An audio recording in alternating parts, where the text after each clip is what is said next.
Hello and welcome everybody. Actually, Jagabot Experience Boost, that's a new one. Is it? Oh, I actually didn't know that. But by the way, Jagabot is currently receiving a major update, so if you would like to test out all of the commands and stuff, that'd be kind of handy. Anyways, I'm slightly late because I just went to go and recycle stuff. It's a bit of a walk, not too bad, but it takes a bit. But of course, it's also extremely warm outside currently, so yeah. Anyways, I'm back now. My microphone doesn't seem like it is in the correct position. Hold up.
Alrighty. I may or may not have fixed the microphone. Let's hope it works still. We'll see. Anyways, welcome everybody. Hope you're having a lovely day. Good morning, good evening, and good afternoon. And, well, as mentioned, if you'd like to try out various commands and stuff, although Quadlight might be able to enlighten us as to how the thingy works, feel free to let me know. Where am I? Challenge runs.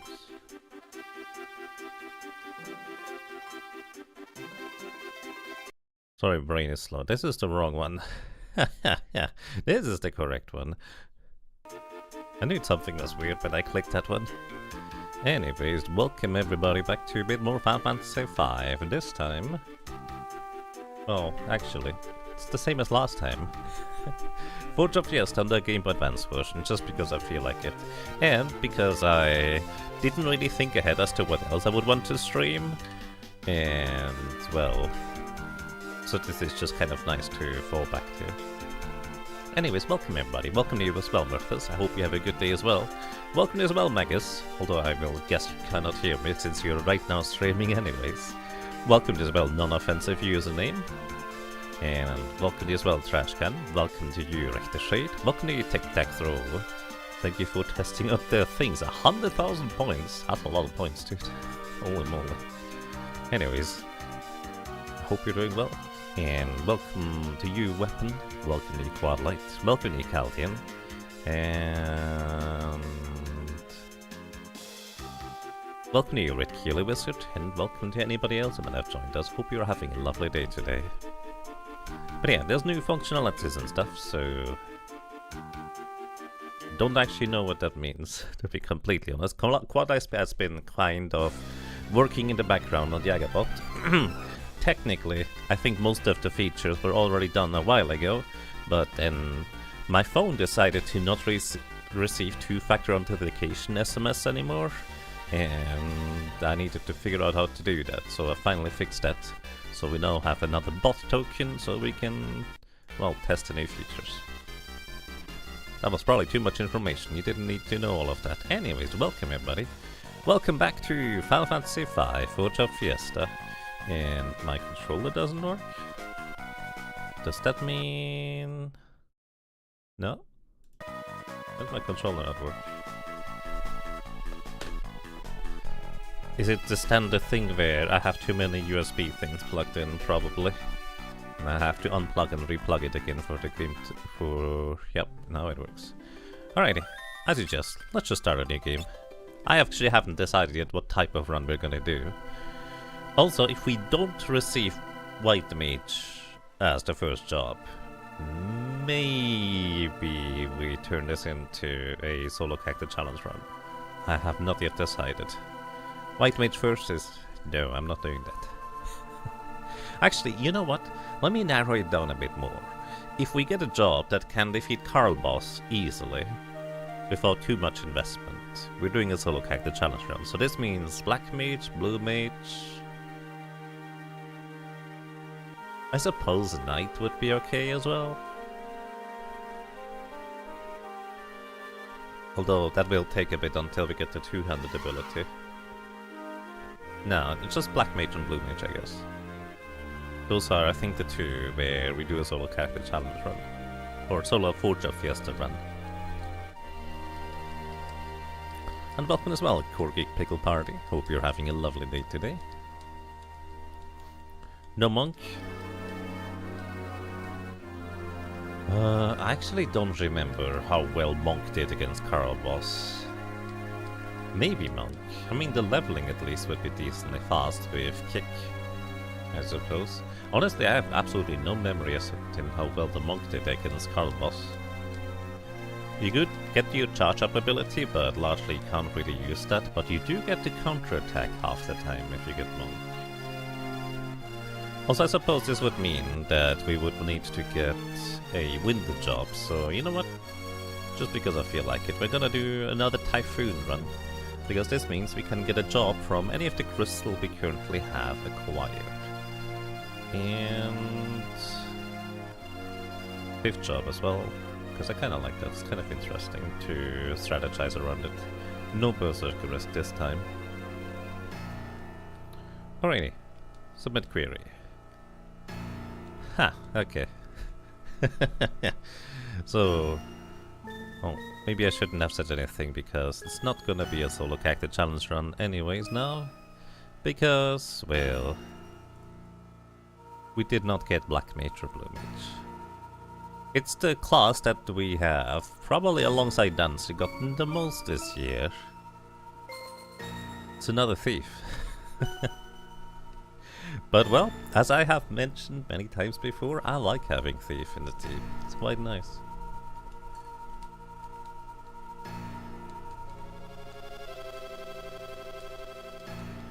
The zoom is running, yes. Last time we managed to get an early Earth Hammer or Gaia Hammer from Titan in order to make that route a lot more interesting in my opinion, because that Gaia Hammer, honestly, I'm not sure it's worth it to invest the time to get the rare steel from Titan, because it did take us quite a long time to get it. But it is really strong, like notably quite a bit stronger than the Death Sickle. So that's a thing. Alrighty, welcome everybody to Final Fantasy V for Job Fiesta. In short, the way this is going to work is we're going to have 4 jobs randomly assigned to us, and we have to have at least one of these jobs represented in our party at any given moment. So this means, once we unlock Thief, everybody has to become a thief. We can no longer be freelancer. Then once we unlock the Water Drop Crystal, let's say, I don't know, Mystic Knight, then we have to have 1 Mystic Knight, 1 thief in the team, and the other 2 I can just freely decide. But in the end, we will have 4 different jobs available, and, well, we'll just have to have one of each one of them. It's a bit of a challenge run. Depending on which job classes you get, it can be more or less challenging. Thief is notably a relatively weak class in terms of offense, but it can still be quite capable.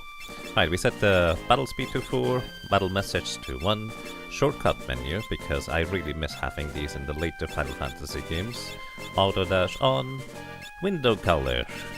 We're gonna start with green, because it's a thief, why not?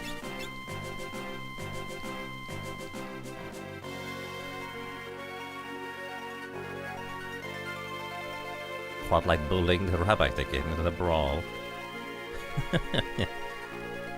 Oh my goodness. So, what does the Jagabot experience boost 3 do, Quad, like, if I might ask? Did you just straight up gain like a ton of experience? Or how does that go? Because I have to admit, I didn't really inquire about the features, did I? And good morning, Humberto Montes. Hope you're doing well today. Also, sorry, I only just now saw that. I should really read YouTube chat more. I apologize. I'm kind of slow on that. Anyways,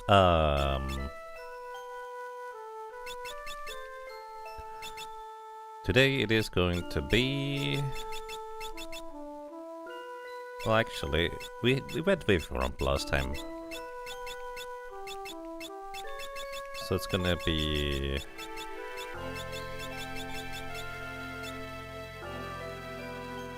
7? I think this is 7.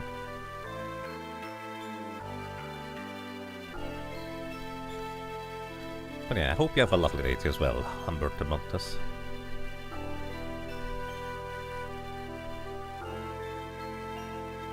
Alrighty.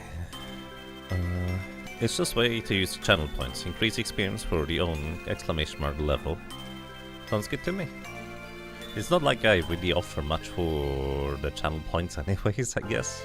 Because a lot of the channel rewards, like the emote unlocks as well as like the modifications to emotes, I intentionally made it really cheap, so anybody who has just a funky idea as to what combination they can do for emote modifications over on Twitch, they can just do that without having to have many points.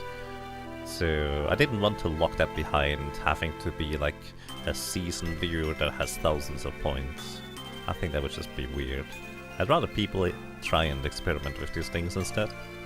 But also, consequently, so far, pretty much all of the channel points have been laying around doing a whole lot of nothing.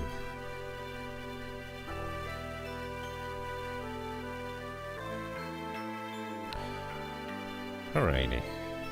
Good morning, good evening, and good afternoon, everybody. Welcome back to Final Fantasy V. If you don't know the game, it's a turn-based RPG from all the way back originally from the Super Nintendo era, and then it got an international release on the Game Boy Advance, which is a, let's say, updated and more refined version of the original Super Nintendo version.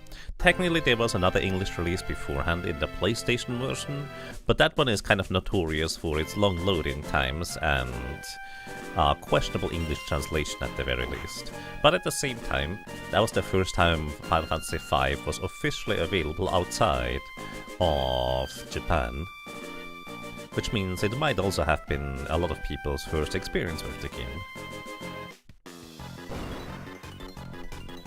So yeah, by the way, if you have any questions or anything like that, feel free to just ask, I suppose. Because I'm not gonna be rattling off all the random trivias right there, here, and everywhere, because, well, I guess I do that a lot anyways. But I don't know, maybe today I'm just gonna lean back and relax and just enjoy the run instead of saying everything about everything. Welcome as well, thank you for good luck, Specialist. Little friends, welcome as well, Ponticon. Hello and welcome. Hope you're all having a lovely day. You thought Yaga was done with Job Fiesta run number 6. Yeah, so was I. But I didn't really think ahead as to what else I would want to stream. I kind of want to go back to Emu Run because it's such a fascinating puzzle adventure. But it's also a pretty stark departure from what I'm currently streaming, so I feel like I should do this more on like the beginning of the week, let's say a Monday or so, because I imagine there's not going to be a whole lot of people interested in this. There's probably going to be a few, but also, since I haven't done the live streaming or on YouTube, it's not easy to access the VODs. You can either go to the past broadcast for Emu Run. Basically, in case you don't know the game, it's effectively like what people like to call a Metroidvania, where your advancement is in part guided or gated by you knowing things about the game, and it's a really fascinating one. I liked it a lot. But it just so happened that, well, Final Fantasy V Job Fiesta came up and I kind of needed to interrupt my adventure over there. Caves of Cod had an update. It did. Actually, what was the update? Because I have to admit I didn't realize. Yaga relaxing? Yes. Just lean back, relax. And we'll see where we arrive, I guess. We could make this into a 2-character challenge run, by the way, if we wanted to. One extra step here, well, technically 2. Because this avoids an encounter inside the cave when you start a new game on the Game Boy Advance version. I don't know what it does for any other version. Probably nothing for the Pixar Mask, because I assume it has true RNG. But it does help in this version. Also, I think last time we had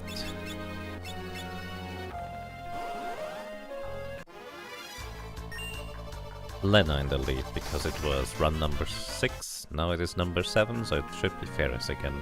Number 8, if I get to that, it's gonna be Galuf once more. Just for fun. There's absolutely no functional difference between having one character in the lead over the others, but you know, it's fine. You're biased because you really like seeing Cave of Cod? It's such a fascinating game. I could try another run of that sometime. I did release an entire series of Caves of Cod over on YouTube. That was actually not something I streamed. I literally just did like very mild editing and just narrated style of focused Cave of Cod content. Anyways, I was considering making this a solo character challenge, but my stipulation was that we would need to have an easy way to get past Carl Boss. So either Blue Mage or Black Mage. We could still make this into a 2-character challenge if we really wanted to. Which always invites the idea of having maybe Lena and Galuf be the 2 characters. But, I mean, it would be kind of a bit weird because Ferris is in the lead here. Plus, as mentioned, I kind of want to maybe just lean back and relax for once, so maybe just don't do that. It's fine, we'll see. Could have Ferris lead as a corpse. Instead of dragging her alongside in the back of the trolley, we have like a wheelbarrow in front instead, with Ferris just sleeping inside. Nah. I'm just gonna do a normal run, it's fine. Lean back, relax, maybe we get some other interesting job classes we haven't had yet. Like not dancer and not summoner. Not time mage.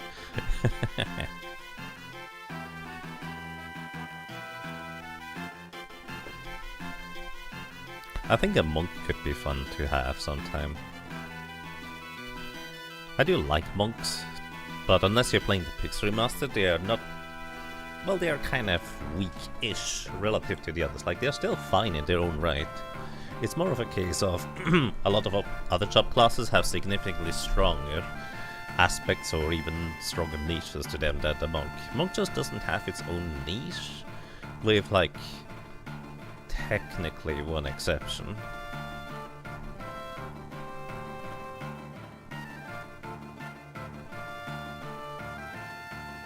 As Elmaga says, it's Summoner Summer. Well, somebody definitely summoned Ifrit to our world currently with the heat outside. It's also that awkward kind of temperature right now in my room where, because it's reasonably isolated from the outside, it is almost cool, but because of the high humidity, it still feels too warm inside of a jacket, but it's kind of cold without a jacket. It's just kind of that awkward in-between part. But oh well, we're gonna get through. And that was 4 minutes ago. I'm not getting any better at reading YouTube chat. I'm sorry. Sunpunk Music. Sorry about that. You've probably answered this, but which jobs are you getting? We're getting Thief for now, and the others are just going to be randomly rolled. We don't actually know what we are going to get yet. Once we get to the Water Crystal, we're going to get the next job, then the Fire Crystal gets us another job, and then the Earth Crystal gets us the last job. Then, once Kryl joined, I once again have 5th job enabled. We're going to replace one of the jobs with the job that Kryl has. So yeah, welcome to you as well. Cass 92, I think. Hope you're doing well today.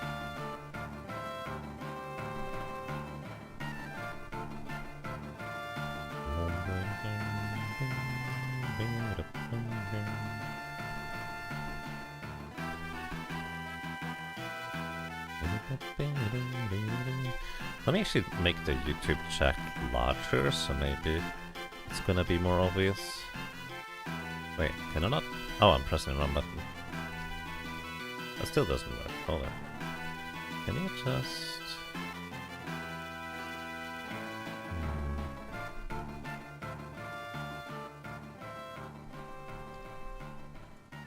I cannot zoom in on the YouTube chat page. That's weird. Normally can control and scroll wheel in order to zoom in on pages, but for a YouTube chat that just doesn't work for some reason. Is there another way to increase like the letters on the YouTube chat so maybe I can notice it earlier?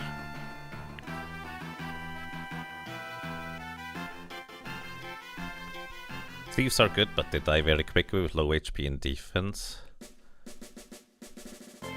Or are you mentioning dancers, because those have the lowest HP?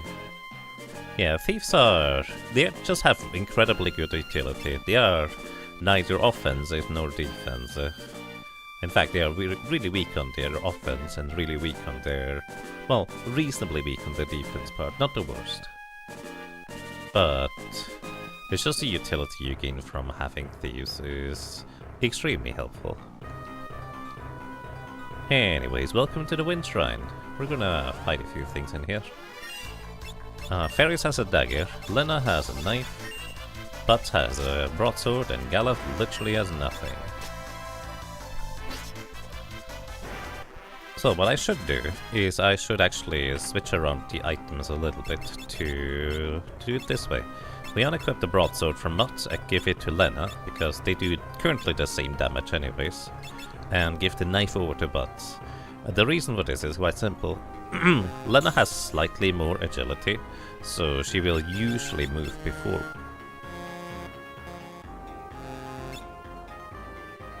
She will usually move before Butts.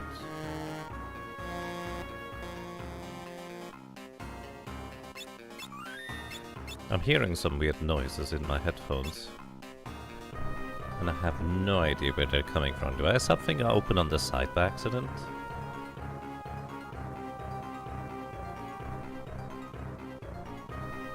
Oh, I didn't look out of old school RuneScape yet. Somebody made some weird tooting noises over there. Alright, it's gone now. I was really confused because it sounded like an audio glitch on my thing for a moment there. Alright, we knock out some enemies along the way, get a little bit of experience. Not a whole lot, but hey, might as well grab it. We specifically need to target the Moldwind enemy right there with Lena's attack, because if I were to just hold down the A button, both Ferris and Lena would attack the same target, but because Ferris one-shots it, Lena would kind of be losing out on the exact target, so she would just be randomly targeting afterwards. So here, welcome to the tutorial boss. He has a grand total of 250 HP, and unless Butts goes after the Wing Raptor, which even Galuf went before the Wing Raptor this time, we're going to be able to defeat this guy before he gets a third turn, which is good. Because the first two turns, the Wing Raptor either does physical attacks or it uses Breath Wing. And, well, we're probably going to be able to knock it out right here. Easy enough. On its third turn, it would close its wings, making it a lot more difficult for us to, well, deal any damage, because, well, we couldn't, since it increases its defenses dramatically when its wings are closed.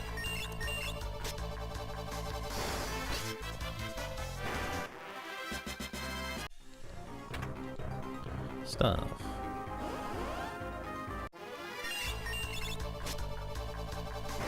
We also did pick up another broadsword. We gave it over to Butts because he is usually faster than Galuf.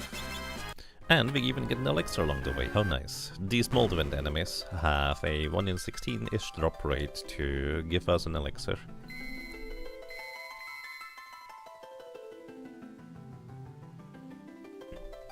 You would probably enjoy Master Healer Kale as a short game, but you're not so sure about the bugs and performance issues and the lack of updates so far. Oh yeah, I saw Melhard streaming that. Well, I saw that he was streaming it, I actually didn't look into it, but it is about it, to be fair. That is a fair suggestion. Thank you.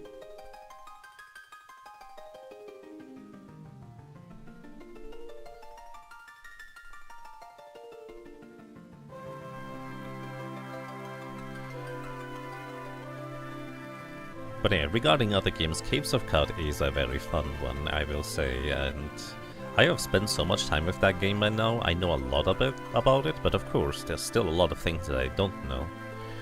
But also, to be honest, I recently just finished the second kind of run that, no spoilers, I wanted to achieve and completed it. So I feel like I wouldn't necessarily have a goal to go for anymore if I were to stream it.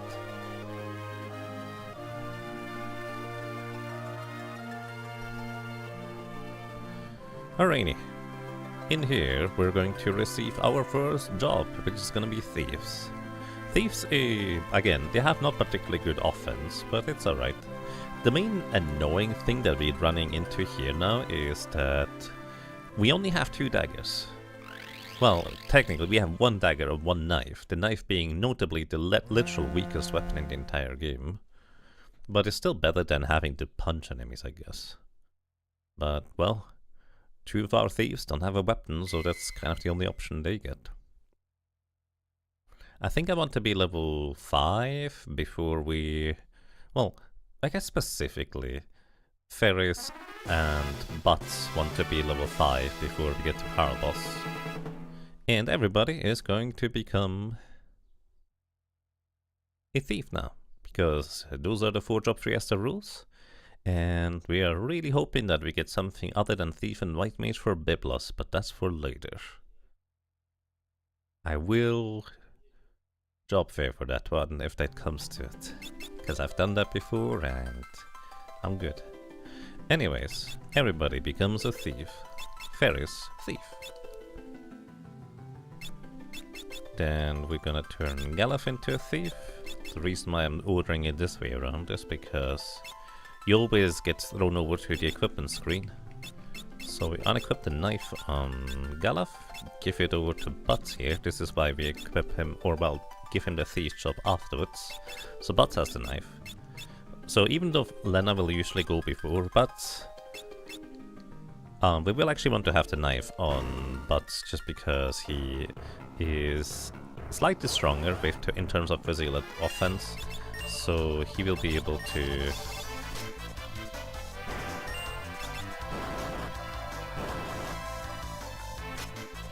deal a bit more damage against the upcoming boss after this.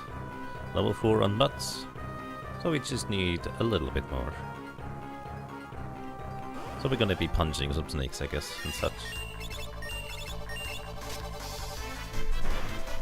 Galef specific targeting is not gonna matter because, well, he's just gonna punch anyways. You know what?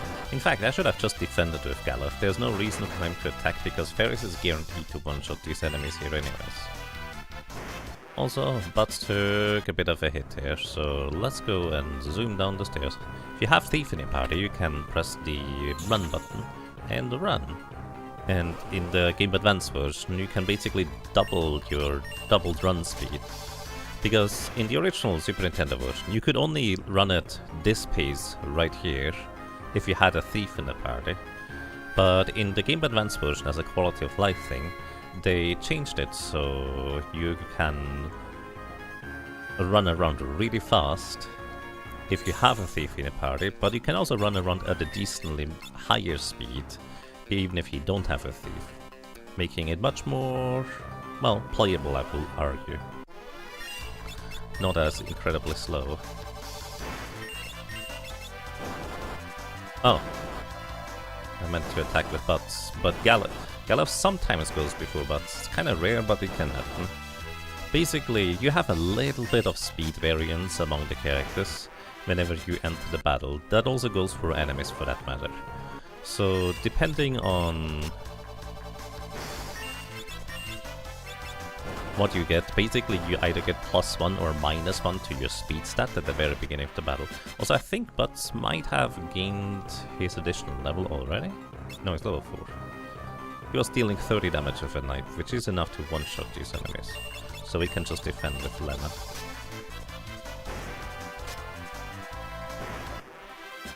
Because there's not really much of a reason for the other characters to attack anyways. Just making sure. Can't see the drops on the layout, is that intentional? No, thank you for letting me know. Let me switch this over and back again. There we go.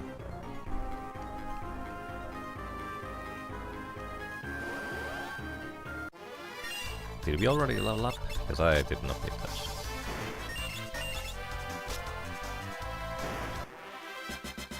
Right, we gained levels, and that's good enough. Let's leave.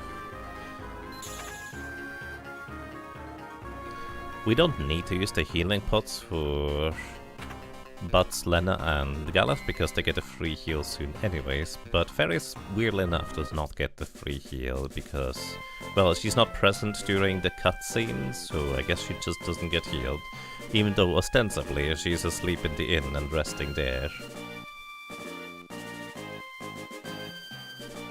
Anyways, welcome to the first town. This is where, well, Ferris briefly leaves because, well, she's technically not part of our party yet, but is the leader of a band of pirates. So she just joins them in the tavern and stuff. Then, this lady asks us whether we are beginners. We are beginning a new adventure, so sure we are beginners. We get a bunch of really useful items in here. Among other things, mostly a lot of money, which is exactly what I'm looking for. Then, we're also briefly going to go out of our way to buy some leather caps. 2 to be exact, because we already have 2. And this gives us 1 defense. 1 defense. Well, it's not much, all things considered. But it's as much as we're gonna get anytime soon. We also cannot buy any new weapons for our thieves yet.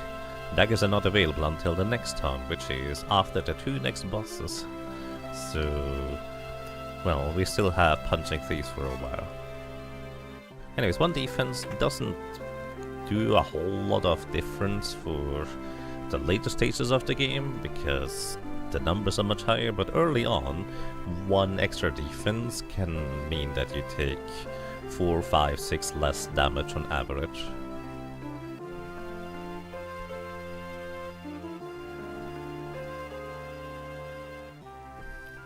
And that's a lot of HP right now, especially since we don't have a good way of healing either. So we're just gonna be stuck with what we got.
Alrighty, good morning everybody. Time to go and sink a boat. Or something like that. We also don't have fairies in the team, so I guess Lena's leading for now. We can't use any spells, so we're not buying any. And what we do want to buy is healing items. So we can't use broadswords, so we sell these here too.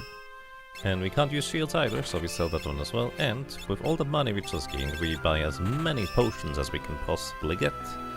And potions are not a good healing item. Like, even this early in the game, they heal for a measly 50 HP, 50. And that's not a whole lot later on, and especially not a whole lot right now, but it's literally as good as it gets unless we want to go out and grind a bunch of elixirs in the Wind Shrine. Which I suppose you can do, but it's not the most enticing now, is it? Anyways, we will make do. It is not a whole lot of healing, but it is enough, I will say.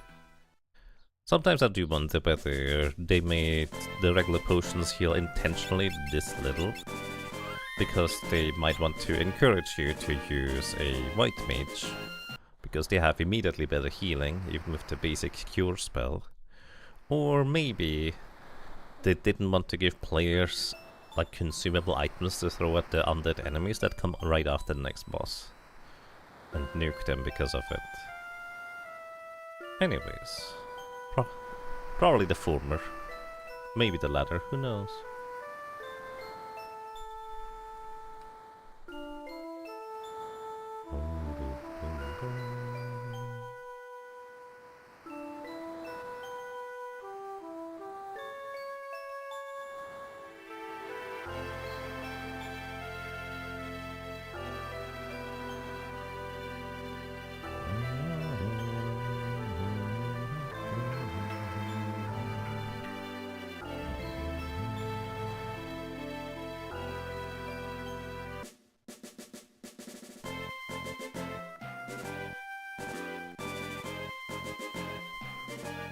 Alrighty, welcome to the Torna Canal.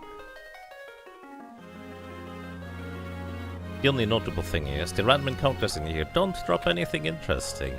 At best, they give you a rare drop for a potion, but that's about it. So if you want to go grinding, I do recommend going into the Wind Shrine instead, because at least there you can get elixirs too. And I think this is not actually any better experience, unless you have a high enough level to one-shot these guys reliably. But they do have a significantly higher amount of HP compared to what you've encountered before. Anyways, because this is technically like a dungeon, we can actually dash with the thieves and double speed, making this kind of weirdly fast. Anyways, we equip the leather cap on everybody. We have a knife on Butts, and we have the dagger on Ferris. And we hope that they just are not the ones that are getting paralyzed in this battle, because, well, not a whole lot we can do when we are paralyzed. We have to get through Carl Boss's HP somehow. Too bad the only way to get earlier daggers is a rare drop from the skeletons. Yeah, and that's not until after the ship graveyard.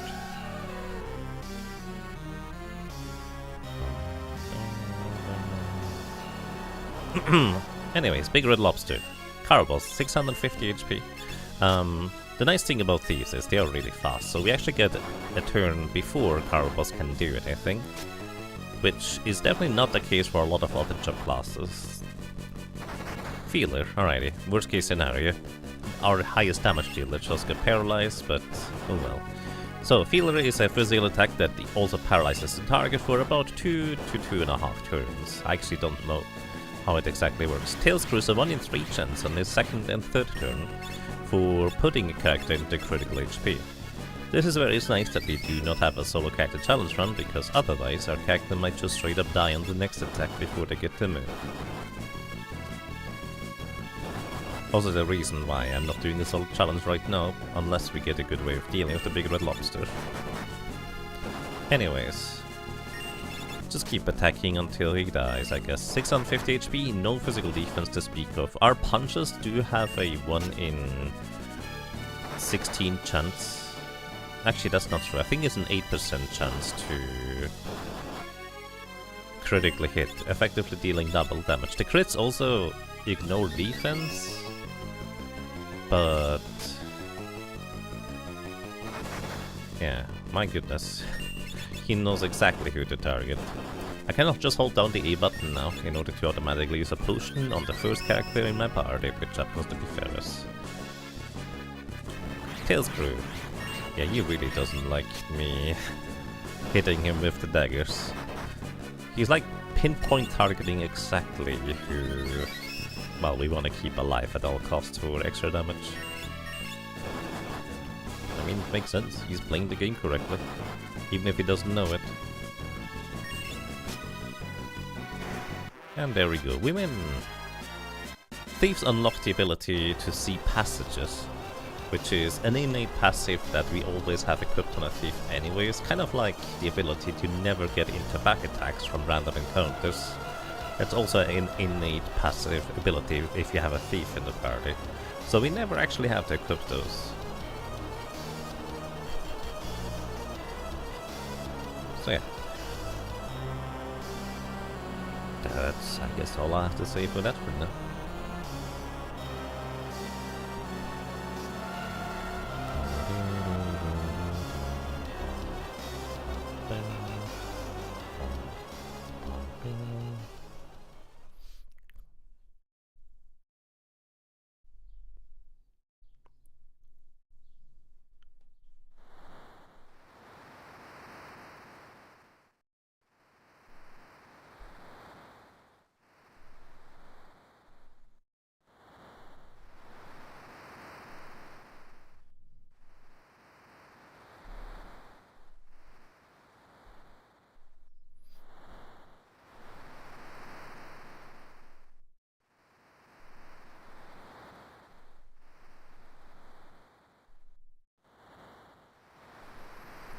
Drifting along the sea. I wonder. Would sea currents exist without wind? Probably, right? Because it's more about like warmer and colder places flowing to one place or another. I actually have no idea how it works, so I have no idea. Just kind of a random thought, like, would your boat actually ever go anywhere if there was absolutely no wind? I assume the sea current still goes somewhere. Anyways, luckily for our heroes in this universe, we do get stranded on the ship graveyard. We also get a free full heal by just, I guess, everybody sleeping on the deck of the ship instead of going into the bunk beds or whatever. Or did they just randomly pass out because, I don't know, the magical aura of the ship graveyard overwhelmed them or something? Which, to be fair, because we are fighting the Siren boss fight in here, it's actually reasonably likely, isn't it? Anyways, skeletons, they have a rare drop chance for an elixir. No, excuse me, the dagger. The elixir is from the Kalkrotl enemies. I said backwards. And all of these enemies are undead, so we can throw potions at them for 50 damage each. It's not a great damage, but I mean, it's better than just punching them. Especially since these enemies here have quite a bit more HP than the enemies we faced previously. So we need at least 2 attacks in order to knock them out currently. Daggers. No daggers today. I'm actually gonna move Galef and Lena into the back row because them using items on enemies means they are not really... Well, they don't need to be in the front row. Front row means that you deal full damage with your physical attacks, and you also receive full damage from enemies' physical attacks. The back row, it is just halved.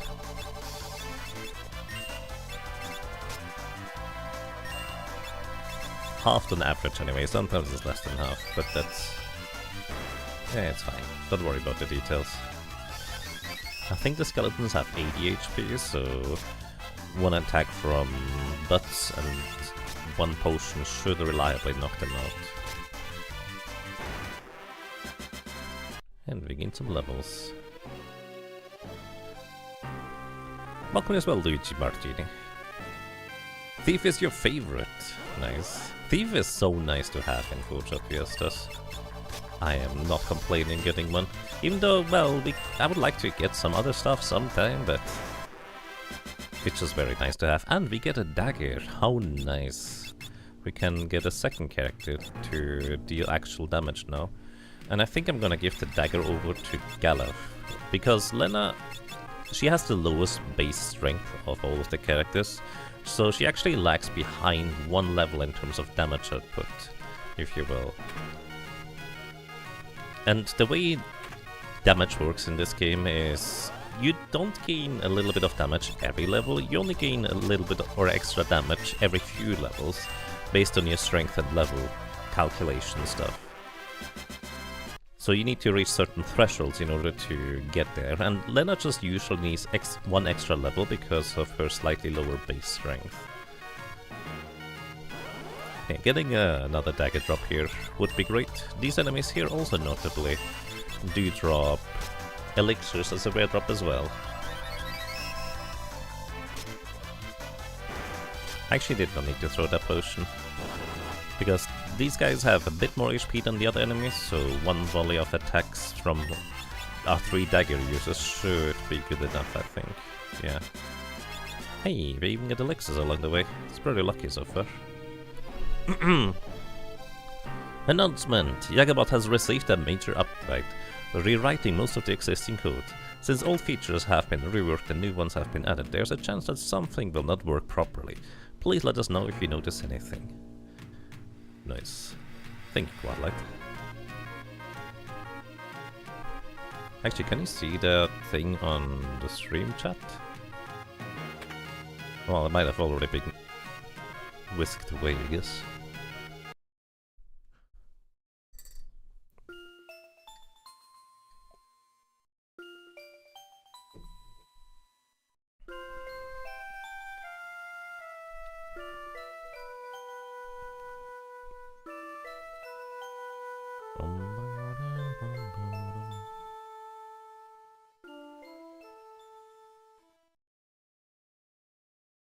You don't think it showed up there? That's interesting.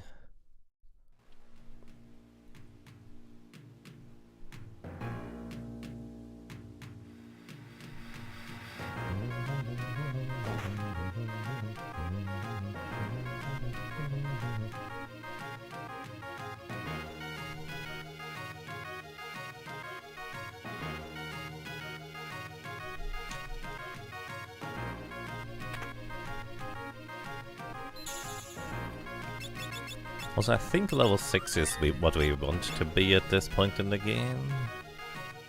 So, you already reached level 6, so we're probably fine. Thief again, indeed. Lockman is well, thank you, Basilisk Lord. Hope you're doing well. You know what, I'm just not gonna spend the potions. I'm lazy. Today I'm lazy. Just gonna take one extra round to knock these enemies out, but it's not like we receive a whole lot of damage.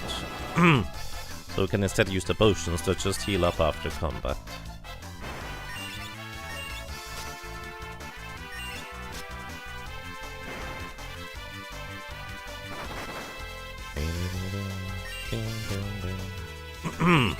Excuse me. No extra daggers for us, but that's alright. We don't even need any daggers for the upcoming boss. But they are nice to have because it will speed it up just a tad. Alright, antidotes, antidotes, and the Phoenix Stone. No regular enemy poisons you in this place, but there's a boss coming up that will. Probably. She doesn't always do that, but she usually does.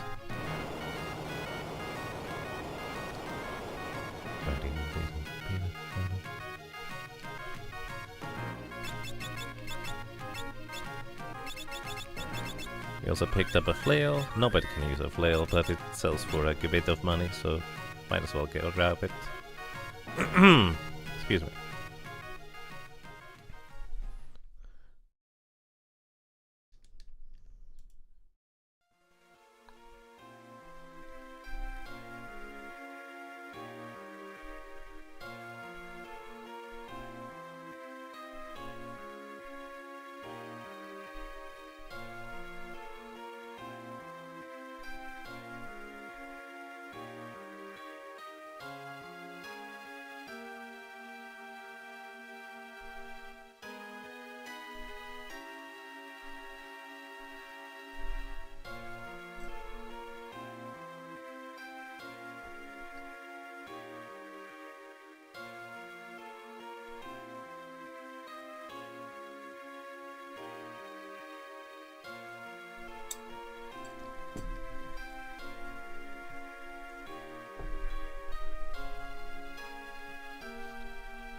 Coffee. Excuse me, I usually mute for that part.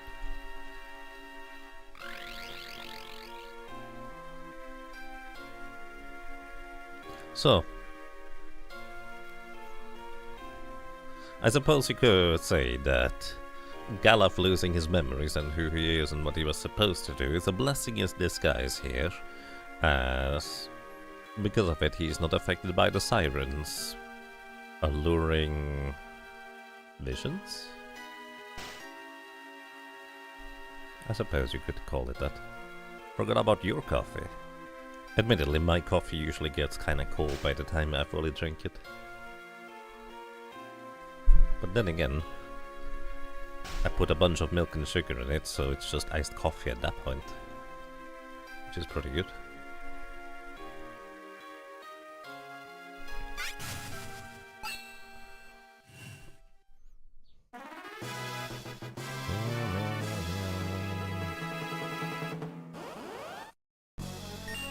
Anyways, welcome to Siren. She has nothing to steal, I don't think. Or at least nothing interesting. Also, I think it was 900 HP. She initially cast 3 spells. Silence does absolutely nothing because we're not casting spells ourselves, so it doesn't matter. She also has 0 physical defense in her current form, but the other form she actually will have pretty substantially high physical defense. Sure, she heals herself for a bit, but it's less than we deal damage for, so arguably another free turn for us. Then the third spell is going to be Thunder, dealing a big chunk of damage to one character. But that's alright. We can use Lena's turn to heal back up, because that a little bit of HP right there actually is going to make the difference between her being able to two-shot us in her now undead form or not. So, in her undead form she only attacks with physical attacks. She hits really hard, but because she's undead now, we can actually throw potions at her to damage her. Venomous Clutch is also poisons the character. Poison ticks for 1/16 of your maximum HP every so often, which honestly is never a particularly big threat. It's mostly just annoying when you are still poisoned while walking around in the overworld, because then every step actually hurts you as a tick. You cannot use a Phoenix Down on Siren because she's flagged as heavy in the code, which a Phoenix Down normally would one-shot undead enemies, but, well, most bosses are flagged as undead. Not all of them, though. Most bosses are flagged as heavy, not all of them, though. I might have said the wrong thing earlier, it's fine. Anyways, she could defeat Butts here if she feels like it, but she didn't. We also get a bronze shield if we defeat her in the undead form. We get a bronze armor if we defeat her in her humanoid form. Also sorry for the screen tear. Instead of using an antidote, we're just gonna run outside and use a tent instead to heal Butts' poison, because tents just heal you for 1000 HP, 100 MP, and remove any volatile status effects. Except zombie. Your characters will still be zombied after a good night's rest. Then again, you could argue some people tend to be zombies after waking up anyways. Why is she heavy? She's floating. I don't know, it's just what the game calls the flag for those kinds of interactions. Or at least that's what the algorithm guide calls that flag, I suppose.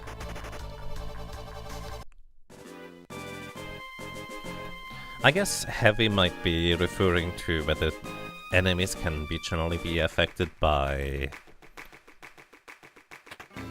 gravity magic or time magic. And, you know, if you're heavy, then gravity is not gonna really affect you that much. We can finally buy daggers, so we're gonna do that right here. Everybody gets a dagger, so we have everybody equipped with a decent weapon. It's not great, but it's decent, so we take it. There's no armor upgrades we can get right now, but we can go and play a piano. I forgot the previous one, but oh well. We come back for it later if in case we get a bard, I suppose.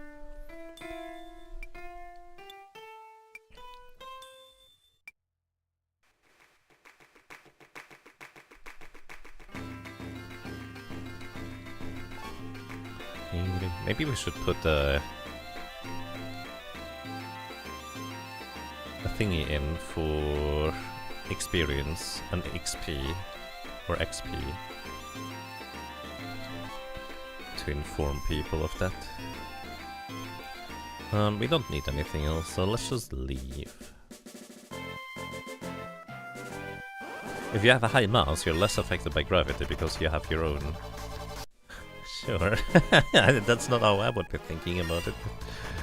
Well, I suppose. It's more difficult to lift you up from the ground, I guess. So you can't lift you up and suplex you if you're heavy. On the other hand, you can suplex trains, so clearly they're not that heavy.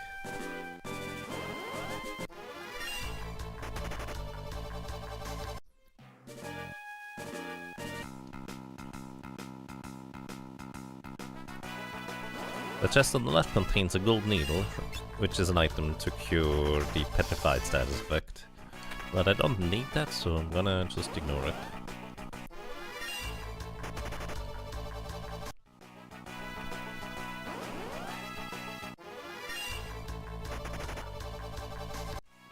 Also no real reason to fight anything here currently.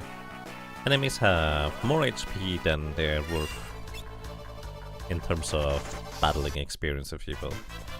I also just realized that we can now move Lena into the front row, so she can deal extra damage too.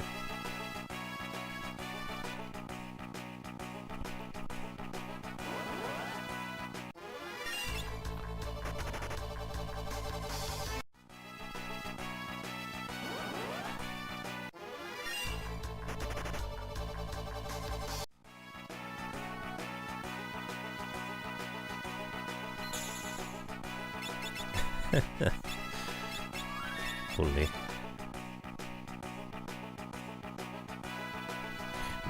So yeah, once again, by the way, real quick for anybody who might have just joined recently, Quadlight rolled a major overhaul of the bot code and everything, so if you want to test out the commands and everything, feel free to do that now, just so we can maybe catch some bugs, or if you see any bugs or stuff that shouldn't be one way or another, make sure to let us know.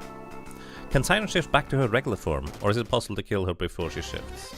It is both possible to kill the Siren before she shifts, as well as she will transform back into her humanoid form after 3 physical attacks from the zombie form.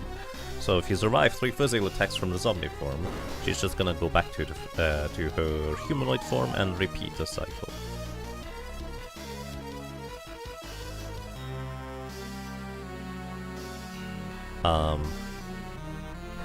I guess we can disable the 0 command, because that's not exactly relevant right now.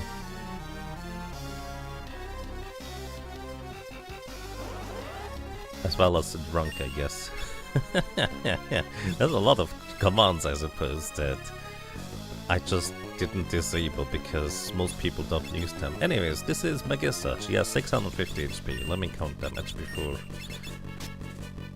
we go on. 42 plus 64 is 106. 166, 230, I think.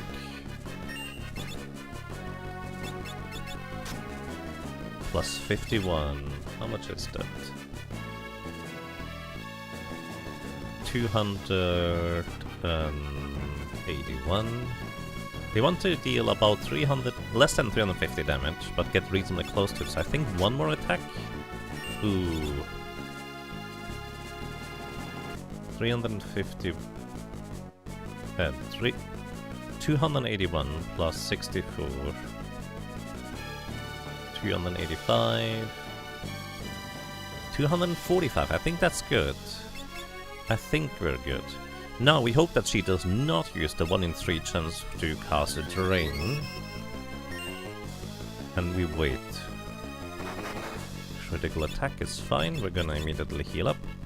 Then we wait for one more turn. She's gonna just cast a basic level spell here coming up, but we should all survive it.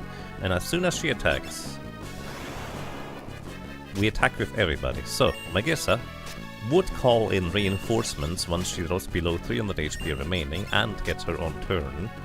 But because we just knock her out before she can call in reinforcements, we never have to deal with Forza. you play the Pix Remastered, this doesn't work, because she calls in Force as a counterattack instead in that version for some reason. So you always have to battle the big burly guy that has a bunch of defense and hits way too hard in physical damage. In that encounter, actually, you still want to quickly finish off Magiesa and maybe move into the back row afterwards with your thieves, because while you deal half physical damage with your thieves, Forza's physical attacks are so ridiculous that keeping up with healing with regular potions in the front row is, well, a tall order.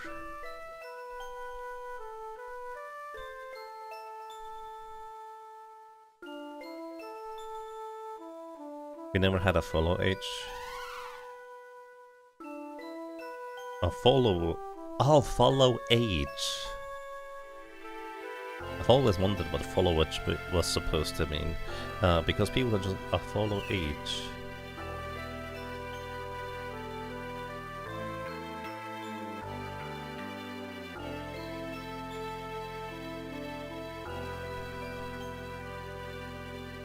Yaga, you owe me 54 days of your life.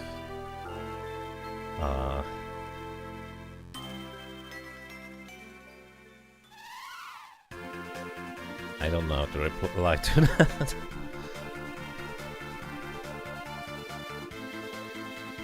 Oh wait, you're gonna waste them anyways. I mean, is it really wasted when you enjoy the time spent? Isn't that kind of the point of it?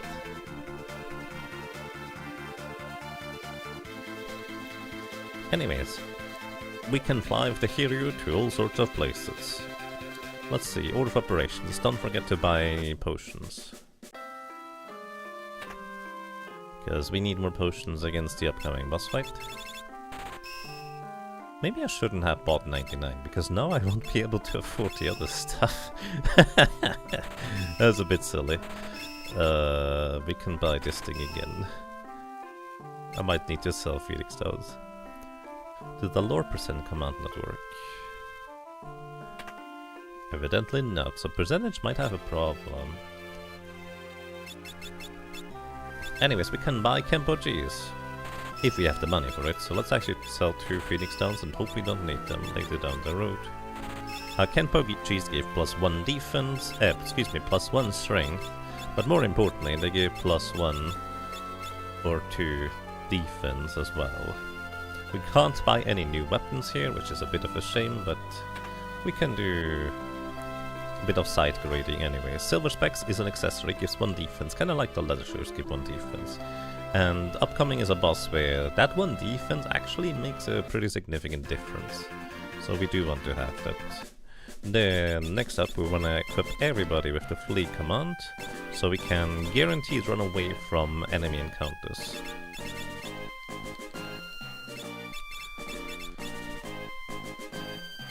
Admittedly, technically I only need to get the flee command to Ferris and maybe Lena for convenience. But we're gonna go into the basement here. So, because thieves literally have the passive ability to never be back attacked, we cannot be back attacked. Even though normally the enemies in this place here would guarantee back attack your party, unless you're immune to it, which we are. Plus, running away from these Jackanape enemies is really difficult, normally, unless you have a guaranteed flee ability, well, like the flee command from the thief. On top of that, if you try to fight these guys, they have absurdly high physical and magical defense for this point in the game, and even if you do manage to damage them somehow, they will counter any damage they receive with Moonflute, berserking your entire party, meaning that your characters can only ever do physical attacks afterwards, which is, well, not ideal for staying alive and continuing to cast spells or whatnot in order to defeat them.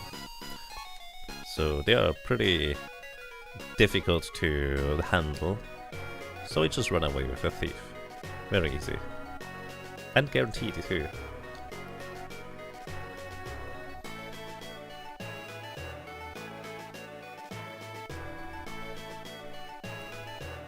Yeah, what will you do after Job Fiesta?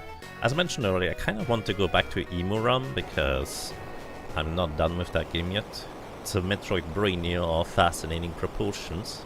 And there's still mysteries to uncover there.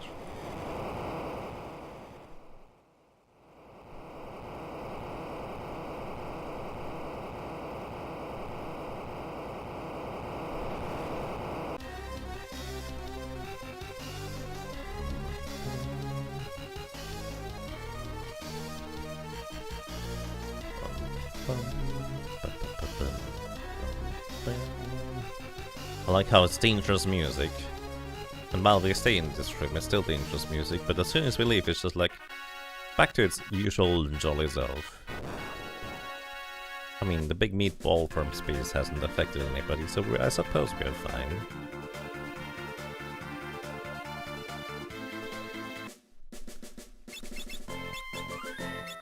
Right. We're gonna heal up everybody. Could use a tent, but I can also use these later.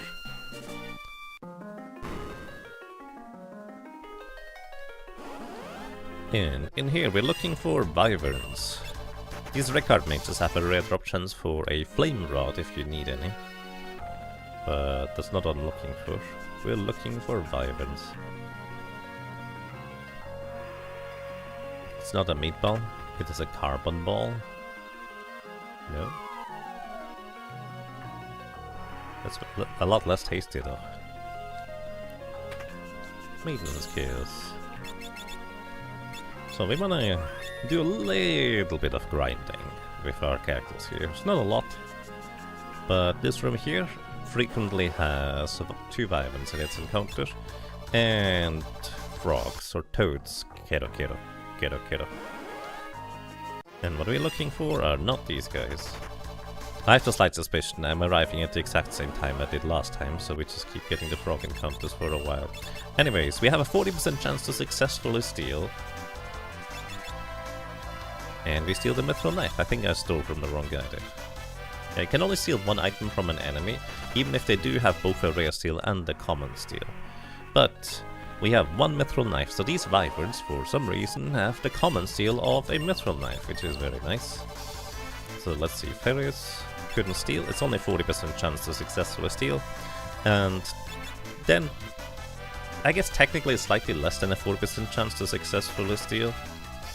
Because if we get a rare steal on the wyverns, they have no rare steal. So it's a 10 in 256 chance after the 40% rate to then subsequently not in fact steal.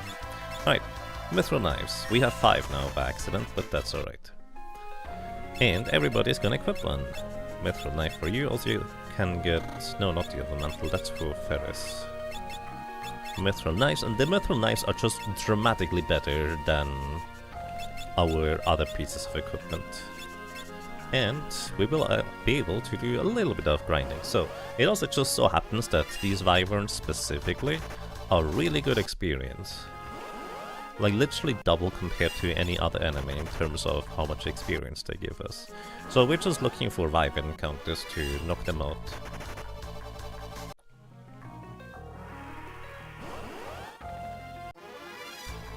And a preemptive strike, how nice. 2 out of 16 times we get a preemptive strike, meaning that we will, well, be able to attack about 1 extra round before the enemies gets to move. And in this case, we actually will be able to defeat the wyverns. Their common drop, by the way, is a potion. So we will be able to just immediately heal up any damage they do anyways. Alrighty. And now we're looking to get to level 9, was it? I did not mean to flee, I'm a dingus. I think I made the same mistake last time already.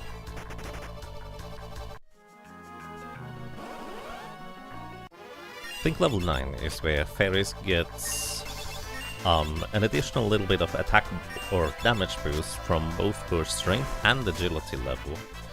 Daggers are weird in that sometimes you gain an additional little bit of extra damage based on your level and agility stats, and sometimes you don't.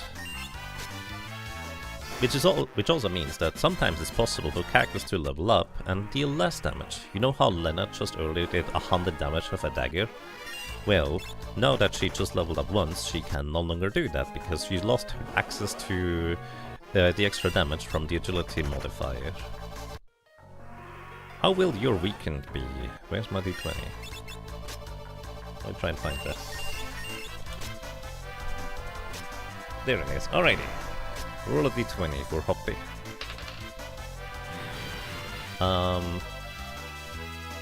That's a 7. You can re-roll the luck point if you'd like it. 1 per day. But technically speaking, 7 is the highest roll of today, so you're still winning over anybody else who has not yet rolled. Luck point for Hoppy, right? And the reroll is a 5. Well, I guess you probably may want to keep the 7. Unless you prefer to have a lower number for some reason.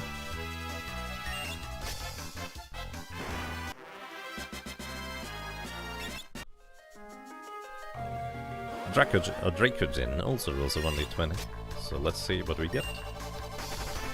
Roll 1d20. Oof, even less, 4. But as mentioned before, you do have a luck point if you'd like to reroll.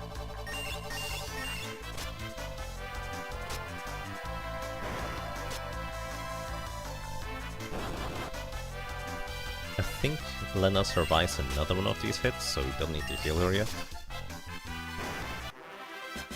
Anyways, what level are we? Because I didn't pay attention. 8, one more level. So fairies having the highest natural speed means that she regains the lost agility attack multiplier from daggers, the earliest of any of our character cast. And because she has decent strength, I think +3 if I'm not mistaken, which is only 1 less than Bud's. She also gets the additional attack damage from, well, strength. Reasonably early as well. You're good? Alright, 4 it is for you then. Thank you for rolling.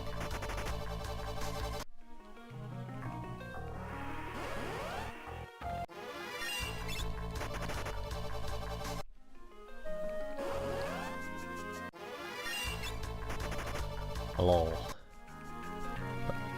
Wyverns are significantly more likely than the frogs here, I think.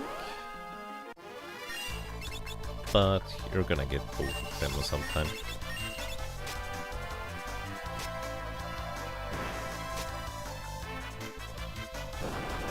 Huh. Probably a good thing I healed for Lena then, huh? Alrighty, Fairies gained the level. She does come at level 3 into the party, which means she actually started having the highest experience of any character. We do still want to gain the level on the other characters too here, because that gives them a little bit more maximum HP to work with. Also, as you can see, she actually deals 130 damage with a single level up right there, because she gains +1 attack damage multiplier from the dagger, because she regains it from the dagger weirdness, and +1 from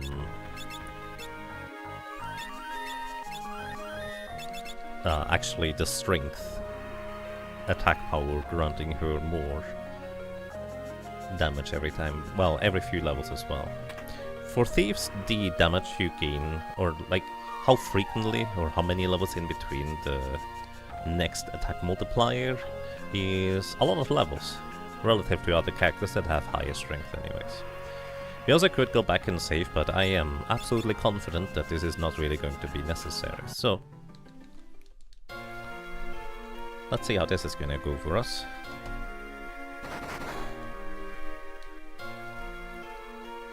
Jackanapes are scary even in World 2. Yes, they can be. Alrighty, this is Galura, 1200 HP, and all it ever does itself is do a physical attack, and that's it. However, once Galura here drops below 800 HP remaining, it will counterattack anytime it receives any damage, twice or up to 2 times. So this is why we're actually moving our thieves here into the back row. And I think we can attack one more time with Ferris? Yeah. Now everybody in the back row wants to defend, because this way, because we have such pitiful healing with our regular potions, we mitigate the most amount of damage by virtue of literally just having our thieves in the back row defend. And this means we have to spend significantly less time healing, since, well, the counterattacks are not gonna deal nearly as much damage, unless Ferris is the one getting hit. But that's just bad luck. There's not really anything we can do about that if that ends up happening. He also has the rush attack. Rush attack effectively means that he deals physical damage and on top of that inflicts the HP sap status. HP sap is just, you think of it as a very fast kind of poison. In the Super Nintendo and Game Boy Advance version here is actually a very powerful debuff this early into the game. Later on, when you have much more maximum HP to work with, it's not nearly as bad. But right now, that is basically just a tremendous amount of damage taken, and we have to heal up. You also might notice I'm not attacking with Ferris here. And that's quite simple, because unless I defend with my thieves in the back row, I will have to spend more time healing than if I were to just wait until everybody's defending and then attack again. So this is... Ferris not attacking literally saves me time in the long run. Unless I'm getting really unlucky and Ferris is the one that just keeps getting hit, which, you know, can happen. But this is also why we gave her the Elf Cape, which gives her a 1 in 3 chance to dodge any physical attack received. Alright, that's pretty good luck. But yeah. I did not keep track of damage, but we are probably soon-ish done with damaging Allura, so he should go down in like 3 or 4 more hits, I think. 1. Of course, if I'm healing with Lena, she's not defending, but I think just 2 characters defending in the back row and 1 throwing potions is often good enough if you like to gamble a little. Especially since we should be getting... Ooh, nice dodge. We should be getting reasonably close to winning this battle here at this point. I will always heal Ferris up for at least as much as... so she survives 1 attack. Instead of, well, sometimes, preferably would be 2, but you know. Anyways, I'm not gonna bother healing Lena. We should have enough HP at this point to finish this off. So we just defend and attack.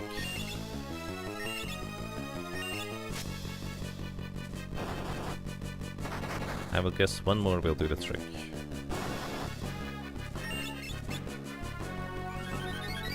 And I probably should heal Lana because now she doesn't survive any extra counters.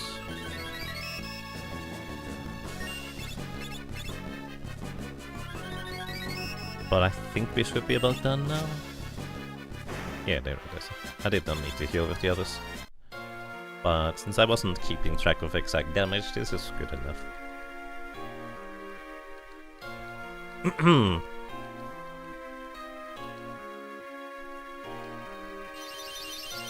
The API does not like repeated messages, so sending messages too fast.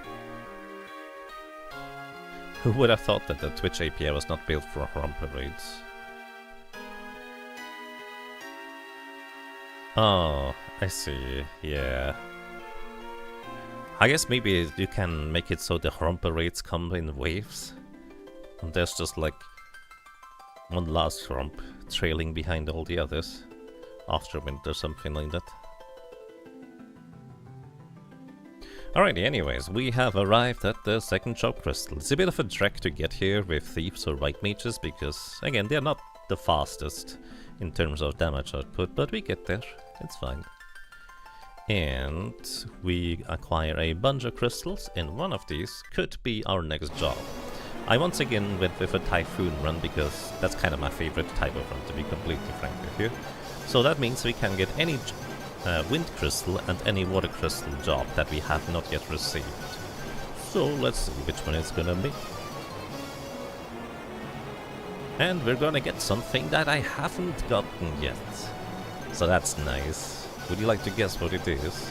It's one of the jobs that people, let's put it this way, kind of disregard for not being that great.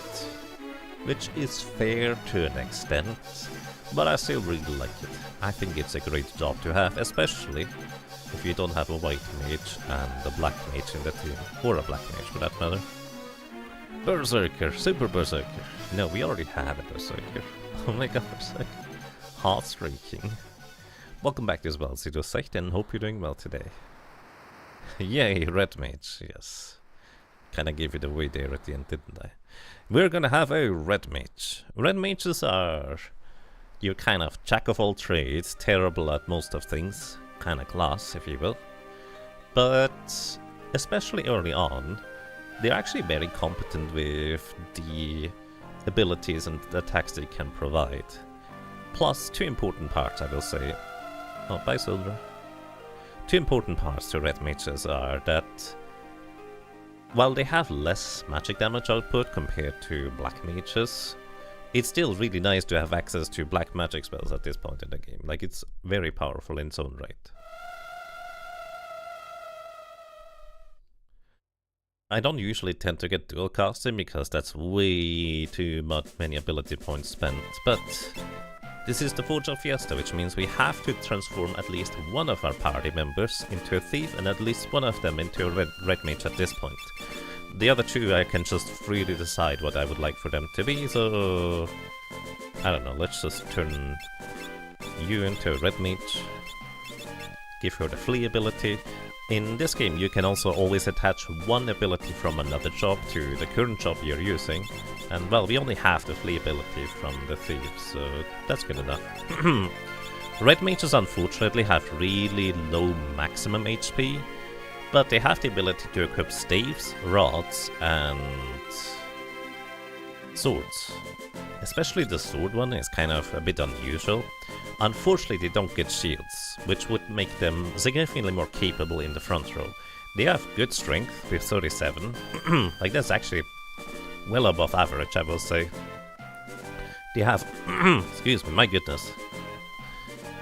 They have decent agility, but just really low stamina. The magic power is pretty solid as well with 34, it is well above average too. Just not like crazy good, it's just good. But yeah, they are kind of like a supporter melee spellcaster hybrid. Unfortunately in this game, they don't do anything unique until you unlock the very last ability, which is the ability to cast 2 black or white magic spells in one turn with dual cast. But because that ability costs so many ability points, you're not usually going to unlock this until literally the end of the game. At least if you know what you're doing. So we're just not going to see that one most likely. But yeah, red mage can cast black magic, can cast white magic, can cast... well, can I use swords, which is kind of unique. It equips medium and light armor. And the ability to equip staves as well as rods is quite interesting, I will say.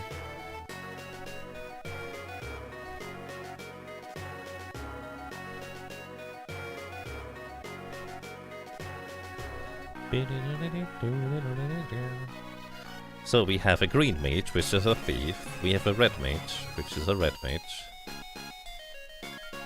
So I guess we need blue and the white mage now. At least, I guess we just need blue mage. I think there's technically like some Final Fantasy game out there that has green mages, if I'm not mistaken. I have no idea what they are aligned with normally. Is yellow magic chemist? Yes. Yes. That sounds about right.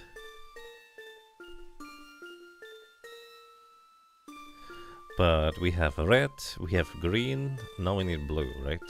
RGB. And then the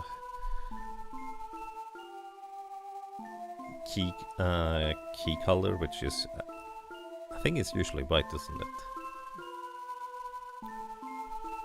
Final Fantasy Tactics Advanced has green mages, you think? I see. What did they do?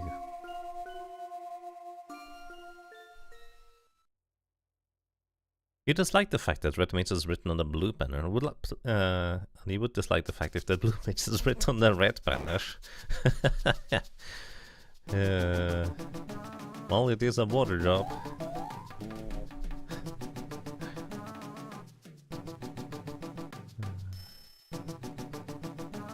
Oh, Final Fantasy Tactics Advance 2. A green mage is an effective status effect dealer. Oh, that's actually my kind of mage then. I like status effects. So in this castle we can pick up a bunch of elixirs and potions in a bunch of places. I never remember where exactly they are, but they are a little bit out of the way, plus you have to watch a cutscene for it, so if you're trying to go fast you probably don't usually want to watch this stuff. But we're not trying to go that fast, it's fine. I don't think there's anything further up here. There should be one extra room where we get, I think, at least one more elixir. I could be wrong.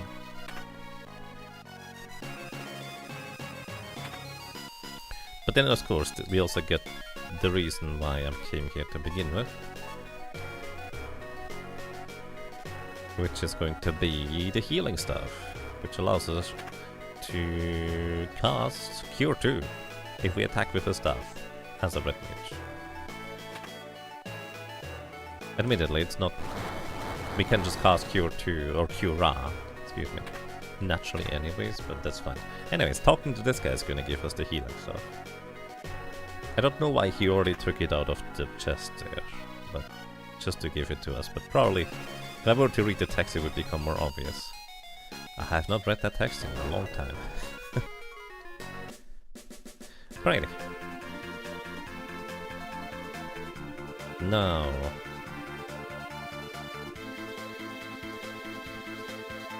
I guess this is kind of the run where I would love to get a dancer. Like, even though we already had a bunch of dancers in the Fiesta, Red Mage plus Thief plus Dancer is a really nice combination of characters to have. Because, notably, Red Mage is one of the few classes that can use sword stances really effectively thanks to the ability to equip a Lamia's Tiara, which increases your chance for sword stances from 25% up to 50%.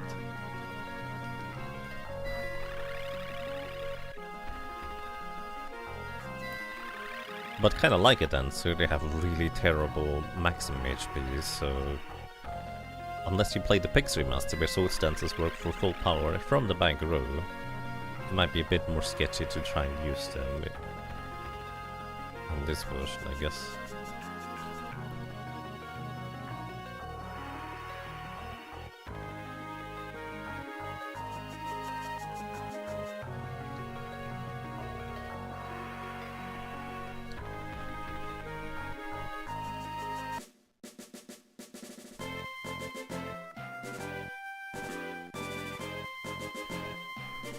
Alright, also we don't have any spells yet, we still need to go and buy them, so... we still need to blink away at enemies with a dagger for now. Actually, do I even have enough money? Yeah, we do have enough money to buy spells. So, these forests here always contain these wild mech enemies. They give really good money and okay experience.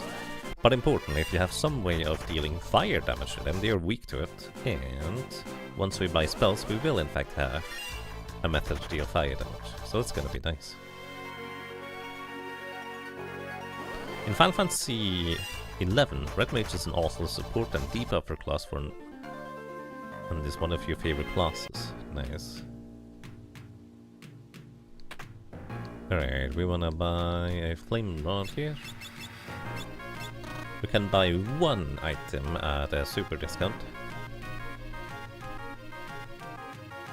And flame rod is what I'll be using most of the time. But yeah, in Final Fantasy V, Red Mage is literally just... it has a bit of black magic up to level 3. It has a bit of white magic up to level 3.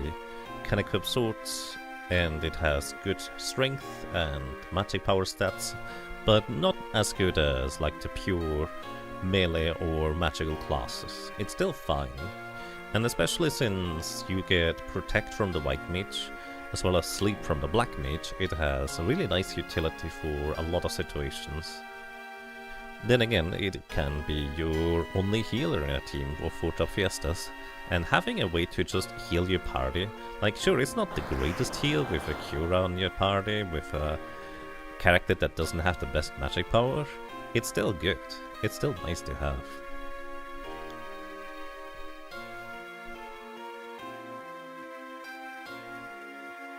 Plus, again, this will allow us to cast Fire, Thundera and Blizzard, which is especially helpful in the early stages of Final Fantasy V, where there's a number of enemies and bosses that are just susceptible to those elements in particular.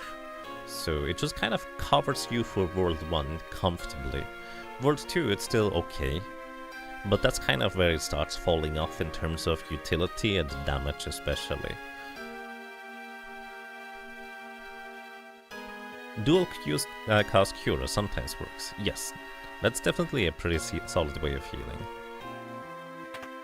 If you're willing to grind out dual cast, which historically I'm not.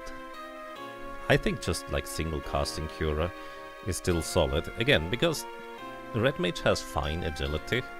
It is moving faster than most of the regular enemies and bosses, at least in the early stages of the game, with its, well, I think 30 baseline, so it's just slightly faster than most of them.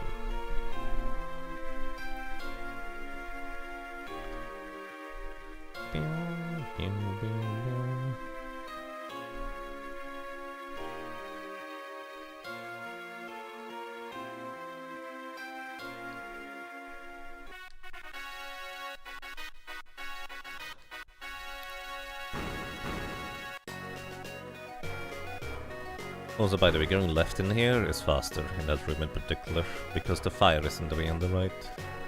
But since I'm not speedrunning, I don't necessarily care, it's just, I don't know, keep to mind when running through here.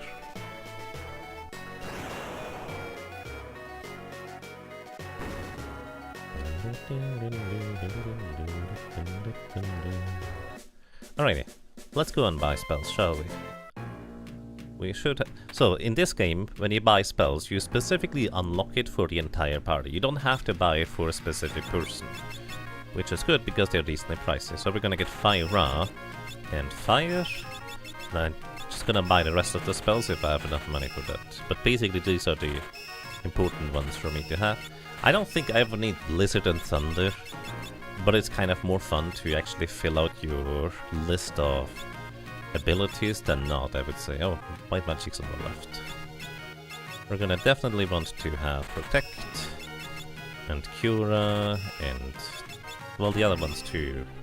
I guess Silence can be occasionally useful as well. But anyways, let's actually see if we deal enough damage with our Red Mage to one-shot these Wild Knack encounters in one attack, because I actually don't know. Well, with Fire, we absolutely deal enough damage to one-shot them, but I don't know if we deal enough damage with them with Fire, is the big question. Red Magic. Fire. We have a Flame Rod equipped, on Ferris at least, which boosts her fire damage by 50%. Okay, that is comfortably enough damage. Very good. And this is how we're gonna be grinding for a little bit of money for a while here. Because Galuf is just the fastest character, he's just gonna go first. And that's just how it is. Also, if I give... Let me actually check. Why is Ferris not going faster than Lena by a good amount? Oh, because she has the silver armlet instead of the elf cape? Why do you have the elf cape? We give the +1 agility elemental to Ferris. Now she has 2 extra agility compared to Lena, which I think most of the time means that she's gonna cast her spell without Lena getting like the menu. So that means I don't have to cancel the menu for her to cast the spell, saving me a little bit of, you know, time, not having to remove her menus every time, attack or whatever. So, fire or baseline fire spells is easily enough damage to defeat these. And it also costs significantly less MP, which means we can continue going for a while longer before we run out.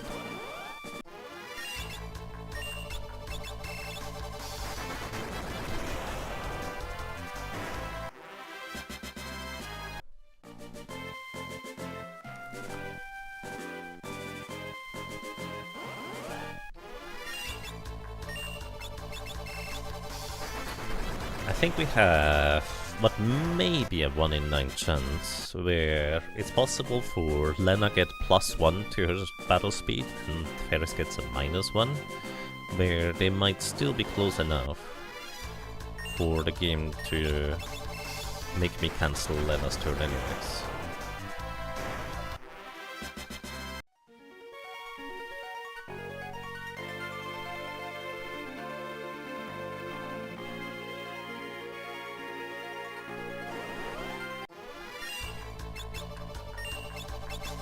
But I think it should be reasonably fair.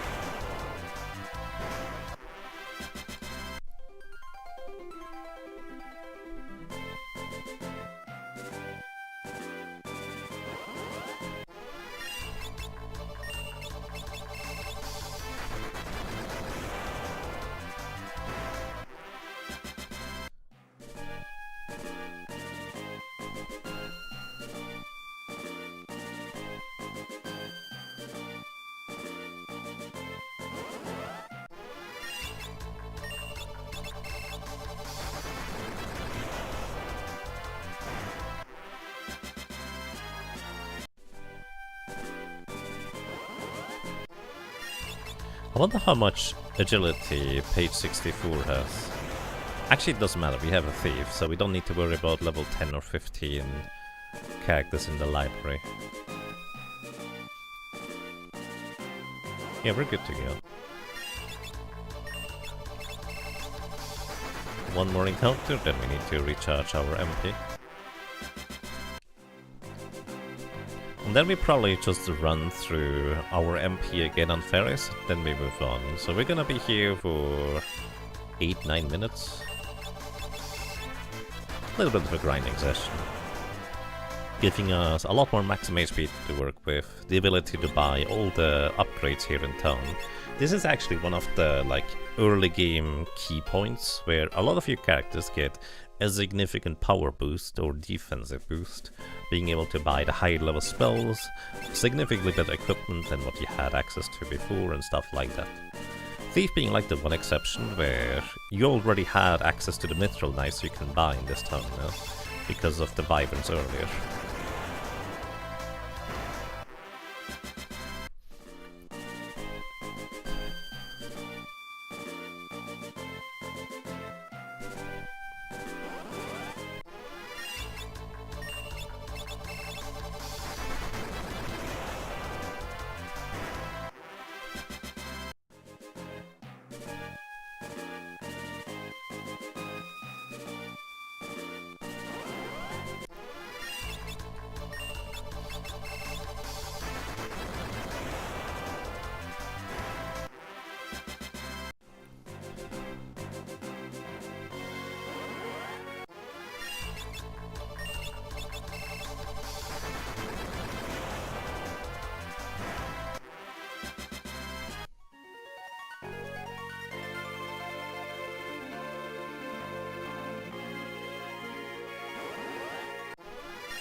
It's actually really funny to see how Galef has so much more HP than all of the red mages. On one hand, Galef does have the highest maximum HP just naturally, but also all of the red mages just have significantly lower maximum HP because of the low vitality stat. So Thief doesn't have a great vitality stat, but at least it's not like in the negatives. So think of stats basically, I think 24 is average.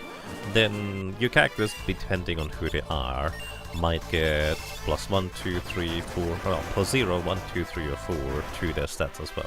For example, Butts gets +4 to strength. Lena gets +4 to magic power, Kryle gets +4 to agility, and Galef gets +4 to his vitality stat. Ferris is more of a jack of all trades, so literally our red mage representative here, I guess, with +3 strength and agility. Agility being the highest right now in our team. +2 magic power, I think, and I have no idea what the vitality stat is. Probably also +2. Because I think Butts is +3 and Lena's +1.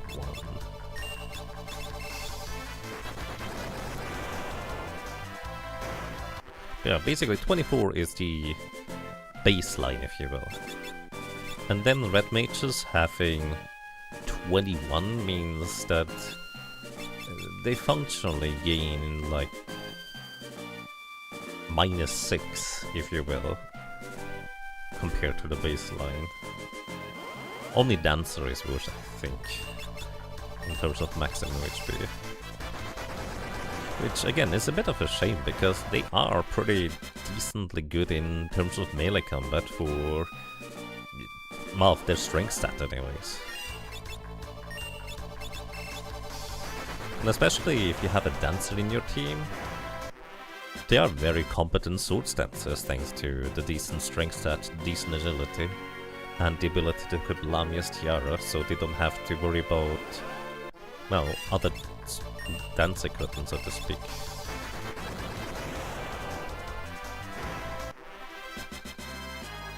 And we gained a bunch of levels.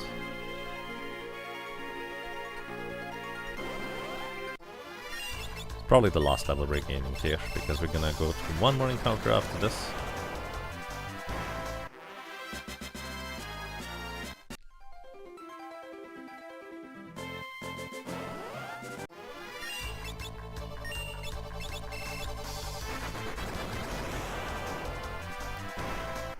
And level 13 on everybody. That's pretty good.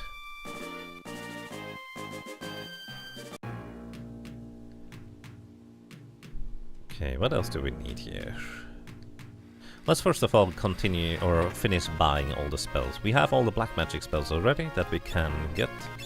Let's get all the white magic spells too. Raise allows us to raise a character from, well, buy a spells instead of having to use a Phoenix Stones. Phoenix Stones being notoriously very expensive, especially for the early game, costing 1000 gold each if you need to buy them. Alright, because we could equip mithril swords, we could give these to the red mages, but I still tend to prefer mithril knives. Mithril knives have almost the same attack power as swords, and if an enemy has evasion, knives actually ignore half of the enemy's defense. So that tends to be just almost strictly better, let's put it this way. Let's buy elemental rods for everybody, if we need them. And let's go and buy some equipment upgrades. Plumed hats are extremely nice, because even for heavy armor users, these provide a bit of magic defense and a tiny bit of magic evasion, which is great. And then I guess we could upgrade our defenses with silver plates.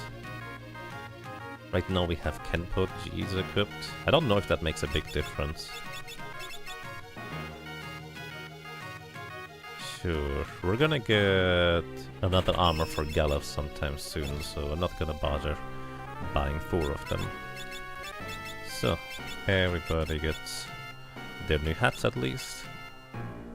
Then we go briefly move over to buy status recovery items, because status effects start becoming more and more of a concern, so we just buy 11 of each. 11 because if I press up it adds +10, so making it easy to select that, and the rest of the money we just invest into tends to recover MP mostly in the future. So, and that's everything we need. Let's head over into the next dungeon, the steamship. We're not really going to fight anything inside the steamship because it's just largely it's not particularly efficient. If I want level or money, I can just battle stuff outside. And we have a thief to guaranteed run away. The enemies also have absolutely no what I call a run away resistance, so we're pretty much guaranteed to run away anyways, even if we didn't have a thief. So the better you know the game, the more you can optimize for this, if you would like to. But there's also the other side where maybe you just want to challenge yourself to fight absolutely everything and get some experience along the way instead of taking these intermittent breaks for grinding experience and money out, which is also very fair, you know?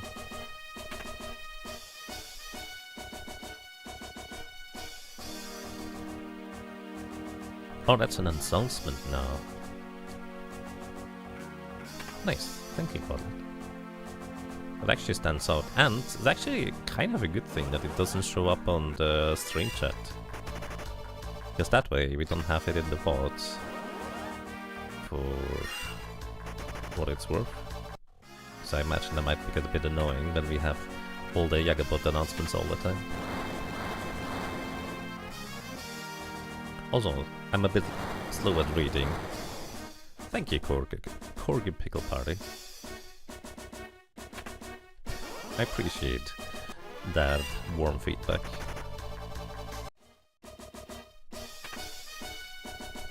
Alrighty, we're just running through here. Actually, I missed an opportunity to steal a reasonably valuable item from the encounter earlier, but we're spending a bit of time in this room here anyways, because these poltergeists on the left, they have a common steal for a high potion. And that means most of the time when we get to steal, and successfully steal, we get a high potions. Potions only heal for 50 HP, which is, even in the early stages of the game, very terrible. High potions heal for 500. That is in fact pretty much a full heal on any of our characters, which is really good. And we can actually improve that steal chance from 40% right now all the way up to 80% by equipping the Thief's Glove right here on our Thief, Galaf. Who would like to have... You can have this. Silver Specs. The Silver Specs we picked up is the same defense as Leather Shoes, but they also grant immunity to the blind. So that's nice. And in this room here, we're actually gonna run for a short while, because this room specifically has a guaranteed one of these poltergeist enemies in the encounter. And this will give us a bunch of extra healing items. We don't need too many, because we're gonna get some other healing items shortly afterwards as well. But it's nice to have extras. Which rule set are you doing for this one? Typhoon plus 5th job. I'm actually doing mostly a Typhoon run, because just in case we got a Black Mage or a Blue Mage as our first job, I actually would have done a solo character for Job Fiesta instead. Because that would have increased the odds of getting one of the usable characters there. But basically I just wanted to have a solo character that can easily deal with Carl Boss, so we're not stuck there for a few hours if I want to commit to one of those.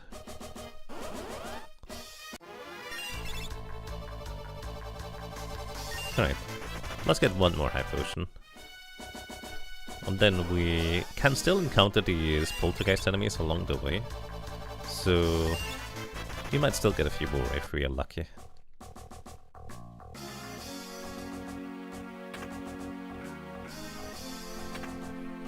And in case you're thinking, wow, did you keep track of how many high potions you got while talking? No. I'm just going by feel. I'm actually genuinely terrible at counting. Because I'm so easily distracted, I just very frequently lose where I was last at in terms of counting amount. Yeah, look, high potions. Buy potions. And we get a Green Beret. Green Beret is a very nice piece of headgear for a thief. +1 strength, +1 agility, and I guess a little bit more defense than the plumed hat.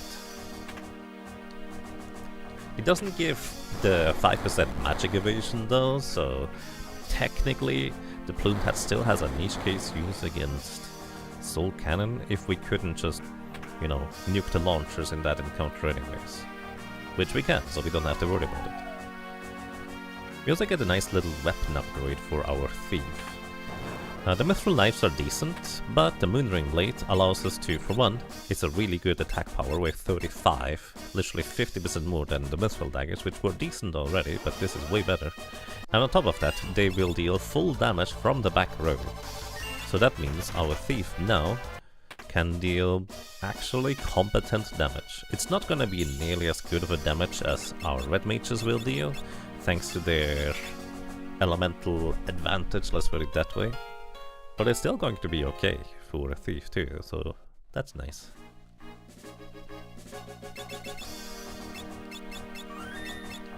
Do I wanna steal a Gaia gear? Sure, why not? Let's try. Gonna go for like 20 elixirs.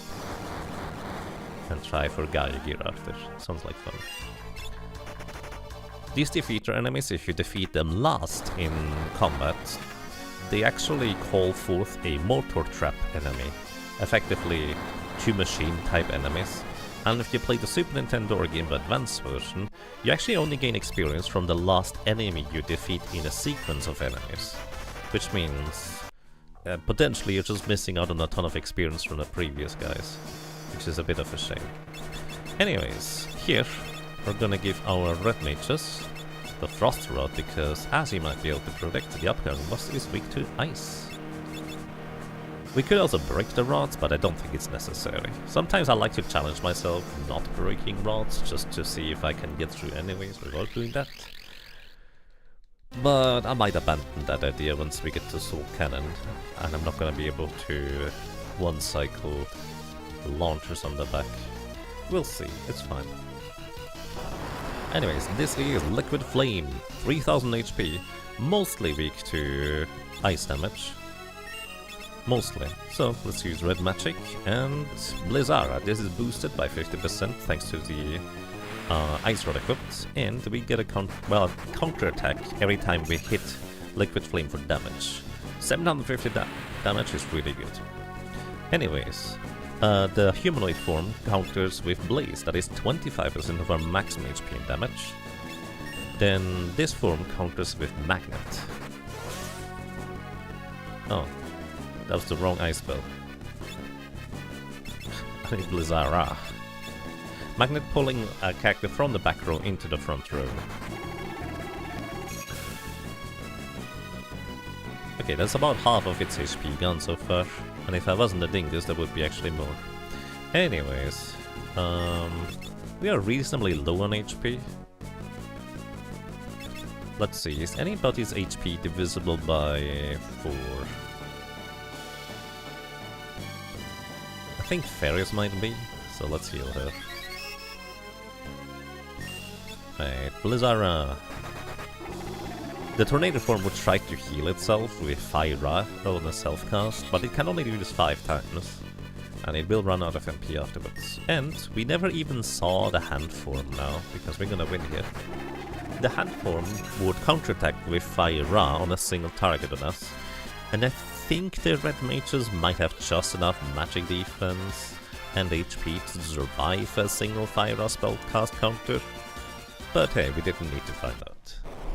Even if they didn't, it's fine. Notably, the hand form is actually immune to ice damage as well for some reason, so you have to do some physical damage, like throwing the boomerang or something instead.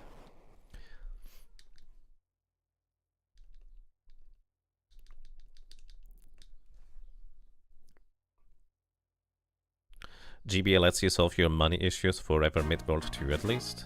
You know what, actually I should probably show this one off this time around, because I haven't really done that. That's a fair point, Magical Fury. That was also 8 minutes ago when he said that.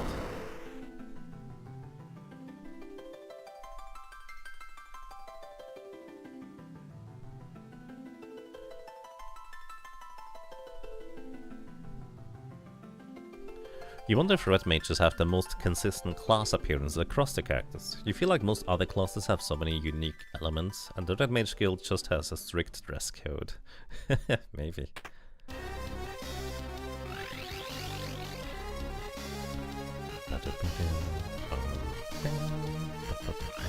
So we actually haven't received the fire class job yet, even though we have technically arrived at the crystal. We are going to unlock the next job once we, well, escape the exploding castle.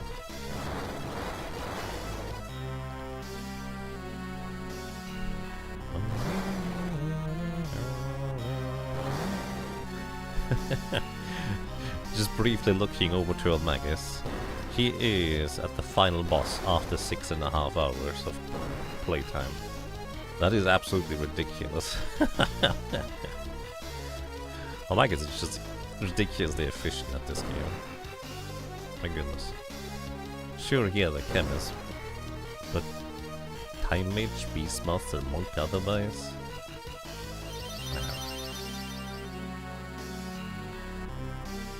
You think you found the reason why the bot won't send multiple messages? Nice. That can either be good news because you found the reason and can fix it, or bad news because you can't fix it.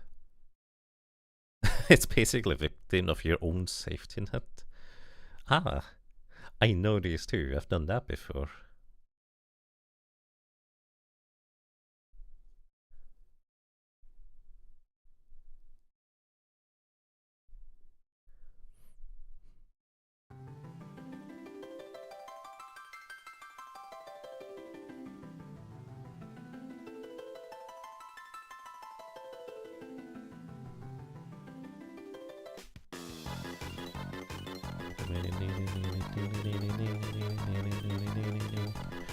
Alright, we have 10 minutes. The actual timer is a lot more lenient than just 10 minutes. So we don't have to worry too much about running out of time. But welcome to the Karnak Castle Escape.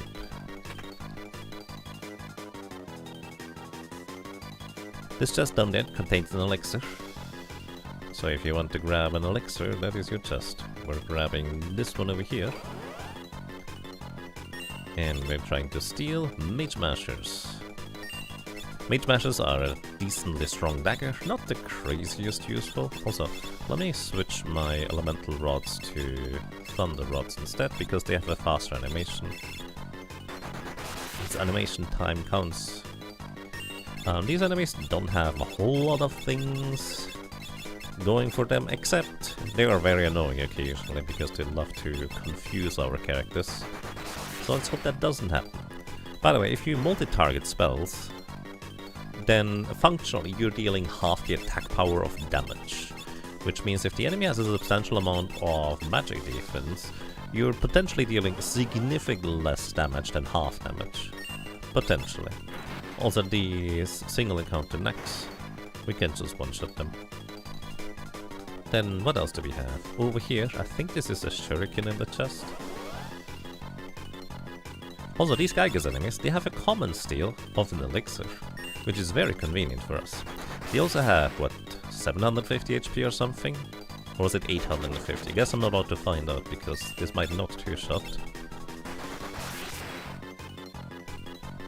It does, okay, so I think it's 750 HP. And we get a shuriken. Shuriken is a ninja throwing weapon, so in case we get a ninja, we have a decently strong single target attack. It's a consumable, so we can only use it once. But there are some targets that we would like to throw that stuff at. Also, worth noting, the encounter rate for random encounters in here is pretty low. Money. So, basically any chest I'm not picking up, unless mentioned otherwise, is just gonna contain an elixir. But you might have noticed that this Gygas enemy had a elixir as a common steal, so what we can do is we can open up a chest, steal an elixir, or a mage master in this case, and then run away. Open up a chest, steal a thing, elixir in this case, and run away. So, while there's a bunch of elixirs and chests around here, which are very valuable consumable items because they heal a single character back to full HP and MP, instead of just getting them from the chest, we can just get these from the single Gygas enemy here instead. I did not mean to flee because These chest encounters are not entirely fixed in terms of what you encounter in here. And as you could see, there was just a single Gaigas in that one in particular. And that's just much more convenient to fight for us, because we can two-shot them with a Thundara spell. And then if we have to deal with an extra situation of enemies behind that one too. So basically, I'm grabbing extra elixirs here. But simultaneously, I'm also re-rolling the chest encounter until I get a single Gaigas enemy in order to actually fight them. Yaga playing Grand Theft Karnak again, yes. So yeah, there's a ton of elixirs in this castle just naturally, but there's even more if you know that you can just steal and then run away. You actually specifically want the flee command from the thief, because naturally running away from these chest encounters is very difficult, kind of like as difficult as the jackanapes in the castle basement earlier. Your chance to run away just naturally is very low, possible but very low.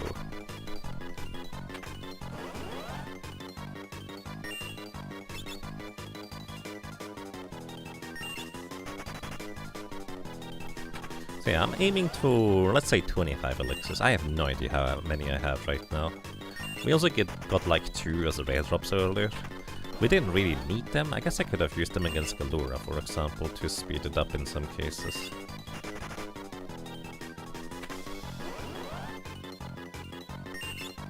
Who stole my drink? Oh well, let me just crack open another elixir from the cool confines of this chest. Oh, there we go. Couldn't steal, that's okay. We're gonna get more of these. Thundara! They have a, I think, 2 in 3 chance to counterattack with arrow on our entire party whenever we hit them. So they don't always do that, just usually. And we get an Elven Mantle. This is our second Elven Mantle, which is once again a fantastic accessory, giving us a 1 in 3 chance to dodge physical attacks incoming, and +1 magic power and +1 agility. I don't remember what's in this chest exactly in terms of guardians. This looks like a... Oops, I didn't mean to do that. You know what, sure, let's just knock him out, it's fine. There's also experience here. As you can see, we got the elixir from a Gaigas. And then we get another elixir. And this is the same for all of these chests pretty much here.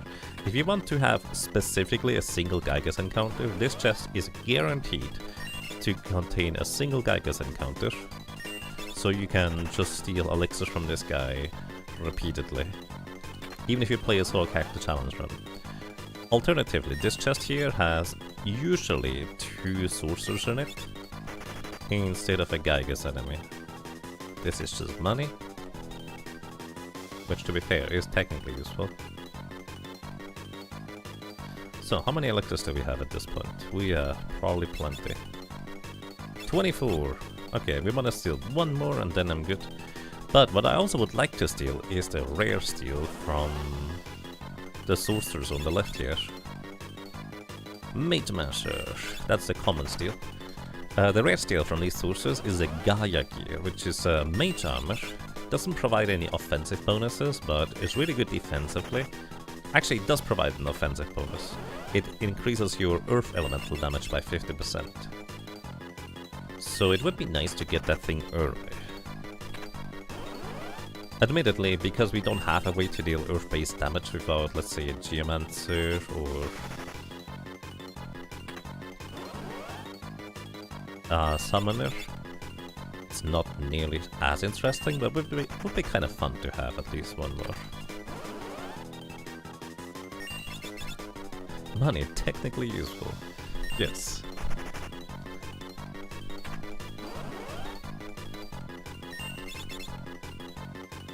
Mage Masher.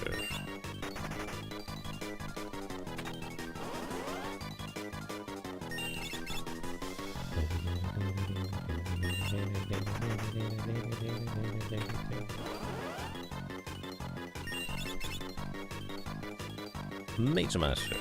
I mean, I guess they also sell for money. I think, what was it, 450 gold each, if I'm not mistaken. Because they cost 900 to buy.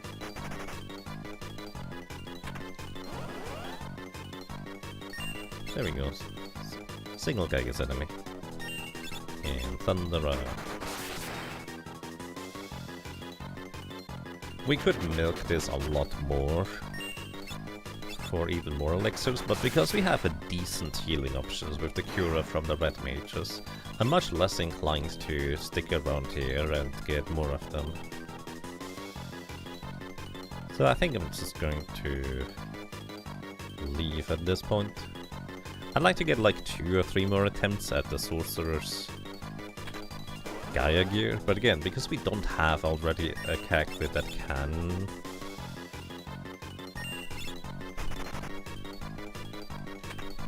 use it for offensive purposes, it's not as interesting. Elixir. Let's get 2 more Sorcerer Steals in, and then we are out of here.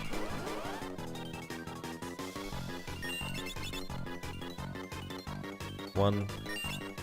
And 1 more. We could still get up to like 40 elixirs if I were so inclined. But should already be more than plenty. Plus the music is not the most pleasant one in the entire game. In fact, this is probably the least pleasant one. Alright, just Mage Masters. We're good to go. Let's leave.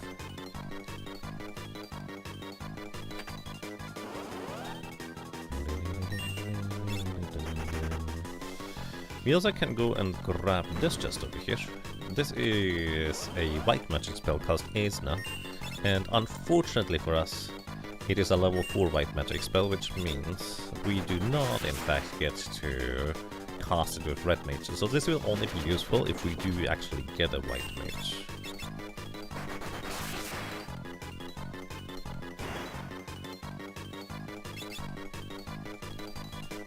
And this, I think, is a flame or fire-based throwing item for the ninja. I think we can one-shot the sorcerers like this. Yeah. And notably, these wolves here in this area, when there's no other creature aside from just wolves around, they will just run away and, you know, hopefully run outside to not explode at the castle. That's a lightning scroll? I thought it was a flame scroll. Anyways, I don't think he has... Well, he has a potion. Not interesting. Oh, you're out of MP. How inconvenient. I think we can put some stuff to sleep here.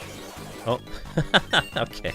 So these wolves in this encounter in particular, they never attack on their own volition. They only ever wait for the command from their sergeant to attack. If you get into a random encounter with these guys, they do actually attack both on their own and when the sergeant tells them to attack. But in this encounter, they just don't, so... Because the sergeant is asleep now, he can't do that. He only has 1000 HP. And when there's no more wolves around, or nothing aside from wolves around, they just run away. And we win. We get red magic level 2 on our characters. Very nice. Level 3 is the maximum, and we should be able to reach that relatively fast. And then we can switch jobs around, so our thief also has a red magic. Alrighty.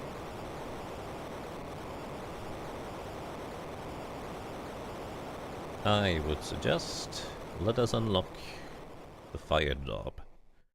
So, now we can roll any job that we have not yet had from wind, water and fire job crystals. So we're gonna get... You know, earlier I mentioned there would be a fun class to have that I haven't had so far, and we got that one. Can you guess which one it is?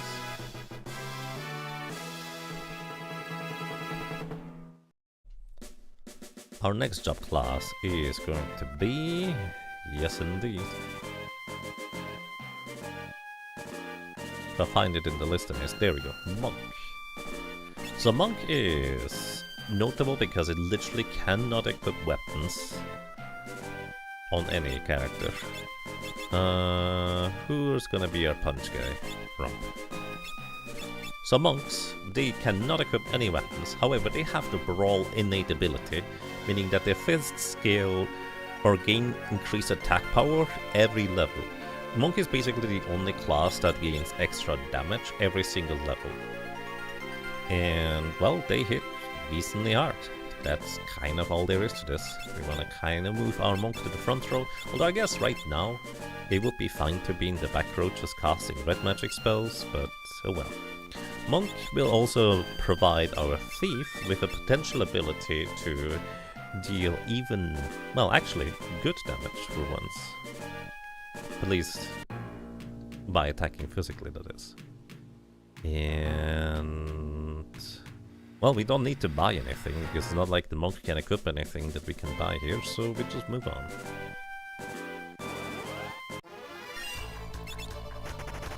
I guess the zoo enemies here in the plains are mostly notable for having a ton of HP, I think it's 850, but also a rare drop chance for elixirs. There's a notable amount of enemies across the game that just drop elixirs whenever they feel like it. It's kind of interesting. So you're kind of incentivized to actually use these things instead of hoarding them. The thing is, I end up the game usually having a ton of elixirs anyways, because I know when I can get away with not using them.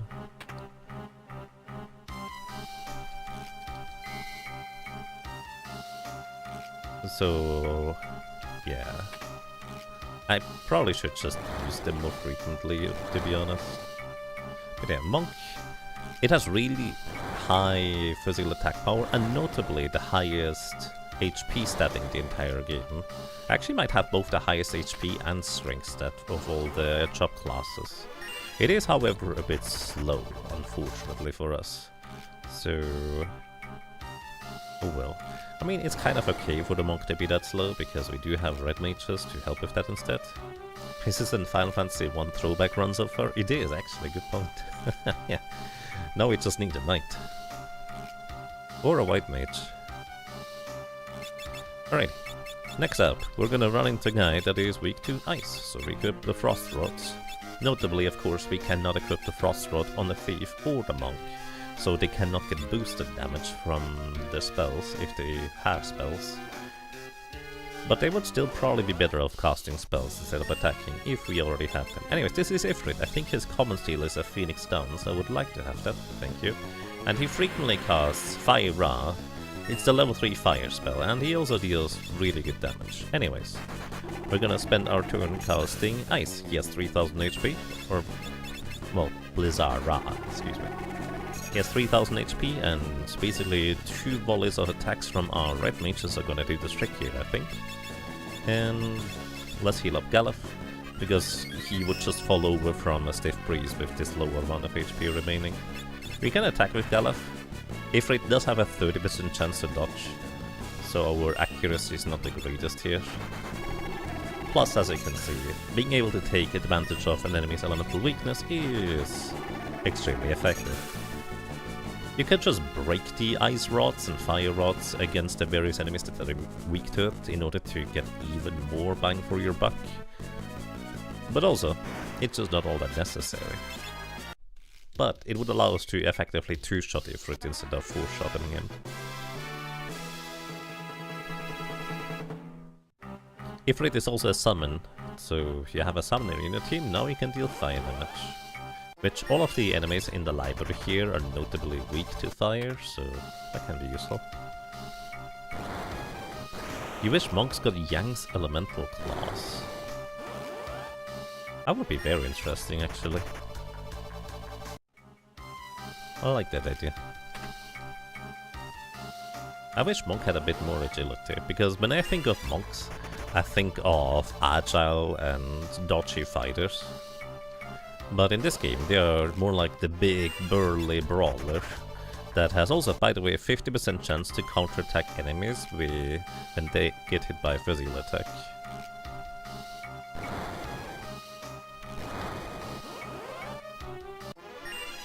Flee.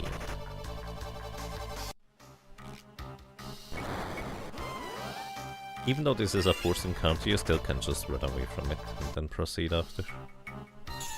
So, next up. We equip the Flame Rod, and you probably can by now guess why. Also, we should absolutely make sure the butt has the Elemental equipped, because being in the front row, he is much more vulnerable to physical damage from enemies than our backline characters. Even though he has much more maximum HP, it's still nice to, you know, just ignore the damage sometimes. Anyways, this is Biblos. If you don't have a way to take damage or advantage of elemental damage, he can be a huge nuisance. Web just slows our character, and slow is arguably one of the most debilitating status effects in the entire game. However, he is weak to fire. He has also 3600 HP, so it's about going to be 5 spell casts to knock him out.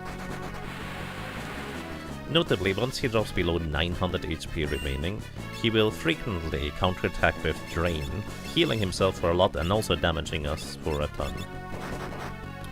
Punch. It's actually surprisingly good damage. Biblos also has a pretty solid high chance of just dodging your physical attacks, so that's the thing. Confuse. Confused characters will just hit your own party, buff the enemy if they have spells, which they do have in this case, and stuff like that. Frog, you know what? The frog can just punch Lena for no damage. Because if you're a frog, your attack power is set to 3 and you cannot cast any spells anymore. Web on the same character, you know what? It's actually been a pretty friendly Biblos fight, because every other turn they could use Wind Slash, which... Now that I look at my HP of my characters, I'm actually not sure our red mages would survive in Slash. I didn't even think about that. But hey, sometimes you just get lucky and you don't have to worry about that. Wind Slash dealing like, what, 250 to 300 damage? Yeah, I think that would be very close for Ferris or Lena to survive.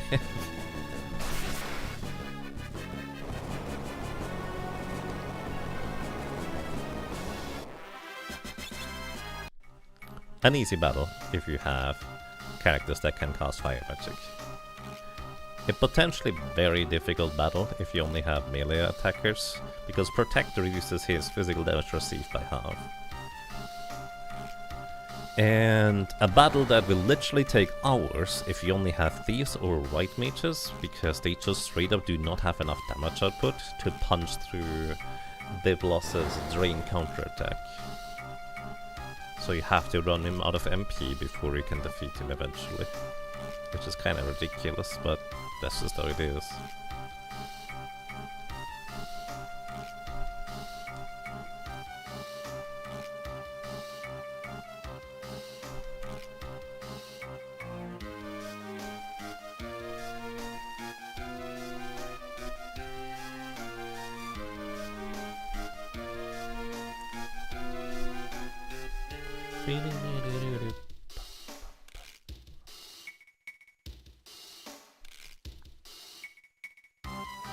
Our characters just run off the mid instead of, you know, taking the time to use the pot, so we have to backtrack and use the pot.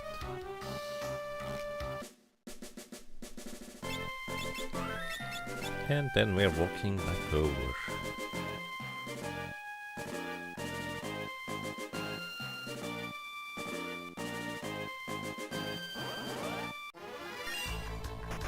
Silent bees have a needle attack that has a 50% chance to either blind you or silence you.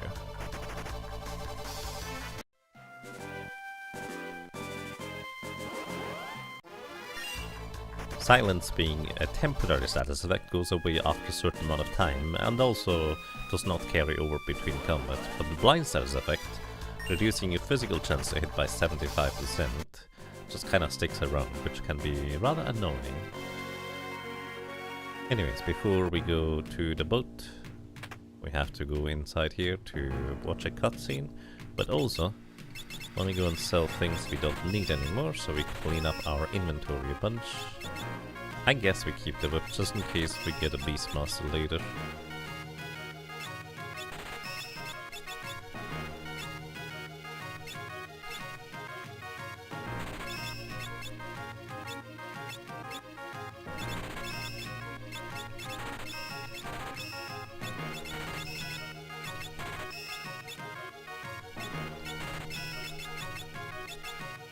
Oh yeah, I got the ninja suit I forgot to equip. That one has the same defense exactly as a mithril armor, which is kind of funny. But they also get +1 agility and weighs a lot less, so it's basically just a strict upgrade. Anyways, we're gonna buy a bunch of flame rods. I like the sound better. You'll see why shortly.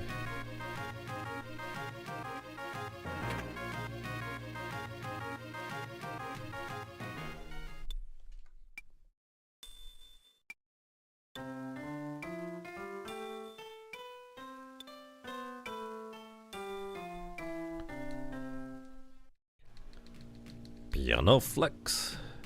Wee.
Alrighty.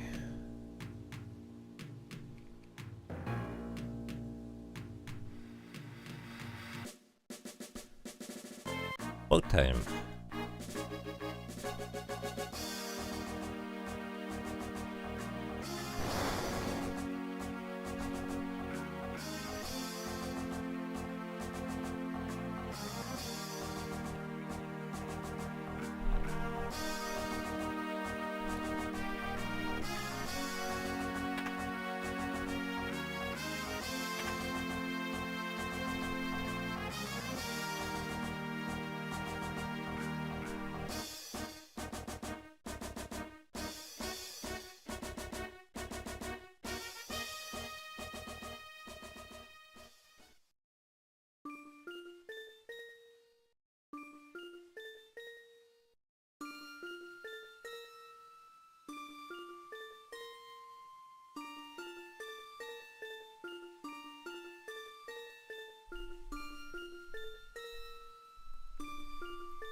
On a completely random note, I have a question.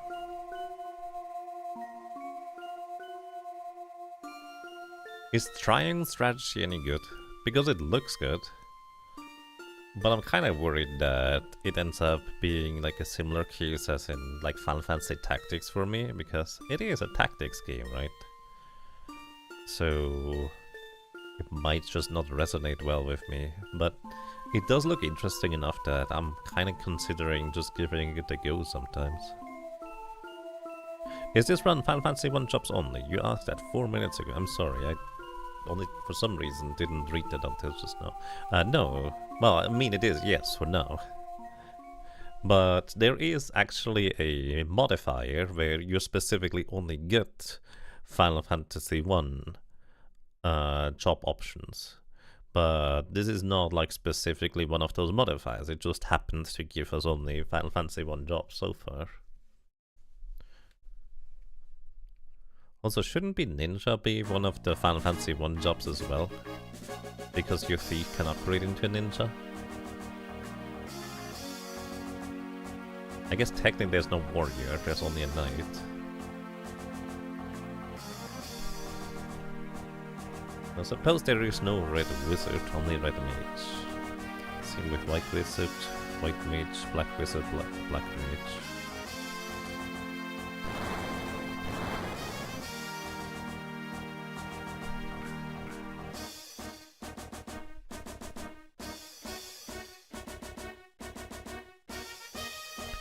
Alrighty, we're off. Welcome to World 2, where we can finally drive around in the big white sea and run into the one enemy that is faster than a thief. Which means we're probably gonna get whacked a bunch of times before we get to run away. Because these sea ibis enemies just are faster. There's not really a whole lot we can do about that part. Aside from getting lucky and not getting too many encounters, I guess. There it is. So rude. Just comes up, whacks us, and then we need to run away.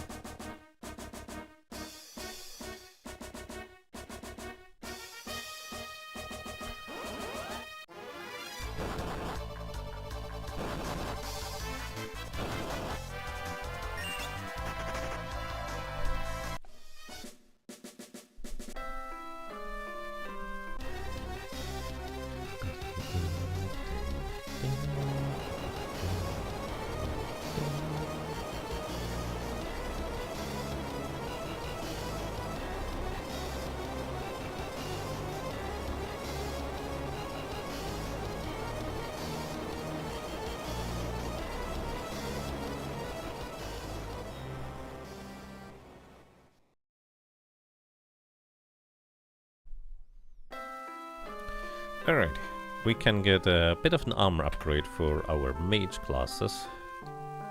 Although arguably they can also equip medium armor, so it's questionable whether that's actually an upgrade. I guess it's better magic defense if nothing else. And I suppose we can also go ahead and sell... You know what, I'm never using the healing stuff. I can just use Cura as a spell. That's the exact same thing, except I can also multi-target it and don't have to worry about switching weapons. It's good for, like, technically preserving resources, because it doesn't cost MP, but that largely really doesn't matter that much. We keep 2 mage masters, just in case that's useful. And let's buy 2 Sage's Surplus. Technically less defense than the silver plates, but... Oh yeah, right, you can equip the ninja's suit as well, I forgot about that part. But the ninja suit goes to our frontline character. You can have a silver plate, why not? The weapons in here are not interesting. We can get... Can we cast the toad spell? I think the answer is yes, right? Chocobo! Catch the chocobo! Oh, I was just mashing the A button and he kind of came my way. Might be the fastest catch of the chocobo ever here for me.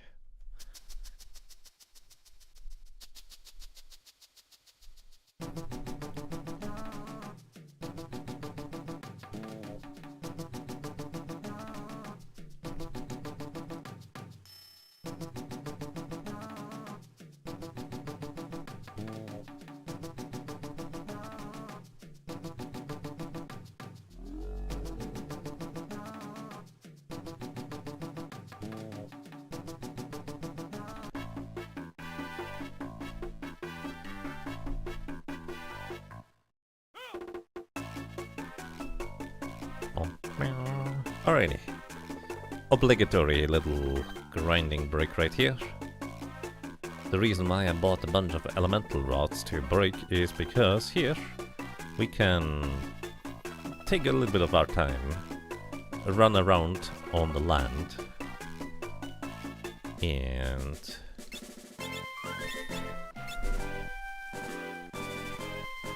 grind out a really efficient experience and money.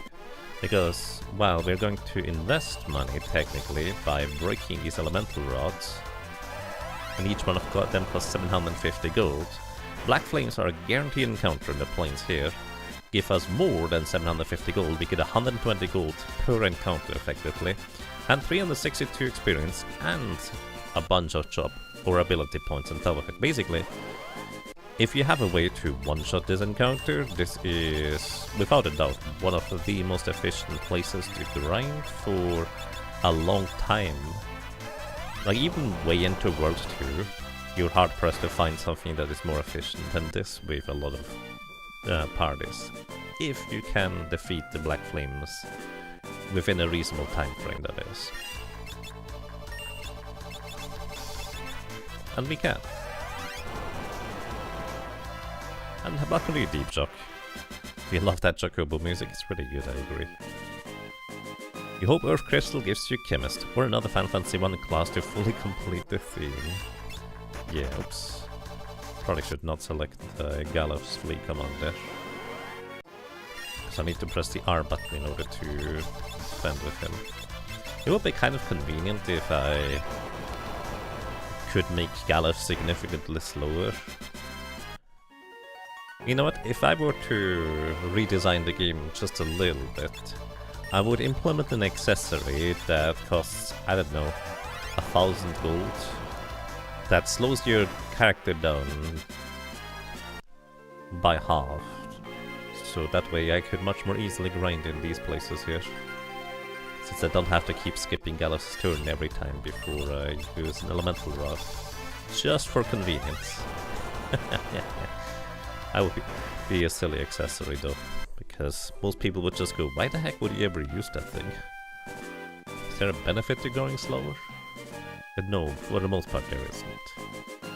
Aside from this one specific scenario, where I just want to wet Mitsu's turns.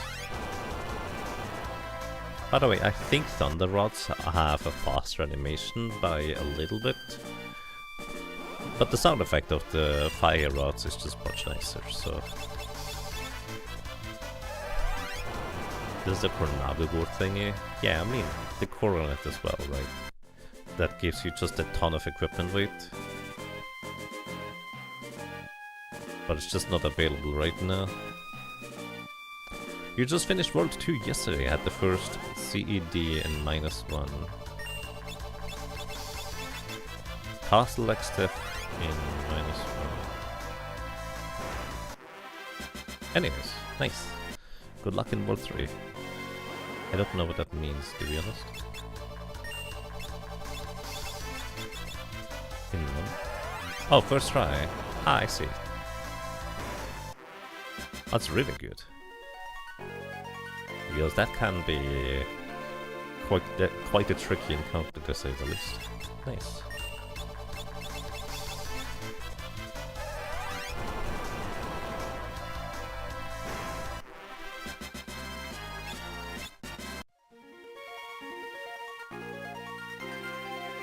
Could get in one attempt meat fort itself.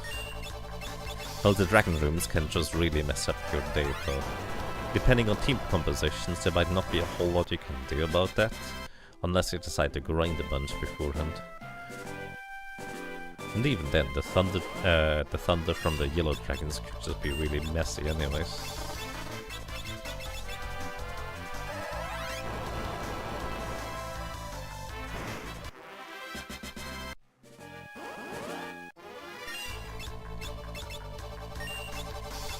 Also, upcoming is gonna be Sandworm, and I will be checking whether I can just multi-target spells and the holes are not gonna counter. Because in theory they shouldn't counter. But they should only counter physical damage.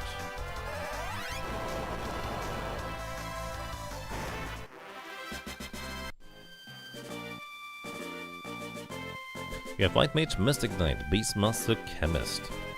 Beastmaster Whip and Chemist with a good knife was a gambled on... is what you gambled on Zerking? Nice.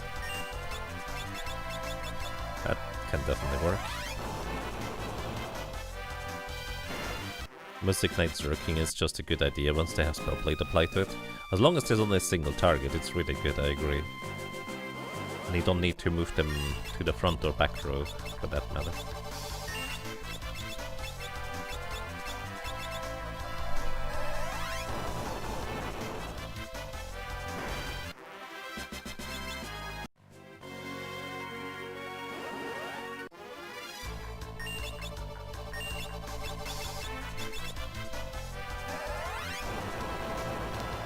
Alright, what level are we now? 17?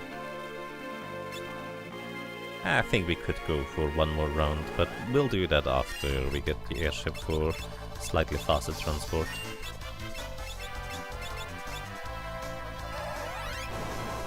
I think we should also get level 18 soon here.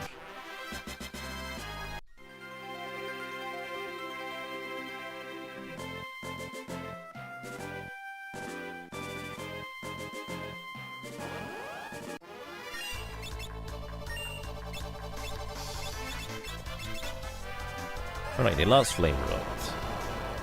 At least for now, we're going to move on. And we get the level. Perfect, level 18. Level 80 is not a particular level I'm looking for, it was just, well, convenient that we reached the next level before we ran out of elemental rods to break. At this point I also have no idea on what our next damage for magic power or strength power threshold would be.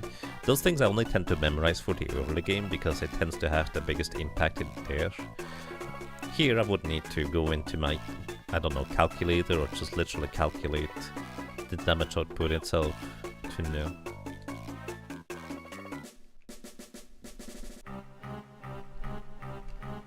Alrighty.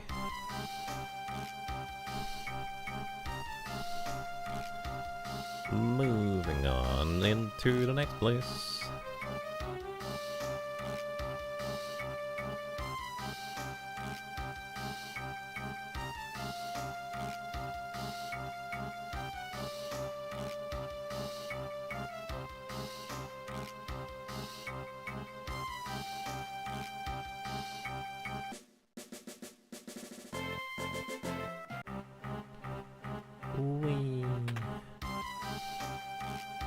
Full HP, full MP after leveling.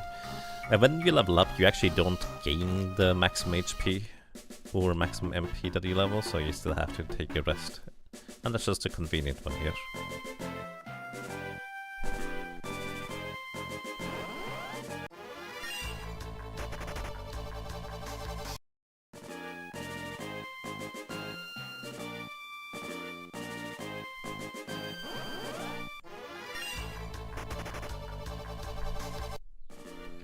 Alrighty.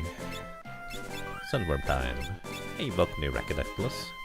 Thank you, I hope you're doing well as well. Let's equip Pattern of Thunder Rods. The boss here is not weak to anything in particular, so we can just use whatever. Boost. I'm actually not sure how much, but boost your experience for. You would need to check your experience before and after. But I guess that's a thing now. Maybe I should have a thing on screen somehow. I don't know what I would put on screen for the boost. Like a little thing in the corner or so. But I don't know what it would be. You prefer it to be a mystery? Alright, fair. Alrighty, Sandworm, 3000 HP. No particular weaknesses we can take advantage of. Only Blue Mage, Aqua Rake can really do much against this guy. He's also always considered to be in the back row, which is why it's especially nice for our Thief here to have a Moonring Blade that deals full damage into the back row. So even though our Thief has significantly less HP, attack power than our Monk, he might still deal more damage than the Monk. Also, if you target a hole, they should counterattack with Gravity, reducing our current HP by 1. But I think that's only a counterattack to physical damage. Yeah, not to magic.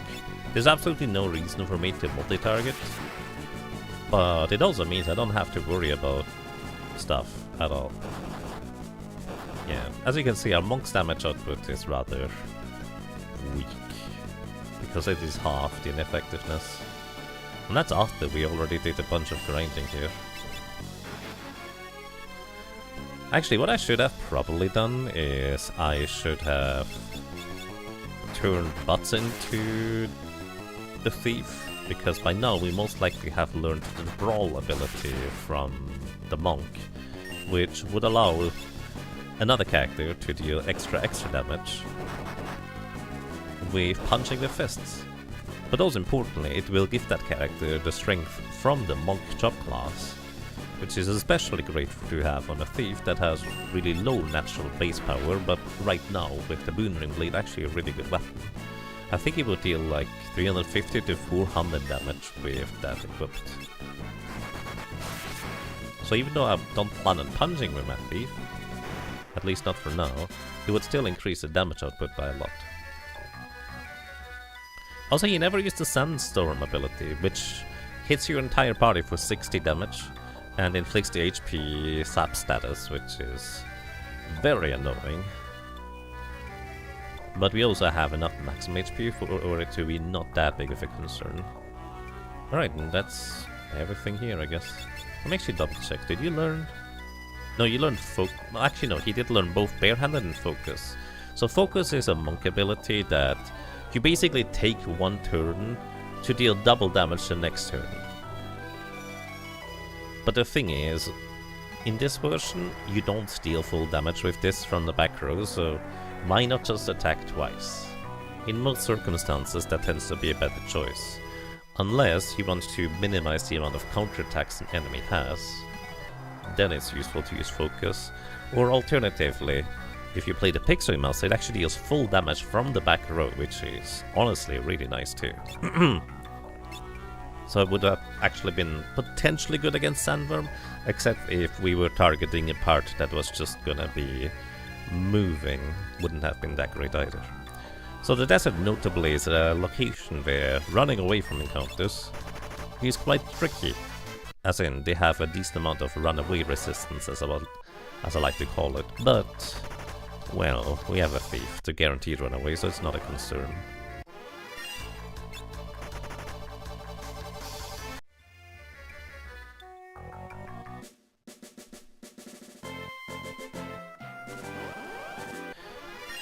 If they intended it to be represent falling into holes, there would be a different attack name associated, you think, like Plummet or Sunswell or something. I mean, it's called Gravity in this version, so, you know, gravity damage is usually when you fall on your face or something like that. Or in Dark Souls, it's usually when you die after taking a small misstep.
Bling.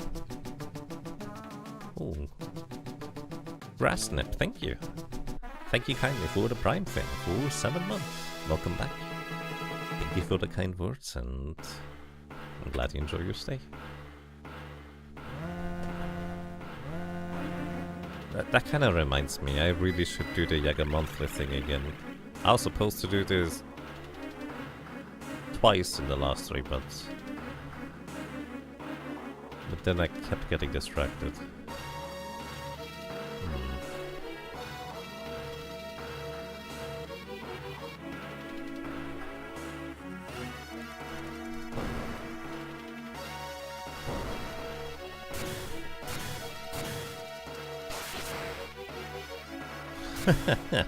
Green Mage, Red Mage and Fist Mage. Yes, pretty much. Hello, have you ever used the Project Demi version that removes the cutscenes? I've done it. I've done like 1 or 2 runs a few years ago on it. But it kind of made me realize that I do kind of miss the cutscenes. because it's a nice little bit of downtime, time to think as to what I can do next. And because I tend to focus a lot on explaining like mechanics and bosses and stuff like that, it was just basically for me non-stop explaining things that I'm doing rather than getting ever any breaks in between. So I just prefer the cutscenes, honestly. Like, it is faster, but I'm not trying to go through here all that quickly. But it's a nice version or variant to play, if you will. Especially if you have played the game numerous times and you just kind of know the story and where you're going for that matter. What's next? Scroll Mage? Scroll Mage would be interesting. I mean, of course, Blue Mage is always good. We could also have...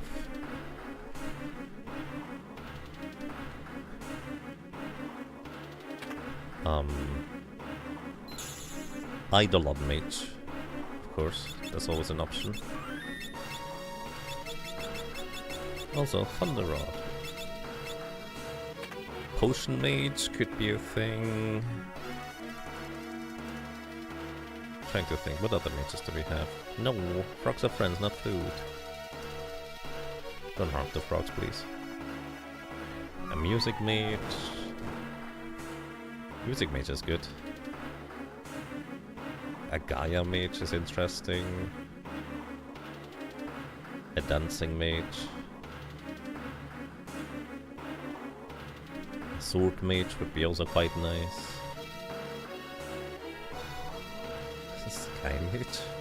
Which one would the Sky Mage be? A Bear Mage. Yeah. A Jump Mage. Oh, the Sky Mage is Dragoon, yes.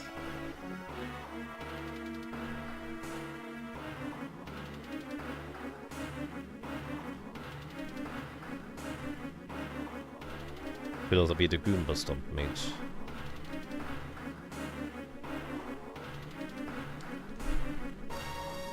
Alrighty. So, we drag something up from the ground of the sea, and it's Crayclaw. Crayclaw has a common seal for a coral sword. It's a lightning-based sword that we technically could use, but practically, we can just cast spells instead. He's weak to lightning. He has only 2000 HP, which, you know, we deal almost 1000 damage per spell cast, so... This is not enough, apparently. I figured that would be enough damage, but Monk is just... Monk scales really, really, really, really well with levels. But the problem is that you do need to gain a lot of levels in order to have that kind of scaling.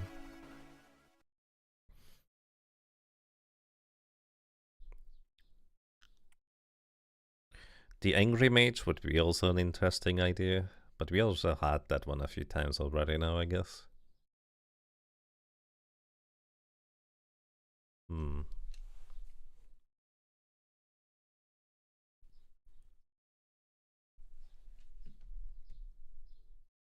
What else do we have?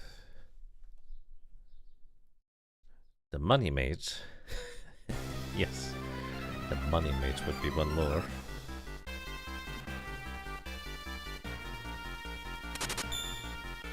The Bow Mage. Or is it an Arrow Mage? I think that covers most of them, doesn't it? Richter say thank you kindly for 30 months of support. Welcome back. I'm glad you enjoy your stay. Not Angry Mage, a Rage Mage. There we go, that's much better.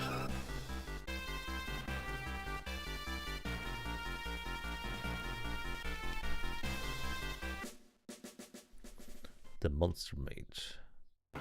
A Sound Mage. Music Mage I think works pretty well.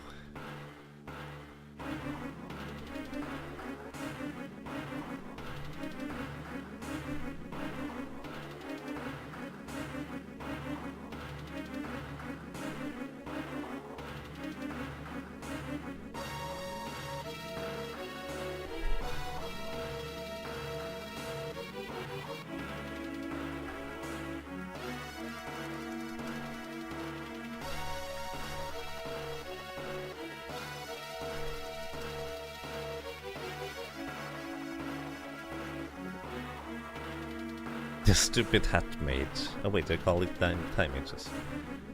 I mean dunce caps.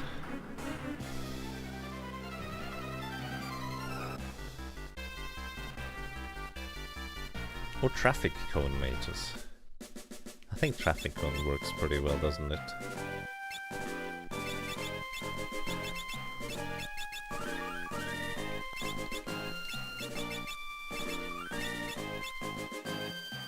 The DLC mage, yes, pretty much. Except for Ferris. I think she has like a green hat for some reason. Alright. Moving on over to the next boss. And honestly, I don't think our monk is gonna contribute much here with attacks. We actually need a little bit of extra ability points for our red mages to learn the red magic stuff. Then we can switch stuff around afterwards. And we get adamantite. But also we get an encounter with Timmy. This is Adamantis. 2000 HP. Always comes with Protect and Shell, which means it functionally always takes half damage. And all it ever does is attack twice, then attack once, then attack twice, then attack once, etc. And it is initially, well, it's actually always weak to ice. So we equip the Frost Rod, cast Blizzara, and deal good damage. Again, takes half damage from all sources because of Shell as well as Protect. Except for some reason if you have a Samurai early on, the Guild House actually ignores Protect and Shell both. Ow. There goes half of Lena's HP. But it looks like she survives one more hit. So it's probably good to just heal her with a regular potion and then move on. The GBA only classes the gun mage. Is that mage cannon?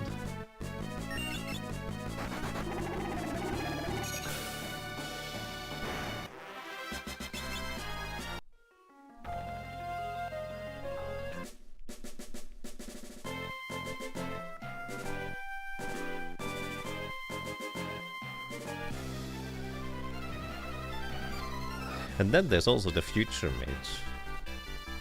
You know, because the Oracle, anything they do, only happens after a certain amount of time passes in combat.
Shadow clone engineering technique.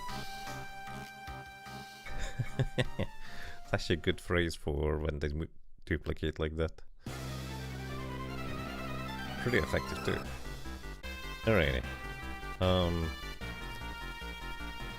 I guess I'm gonna get ability points along the way anyways. And Titan, I suppose we have enough HP to work with. It's mostly a question as to whether I would want to gain some levels now or a little bit later. Yeah, we'll be fine. Well, I guess we don't really have a good way of gaining experience in Worlds 2 with these job classes right now. Like, we can get some experience along the way technically, but let's go for one more array of elemental rods to break. And then we move on to the next part of the game. So A little grinding break. So let's sell all the things we don't need at this point. Coral swords, crossbows. If we need these things, we can also buy most of them back.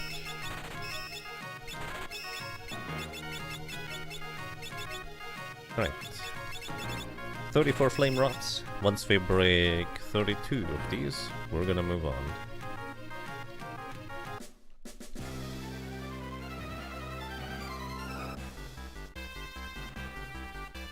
So, if you're looking for a time to just,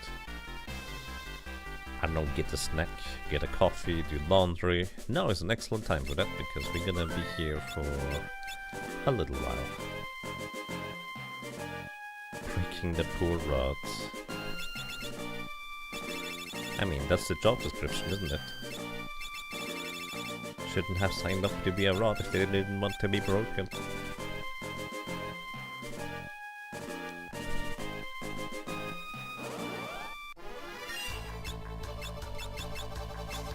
Alright, I need to defend that gallop every time first.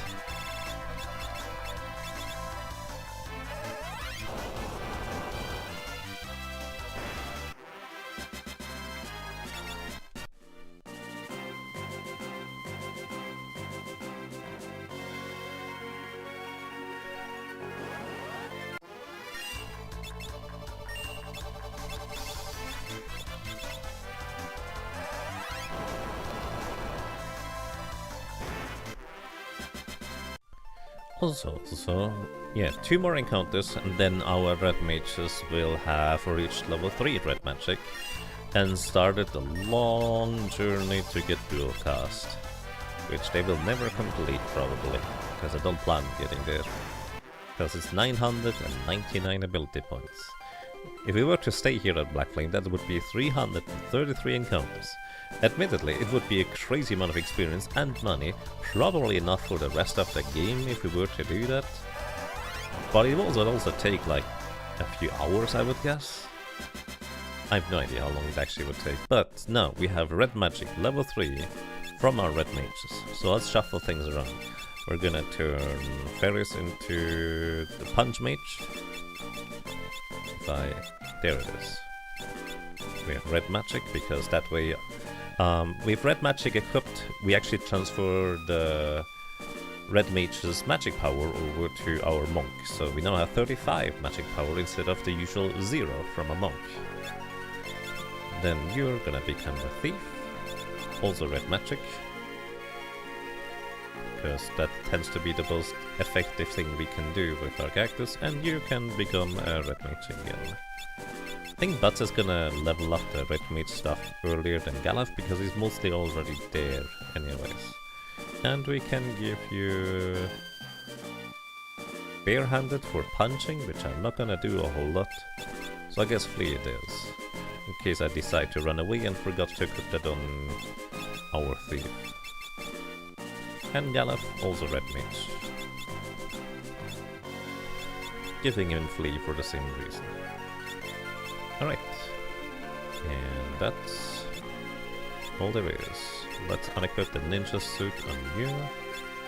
Because you two get the Sage's Surplus instead. Elemental on you is perfectly fine. Silver plate. You get the Thief's Cloth every time. You also get the Moonring Blade, and you get the Silver Specs. Just for that 1 extra defense. Alright. And with this, we're gonna have a little session of just breaking roads.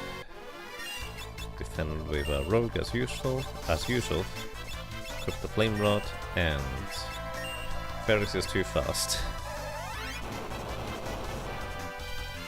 We actually need to slow down Ferris a little bit, because otherwise I'm gonna have the menu with her all the time.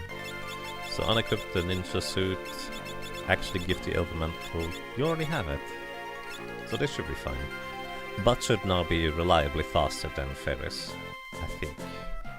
So that means I don't have to cancel Ferris's menu every time in order to break the rods here. Probably.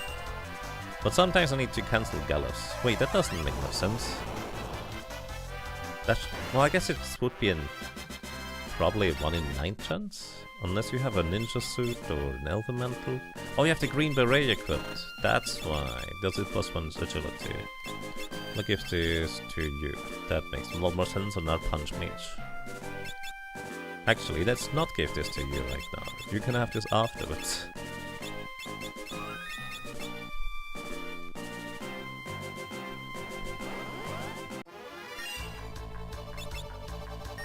Okay, now that should be hopefully reliably faster than the other characters. Which means I don't have to cancel their menus after we initiate the rod breaking.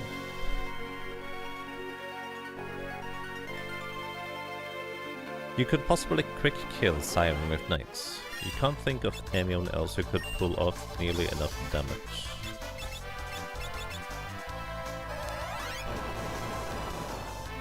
I mean, if you are willing to wait until Karnak,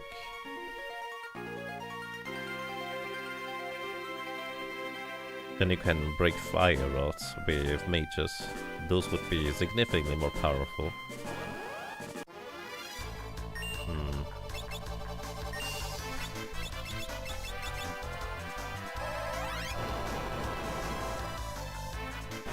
Or you could farm flame rods from the Rickard mages in the Walls Tower to achieve the same effect, but equip them on the freelancers instead.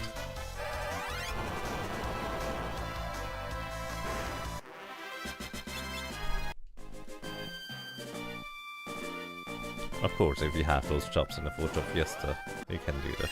But if you don't, well, I guess knights tend to be like the most convincing early game class for dealing damage.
Learned barehanded.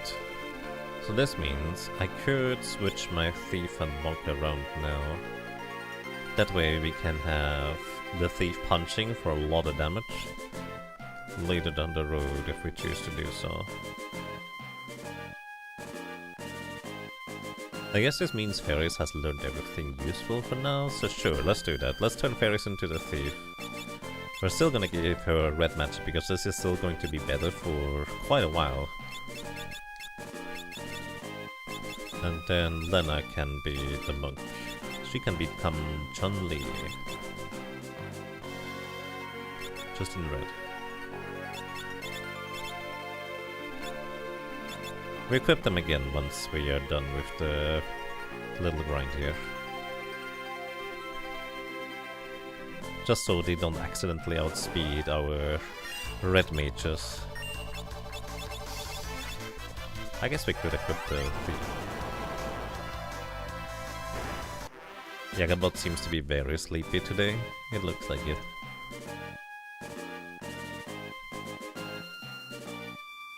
Making me yawn too. I should go grab another coffee.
And a few more levels gained.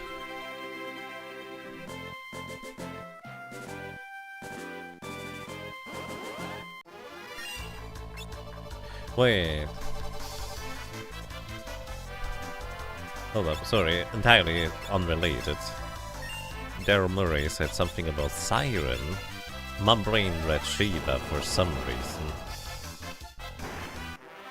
Yeah, no, you're right. Knights are the way to quickly kill Siren. Sorry, my brain for some reason likes to conflate the two characters, which are entirely different. Siren and Shiva are not the same. Don't know why my brain does that. But yeah, I think Knights are your best option if you want to knock her out immediately, effectively.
I don't brain very well right now. Yeah, that happens. Reasonably frequently even. Alrighty. We're down to 3 flame rods. How close are we to another level? That is about 4 more encounters. So sure, we can just break all of the elemental rods, gain 1 more level, and then we move on from here. It's just there's not really going to be a much better place for us to gain experience and money in for quite a while, so I'm just choosing to go through this place here for a while. Because right now we are really strong with our red mages. And I guess at the beginning of World 2, at least the thief will be able to deal good damage, funnily enough, thanks to barehanded from the monk and being able to steal a double lance. But beyond that, our damage output is actually not going to be that great anymore. Relatively speaking, relative to how strong the enemies are anyways. And we should still have some thunder rods to break.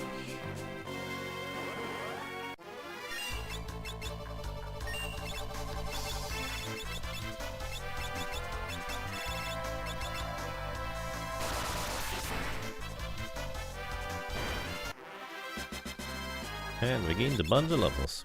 Alright. So just let's go. We have reached level 22 in our case. That's pretty solid. Probably a bit more than you need. Well, definitely a lot more than you need in order to get through the next section of the game.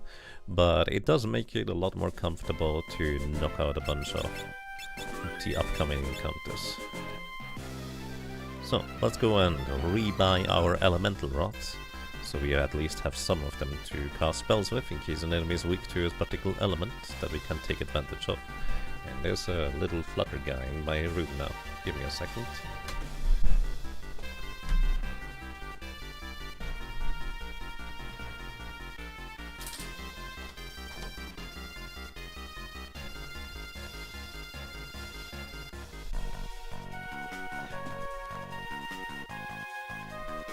I just tend to catch them and throw them outside.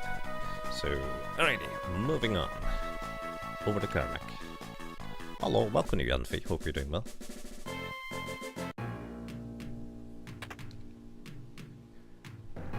Alrighty, so, just in case I decide to have some extra rods to break, let's buy some extras. Which is always possible, especially in the upcoming section where we might kind of want to do that, who knows.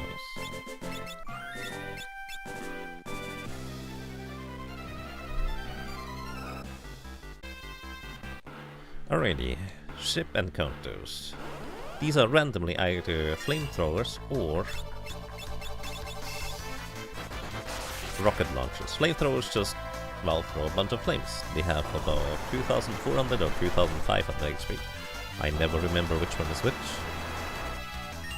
And, well, we could do some decent physical damage to these guys if we chose to do so, but I think red magic is just strictly stronger. So we're gonna equip the thunder rod, when I don't forget about it, and deal with some good damage against them.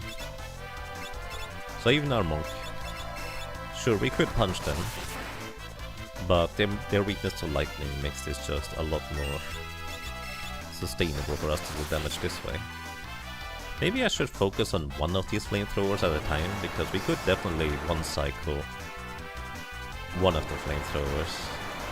But if I multi-target, we're not quite as strong, especially if I forget to equip the thunder rod here. So that's a thing.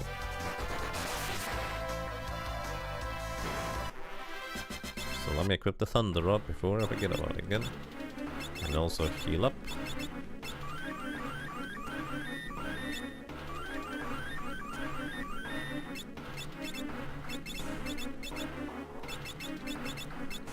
And into the next one. So, these launchers here, they actually never kill you by themselves because all the damage they deal is percentage based. Missile is 75% of your current HP, and Rocket Punch is 50% of your current HP and confuses you. So the only way to die in this encounter is literally by having a character get confused in your team, and then them knocking out your own team one way or another. So, deal with the confusion, and these guys are absolutely no danger. Although again, might be a wise choice too.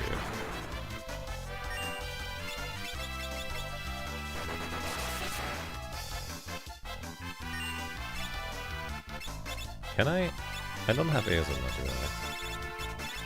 No. And if I punch Gallop here, gonna take a ton of damage because Monk is decently strong.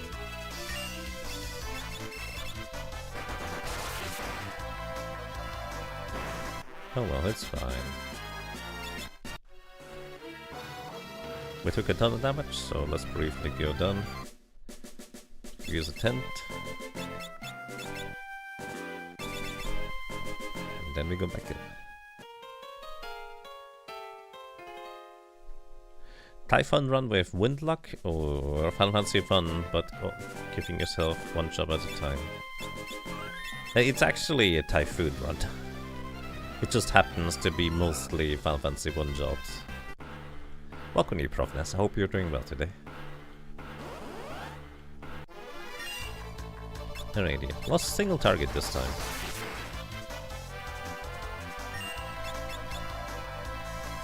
Rocket Punch. I should have equipped a weak weapon on the thief at least. That way fairies would not be able to deal much damage to us.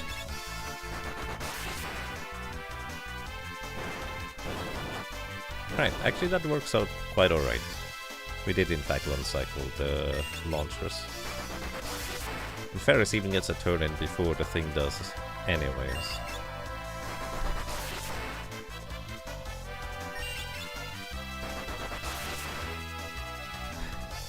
In a lazy view, you're mad. What, lazy? No, you're still here. But you arrive every time there's a stream or not, doesn't matter. I appreciate it.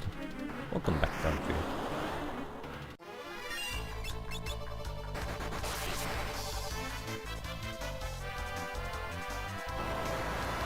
Like, some of the people have really high watch streaks, which is kind of mind-boggling to me, because I don't know about you, but I rarely have the attention span to do more or less the same thing over the course of many days in a row, like that. That's crazy to me. Like, 3 is more normal in my book. You know what I just realized? Instead of using potions, I could just use, you know, Cura. I have red mages. The red mages can cast spells to heal. Derp.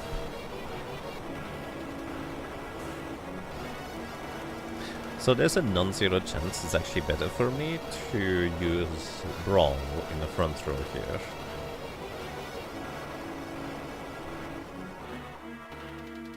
I mean, still, in my book, if you're literally just watching the VOD or the thing to keep the streak alive, then I guess that's your thing to do. No, not what I would prefer to do. Like, sure, it's easier, but it's still crazy to me. Alright, we're actually gonna go unarmed, because we're gonna give fairies the unarmed stuff. And then we need to make sure to actually equip Lena with some random equipment too. And then we should probably be fine to nuke the little launchers on the back with this team. Most likely. Let's heal to absolutely full. Also, once again, Yaga, you have healing spells. Anyways, welcome to Soul Cannon. This thing has effectively 12,500 HP. And the little launchers on the back have about 8,000 HP each. Yes, 800 HP each. And we absolutely want to knock these things out as quick as possible. As you can see, our thief does really well. The thing is, the little launchers on the back are not weak to lightning, so this might not knock out. Well, I guess we'll see. Let's hope it does.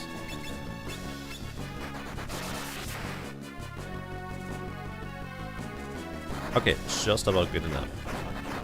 Now, Lena. I targeted the wrong thing, apparently. Alrighty, Fairies is gonna deal absolutely pitiful amounts of damage now, because she got the old status effect now on her. Old status effect means that she is going to get all of her stats reduced to 1 over the course of a short period of time. I can actually just knock her out here. and then revive her. This way she doesn't lose all of her stats, but she still lost a lot of damage output right there. So use a Phoenix Stone, revive you.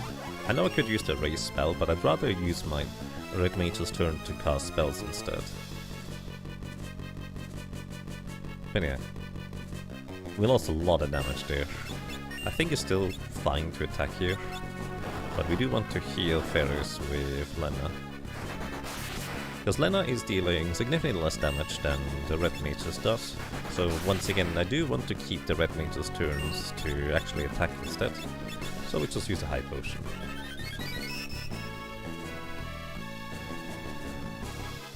Oh yeah, does Lena still have red magic? I guess I could have used Cura.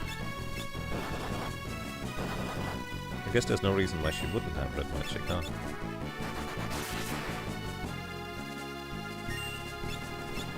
I thought I targeted the correct little launchers on the back, the secondary one, but evidently didn't. And yes, she still has red magic. Alrighty, so the Soul Cannon, once it is at 128% capacity, that means in the next turn it is going to unleash a very, very damaging attack that hits your entire party for half of their maximum HP and damage. And also inflicts the HP sap status, which means we are going to continuously lose more HP on top of that.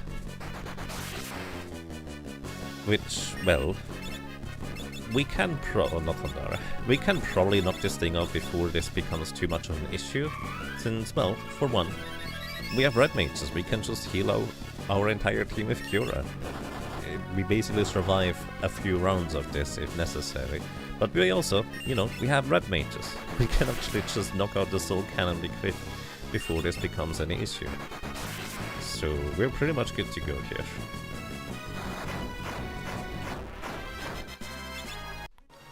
And we also get guaranteed a high potion here, and I think a dark matter from this encounter.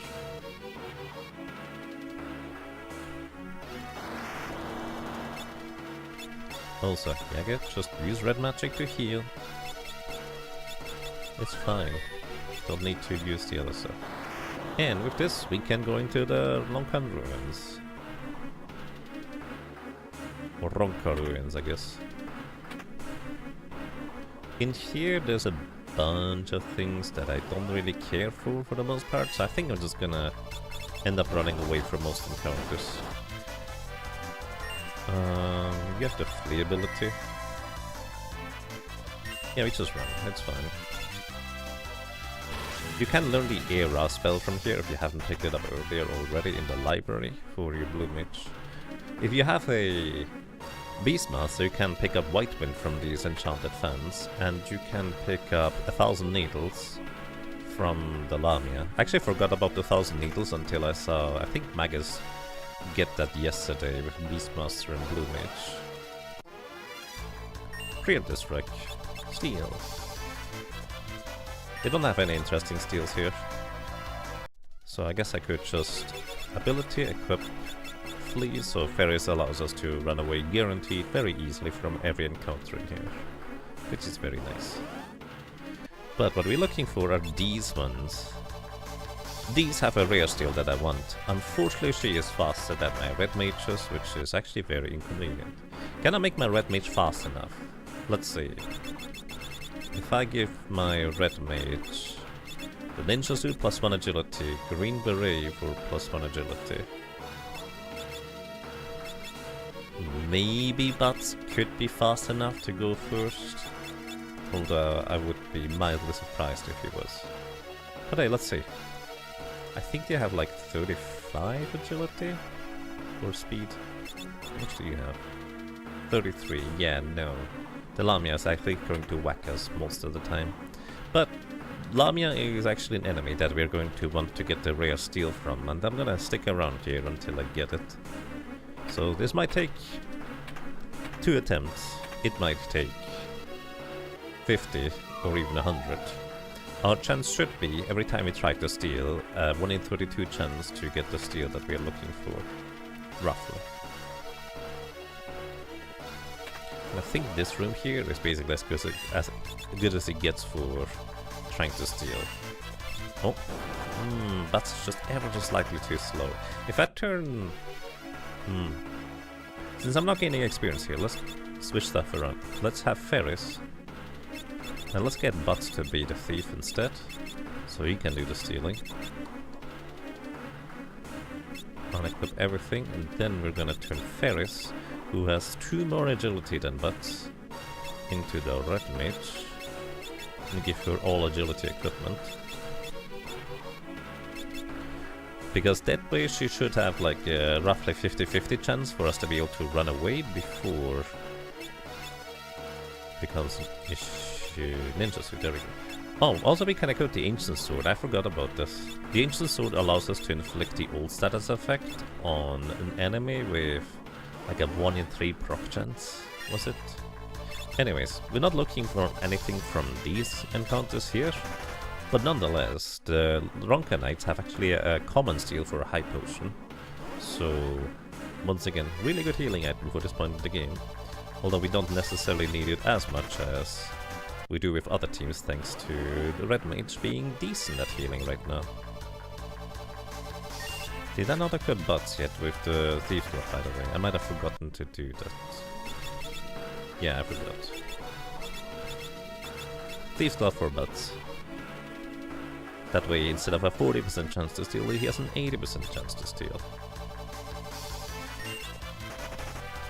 1,000 needles is in 5, you do not remember that? Yes, it is. And you can get it from these Lamias here if you control them via the Beastmaster, and then use it on your own Blue Mage. Which is honestly a very powerful ability to use.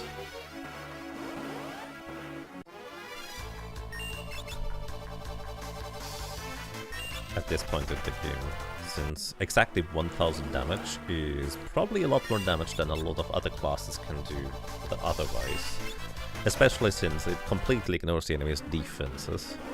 It's just exactly 1000 damage. Couldn't steal. Goodbye. I could stick around and try to steal a second time, but I think getting a new encounter instead of spending the turns is more efficient. The other thing you have reliable access to with the class are Kaizen Knuckle. Make your bare-handed damage actually viable. Yes. Well, to be fair, what's the earliest you can get the Kaizen Knuckles? Can you get that in X-Dev's castle already? Because I know there's like those kinds of enemies you can steal them from in there. But I don't know if that's the same variant. I don't remember.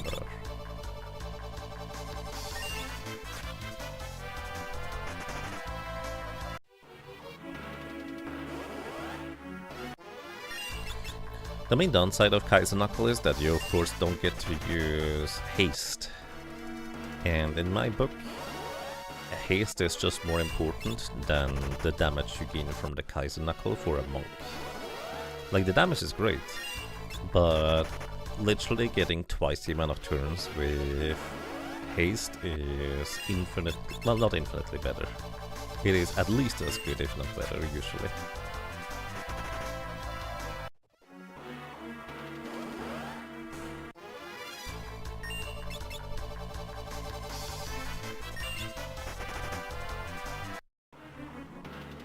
What's the speed of a red dragon? Are we outspeeding a red dragon with our red mages? The pyramid, yeah. That's kind of the unfortunate part. We can get to be in the pyramid, but at that point you almost have the Hermes sandal, so it's a very short time frame where that ends up being useful, I would argue. You're looking forward to Hermes shoes plus Bear Fist plus 4 times attack in your run? Oh, with the rapid fire? Every the punches, yes. That would be a lot of punches. A lot of chances of crits too. But then again, the crits are not even nearly as interesting if you have rapid fire anyways, because you already ignore the defense. still a lot of punching.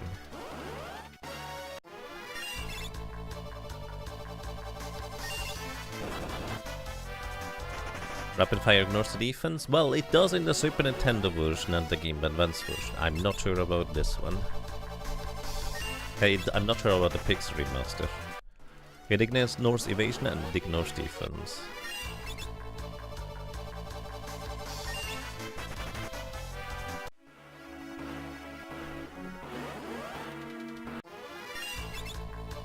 Come on, Lamia Sierra. You know, you might think, oh, isn't it annoying to steal the Lamia Sierra every time you get a thief? And actually, no. I'm one of those weird people where I kind of enjoy these random grinds that you can just get really lucky on, or maybe you don't and you have to try way more than 32 times to actually get the thing you're looking for. But there's like a little bit of a potential excitement every time you try. Just vibing. Pretty much, yeah. Red Dragons are 34 agility. Thank you, Matthias. So this means we should reliably be faster with at least Ferris as a red mage. Since right now she reaches 35 agility and we will have a dancing dagger by then with an additional +1. So yeah, that works well. Maiden skills. So yeah, I suppose that actually kind of makes sense. Alternatively, we could use focus for the Seal Guardians. Basically, if there's one battle you want to try and think ahead for in this game and plan early on how to tackle it, it's the Seal Guardians in World 2. And a Flame Ring, or well, 2 Flame Rings potentially, will just solve that encounter entirely. One Flame Ring might be a bit sketchy, depending on how much maximum HP you have. But 2 will pretty much guarantee solve it.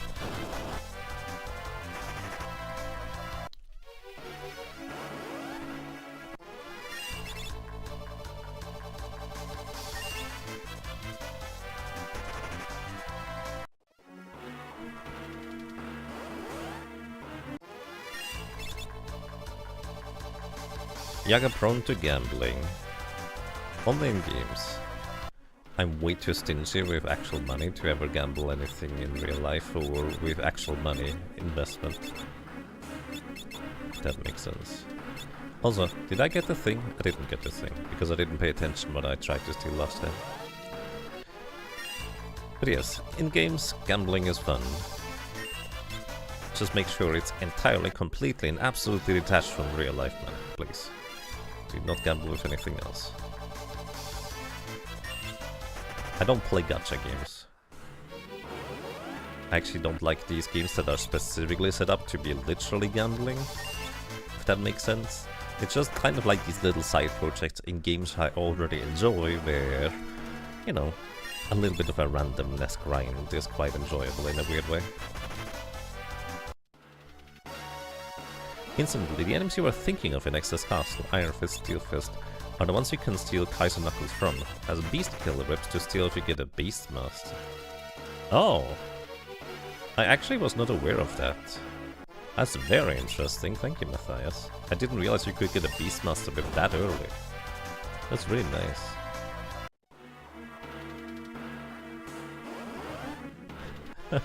Like you bet 5 M&Ms type stuff? Yes.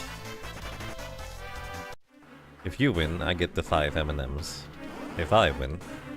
Wait. If you win, I get... No, if I win, I get the 5 M&Ms. If you win, you get my 5 Skittles. Power Drink. That's the rare steal from these Roncon Knights. Power Drinks does nothing if you play the Super Nintendo version. I actually don't know if they fixed the bug in the Game Boy Advance version, to be honest. Well, actually, it's not technically true. Power Drink only helps you in the Super Nintendo version if you have a blue mage to use Goblin Punch with. For some reason, Goblin Punch uses the additional strength you gain from the power drinks as well. Experience boost. I have to inquire about the exact mechanics for Quad Light with the experience boost thingy, because I don't know what it exactly does. Almaga's got a White Mage start. Oh, nice. White Mage is nice. Just a bit slow. Actually, that's probably the reason why he's not already at the Fire Crystal or beyond, isn't it?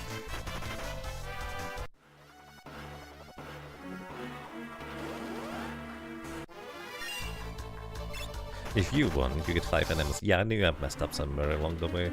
It's fine. It's kind of like the... let's flip a coin. Heads, I win. Tails, you lose. Kind of situation, you know? Except I inverted the relationship by accident.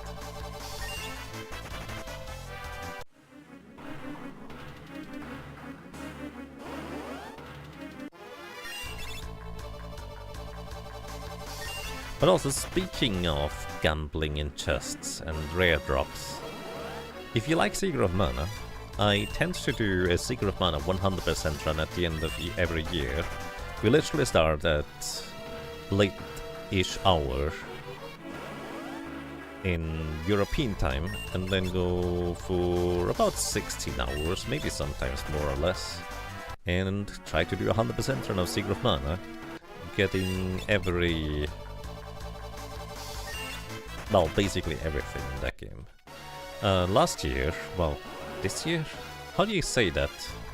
In the previous run, we actually also ended up trying to go for one chest from every single enemy on top of that, just kind of to extend our stay in the various areas rather than rushing through everything. And that was reasonably well received. So maybe if somebody has like suggestions on how to adjust the run, change it up a little bit, kind of in that kind of style, I would be interested in hearing suggestions for that too. Because basically the nice thing was, normally in a speedrun, you try to go fast, which, well, it's gonna be 100% run, it's gonna take long enough even if I try to go fast. Normally in those kinds of runs, you don't spend a whole lot of time in most areas, like you just rush through them, and then you're just gonna be grinding for 5 hours in the Grand Palace, and then another 10 or 15 in the Mana Fortress, and then another 10 to just get the weapon levels up in the Pandora Fields and stuff like that.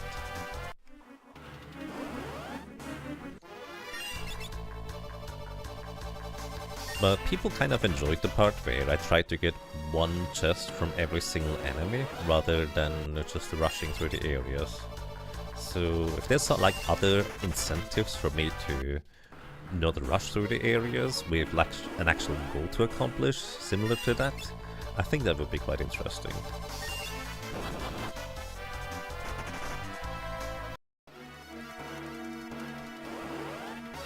We're out to ask about the Seeker of Mana seed pot chest things.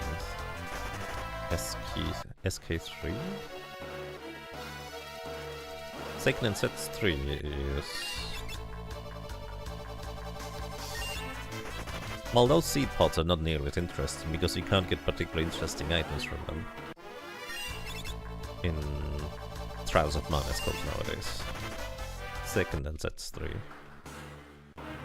There's a room in Skydragon's Story, internally named to honor the first... What? There's a room in Skydragon's Story, internally named to honor the first 100% run I did. You're ready to call it quits for the night, but you were still going to have to been going longer, so you dug in, finished sculpting and detailing it. Oh wow! Thank you, appreciate that.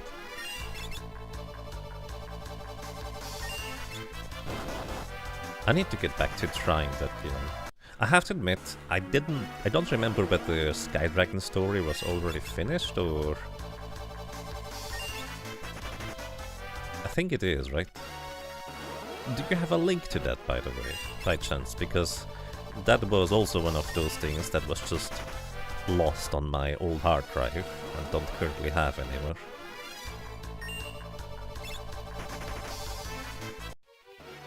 Anyways, Butts just keep stealing maidens' kisses. But we're not looking for kisses, but we're looking for a tiara. The little crown on this thing's head instead. Surely when you steal the kisses, that would be very easy to remove from the head as well in the meantime, right?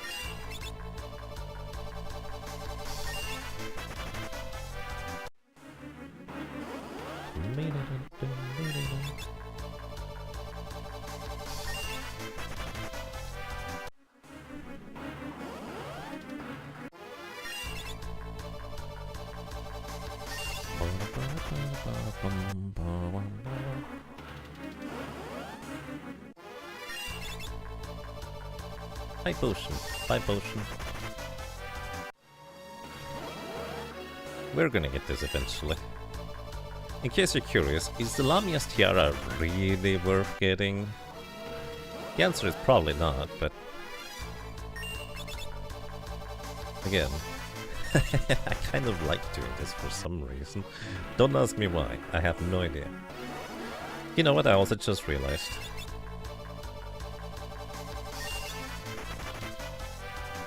Hold up. You know how I was a little bit annoyed that we are occasionally slower than the Lamia? I can't just turn 2 characters into thieves.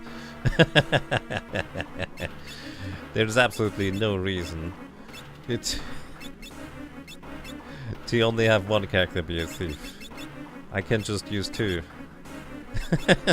This allows me to guaranteed run away before they move. Because right now we don't have a 4th job class, we can have 2 thieves. I'm such a dingus.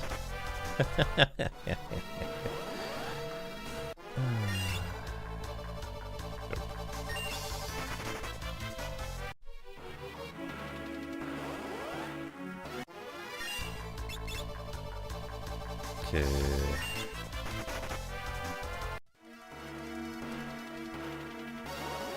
Because you have seen next to know that who isn't yourself played to figure out where it needs to put some polish. Okay.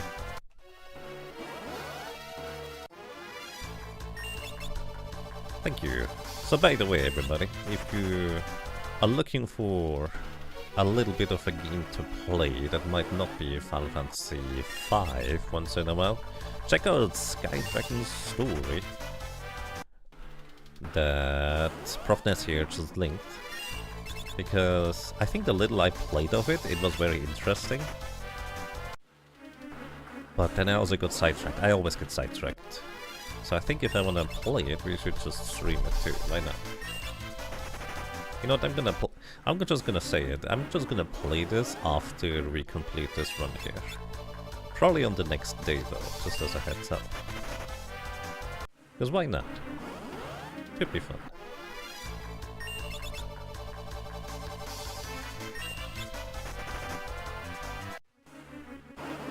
Because, let me be frank, making video games is hard.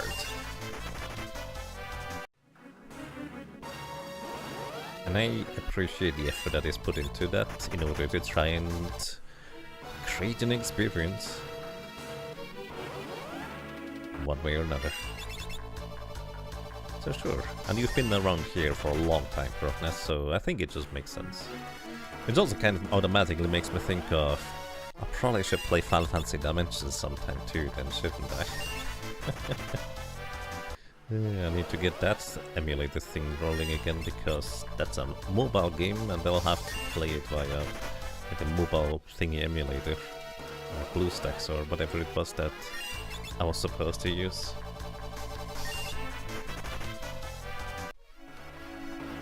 Anyways. Lean back, relax, enjoy the show, I guess. I think we've gotten 2 giant strings from these guys so far. Just no Lamia's tiara. Unfortunately, they're not useful. It's a power drink, actually. Giant strings are useful because they double your maximum HP.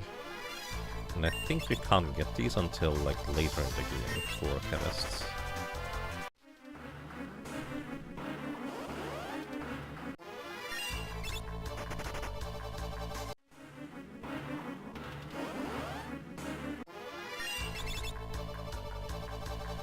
Once you're done with Final Fantasy V Android run, you're going to see if you have an actual Google account on that jank Android keyboard.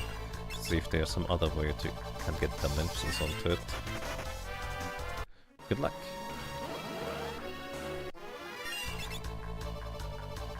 Maiden's Kiss. But yeah, if anybody does not know, there is, technically speaking, like the concept of, think of it as Final Fantasy V 2. You know how there's like Final Fantasy X2? Or people like to call it 10-2. Final Fantasy Dimensions is supposed to be kind of pretty much like Final Fantasy V, but like more or less a... I guess it's not actually like that. I don't think it plays in the same world.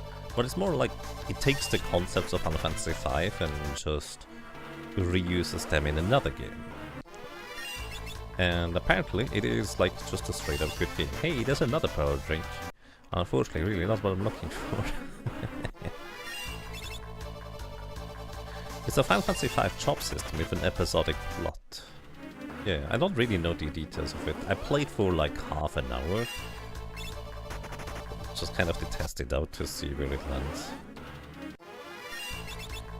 Each world has a new character or two, or something in the job you can pick up. Interesting. I'm kind of curious how this works out. It actually sounds a bit like Final Fantasy 3, I guess? Was it 2? 2 had the different characters.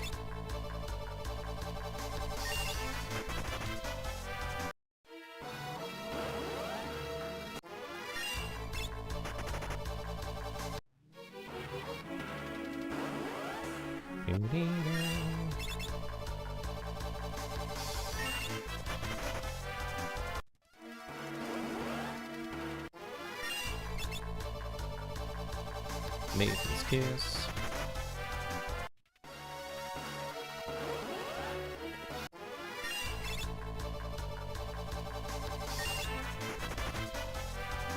You couldn't get dimensions to work with any controller support on your Steam Deck. Interesting. Yeah, admittedly, I have no idea how I would play it. Is Dimensions on Steam? I would guess not, but presumably Steam Deck has like emulator capabilities. Actually, I have no idea how that stuff works.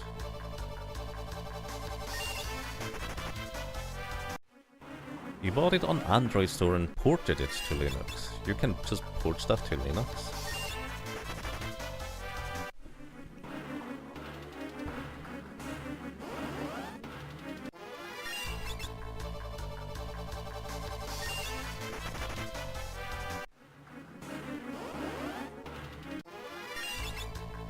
Maybe you're explaining wrong?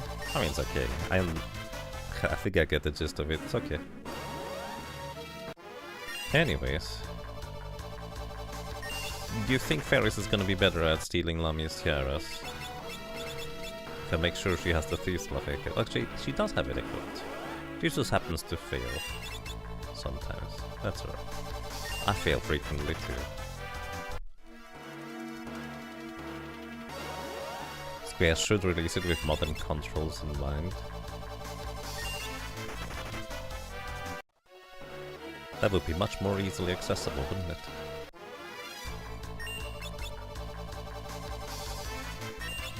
You have it on Google Play. The question is whether Google Play wants to talk to a 2013 crowdfunded failed Android PC in a keyboard.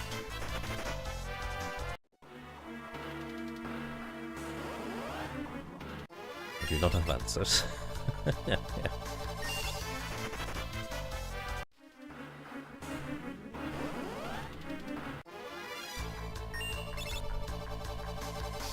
Maiden's Kiss.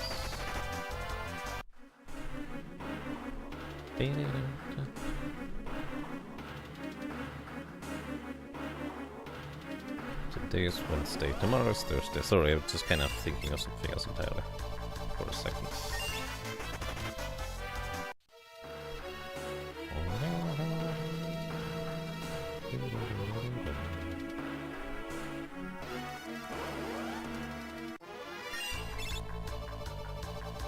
Maiden's Kiss. Alright, just in case I missed getting the Lamia Sierra, let me see if I have one to equip. No. We've been running back and forth here for so long that I was thinking maybe I just missed getting it. But no, we just haven't gotten one yet.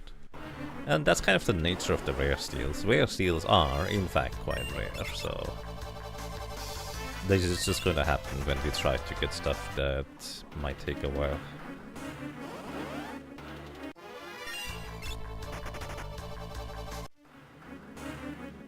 This is also why it's nice to have a time mage. No!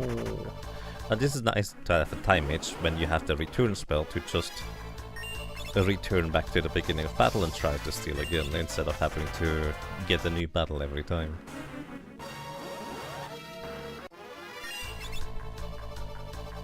Also, I'm out of water, so I'm gonna go and grab a bunch of water real quick and I'll be back. Quick break, everybody.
Alrighty, I'm back.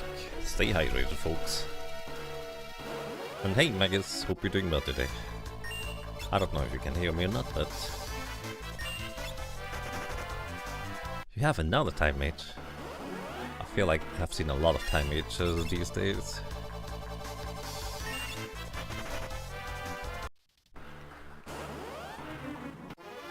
No. Oh yeah, hold up.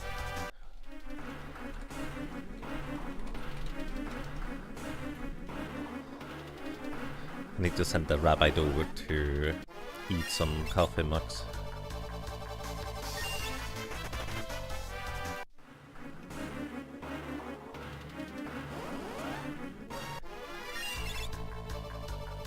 Couldn't steal.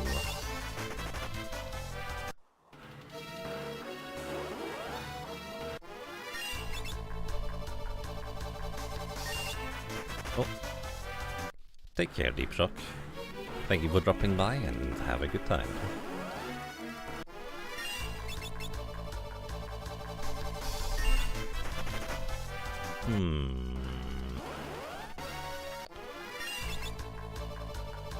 There we go. Always a bit silly when you just fail the steal, but the 1 in 32 chance, by the way, includes the chance to fail. It's actually a 10 in 256 chance to get the steal we want,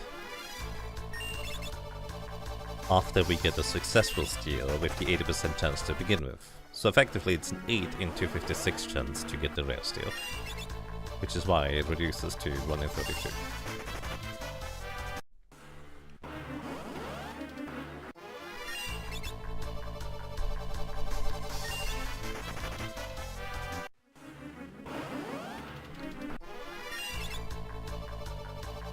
Couldn't steal.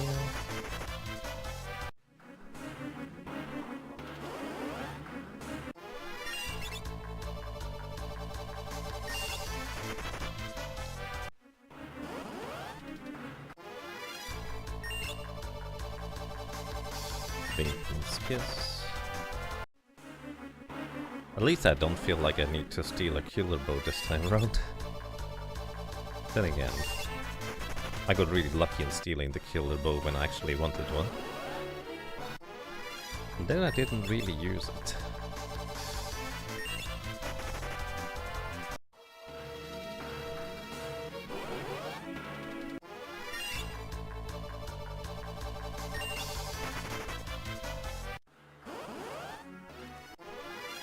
You know, I just realized I needed to adjust the thumbnail for the YouTube thing. I forgot. Whoops. I think I can still do this afterwards. Ah, my goodness. Target the correct thing, yeah. I think I can still do this afterwards, but I just need to remember to actually do that.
How many high potions do we have by now?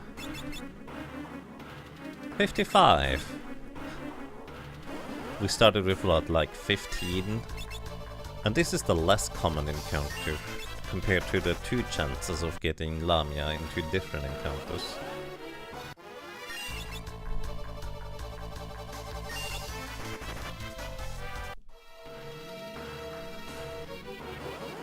So I think we are reaching double the drop rate for the Lamia's Tiara very soon. Oh well. Could you stop giving me this one, please? And another power drink. It's like number 3, 4 at this point. My goodness. That's the rare steal from these guys. Unfortunately, we need the rare steal from the Lamia.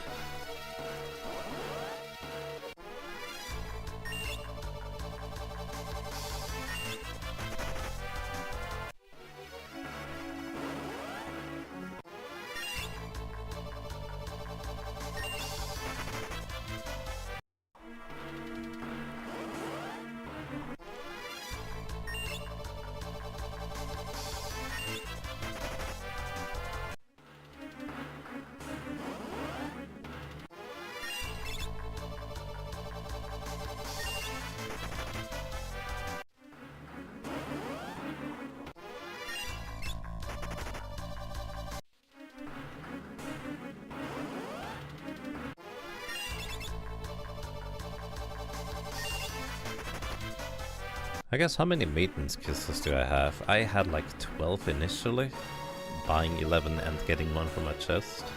And we're... we have 99? Did I buy 21 maybe? Still, that is... okay, I would say it's more like triple the drop rates. We have 99 maintenance kisses. That's crazy though.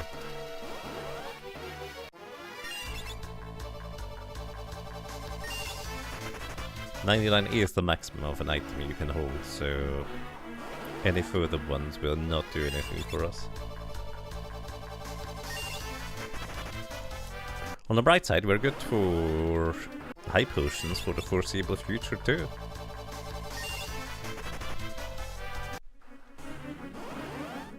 Actually kind of a shame that we can't get more Maiden's Kisses than 99. It would be kind of fun to see how many we would accumulate otherwise.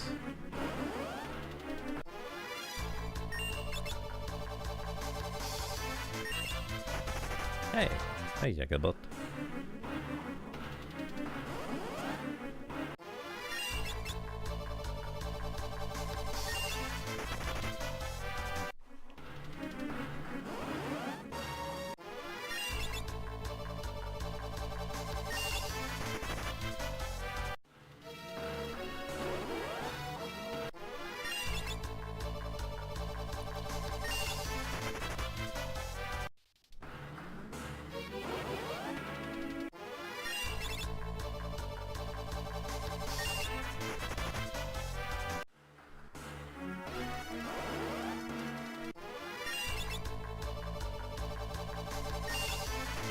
That one's fixed. Oh yeah, right, that didn't work earlier. Nice.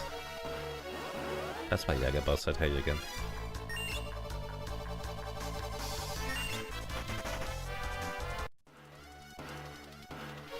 Secret. Internal cooldown.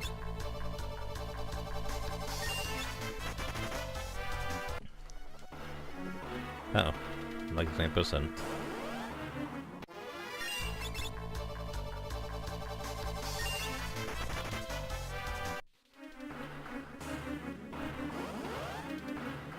You forgot that you disabled it. It's just normal programming, developing stuff, I understand.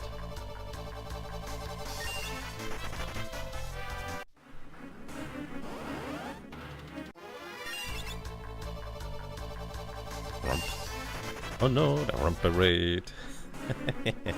Alright everybody, make sure you hide your wallet, hide your food, hide your snacks, hide your lunch, hide anything that is just bite-sized for Rabbi, because the rump parade has arrived. And they've eaten everything in the food box, so please make sure to restock that one. Just not with frogs. Frogs are friends, not food. Please.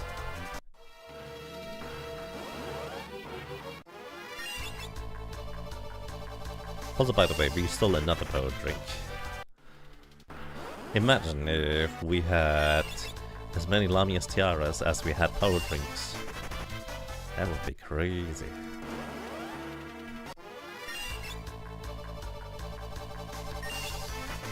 Also, just because I'm paranoid, did I get one and just missed it? No, I still don't have one. So, if you get luck like this, is it worth it getting a Lamia's tiara? No, absolutely not. But if you just get average luck, it's probably worth it. It's +3 magic power, which is a lot. It also gives you immunity to being confused, which is very handy. And it might actually just be the headgear that you use for the rest of the game, potentially.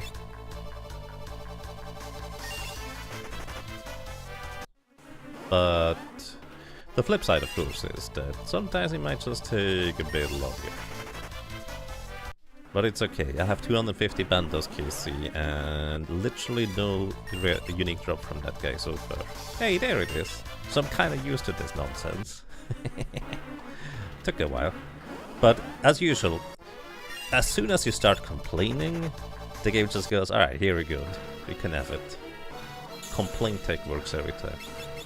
Not actually, by the way, just in case you're wondering whether I'm actually serious about that. No, just being silly.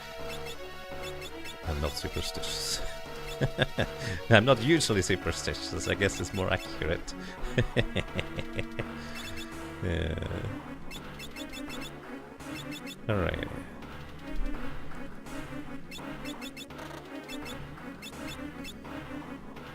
Alrighty, Lamia's Tiara. We're gonna equip this on... Actually, Butts is fine. +3 magic power is a lot, and immunity to confusion is just extremely nice to have. And we can give the power armlet actually to our monk. Because we will be using this. Also, we're gonna give the green beret over to the monk. And the ninja suit here. Because that way our monk can be in the front row, not taking too much damage. While also dishing out a good chunk of damage there. Not superstitious, just a little stitious. Yes. Again, Final Fantasy V has a way of falling into RNG patterns that just repeat themselves if you do the same thing over and over again exactly. But usually I like to think of that it's literally exactly the same thing. Like you have a full party of berserk characters, then you get kind of these patterns. But if you're literally manually controlling every input, it shouldn't do that because I'm pretty sure a lot of battle RNG is frame based. Anyways, we actually have a very strange way to take care of the boss here. So let me... Well, I guess you'll see. This is Arcuavis. It has 5 different forms. The first 4 the game doesn't tell you about between many switches, but the initial bunch of forms have 1600 HP each. And it has nothing to steal at all. So let me just deal a bit of damage. Initially it starts out having really high physical defense, and then a no magic defense, and then it kind of inverts that relationship, where it has really high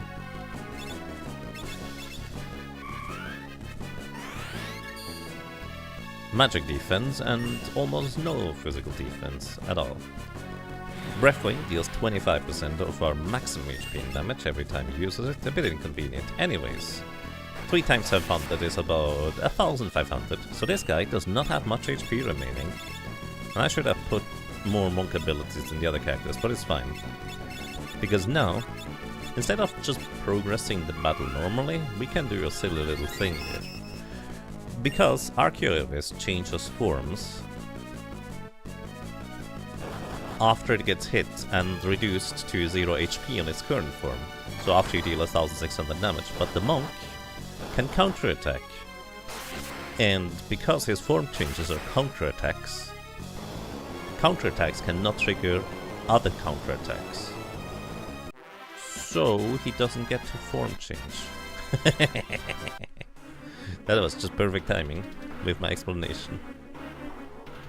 Thank you, Lena. I should have put like counter from the monk on multiple characters, so we would have multiple characters being able to counter like that. But why do that when you can just get lucky instead? Anyways, unequipped Valve, just in case we need his equipment, because he's gonna take a break from a party for a bit.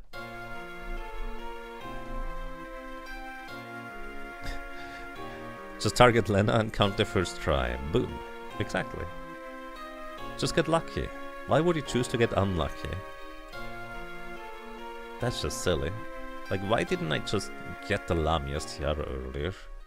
It continues running in circles for half an hour until I got it. Who knows? Next time I'm gonna choose to get lucky instead, I guess. I gotta practice your RG. Right. Alrighty, anyways, this worked out quite alright, and we finally unlocked the Earth Job. Hit luck balancing, right. I mean, it's much more boring if you get average luck. It's much more exciting if you get terrible luck or great luck, right? That's usually how that goes. Okay, let's unlock the Earth Job. Well, I'm going to unlock the Earth Job. Let's see what we're gonna get.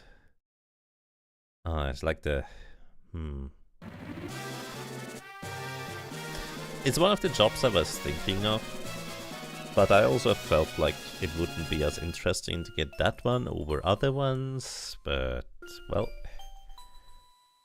Here we are. It's wrong. And we can absolutely use its ability if we really want to. Not sure how well we can use it, but we can use it.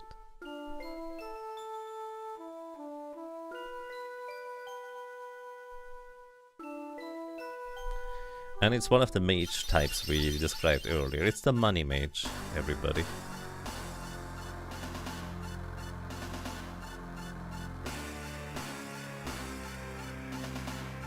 We are going to get a samurai.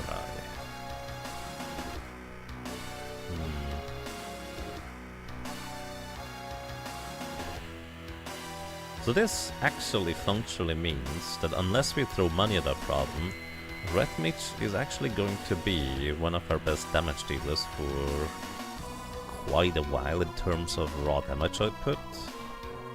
I guess until we get the double lens from the thief. On the bright side, actually this has a slight synergy with the monk, I just realized. This is actually not bad, because there is a very slight synergy with the monk. Because normally, you don't necessarily want to equip the Kaizen Knuckles on the monk, because you lose a lot of speed because you're not hasted. But Samurai will be able to give us haste in the late game. This is actually really nice. Huh. How convenient.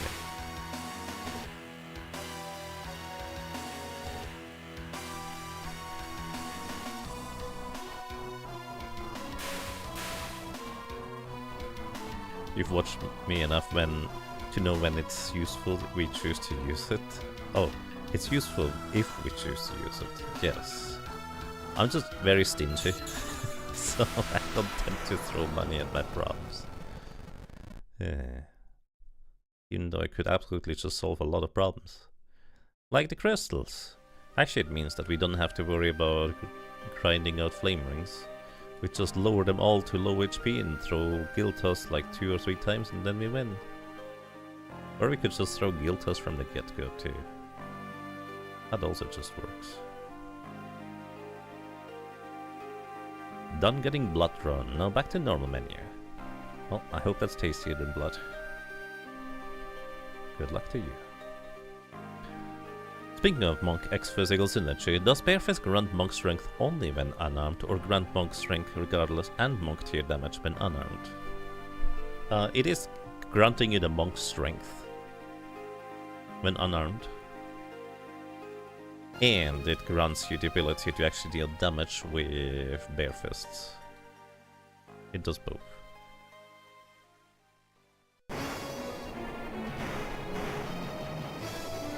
So basically, I'm kind of locked in keeping both Monk and Samurai because, again, they have kind of nice synergies. So we can go and grab the Kaizen Knuckles and actually use them in our run here. Because we will have haste thanks to the Masamune late game. But it also means I have to climb the tower. And... well... I suppose this would mean we are going to get rid of our thief again with a 5th job. So it won't grant Monk strength when armed. Oh, sorry, no, you do actually get the strength anyways. So we're gonna equip the double lance on a thief and barehanded, and we do have the extra strength. Because the strength stat is separate from the unarmed ability to deal damage. And it does both.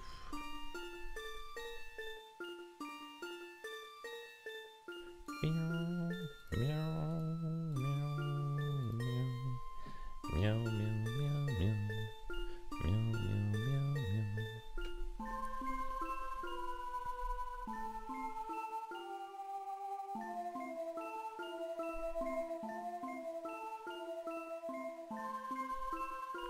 That was the synergy we're looking for. Might have cause for that endgame if you somehow don't want dual cast on Red Mage. Yes.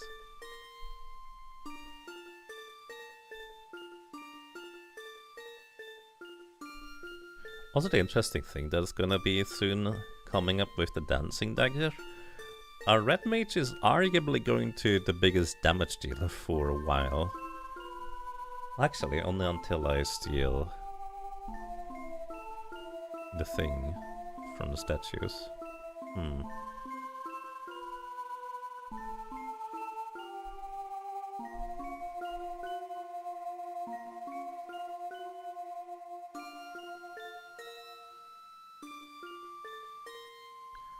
Bum, bum, bum, bum.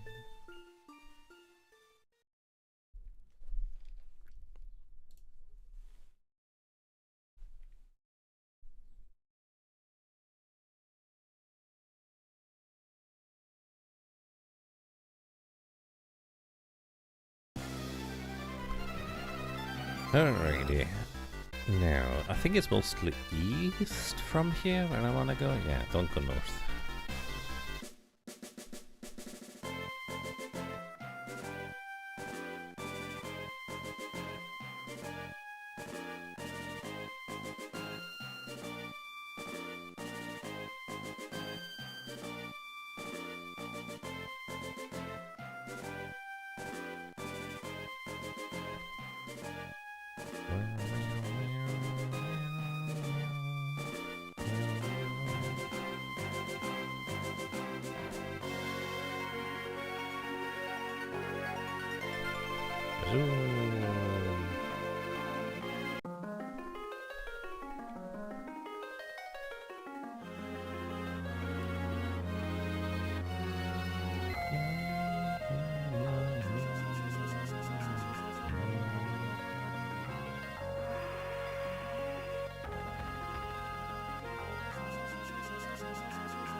Black Mage, Monk, Red Mage...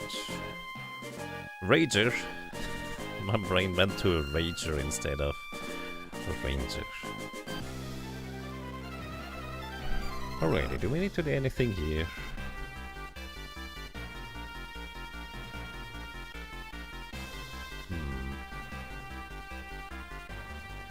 You know what, I could use a coffee. So let's set up for a coffee break here. You do not use sugar risk. A shame, really. Anyways, red mage on everybody, or red magic on everybody. And then we're gonna do a silly little thing for this encounter here. Just because I like doing it, not because it's efficient or particularly good.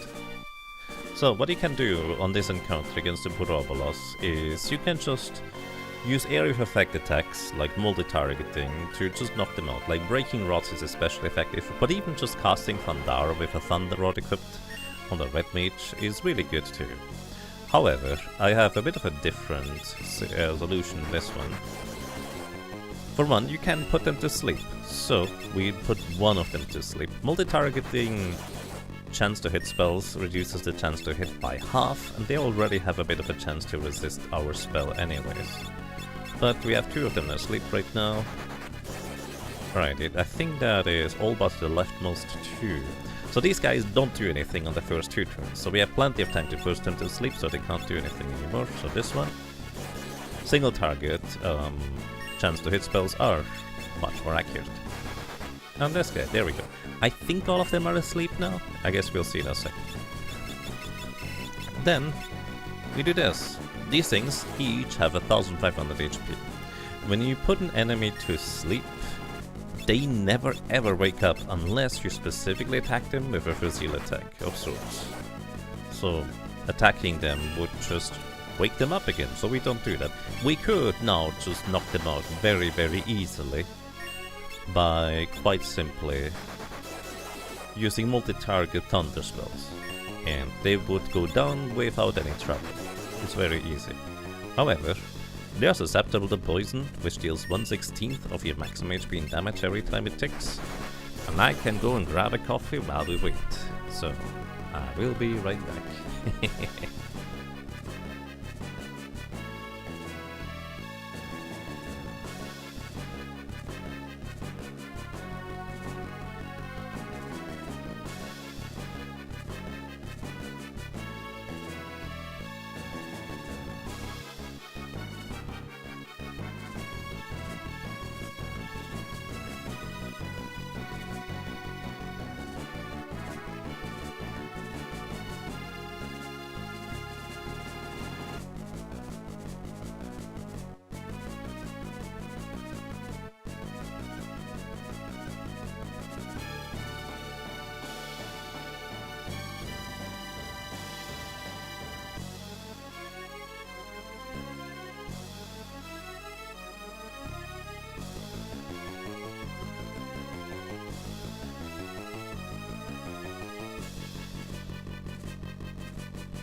And here I thought I had plenty of time to get a coffee before we win.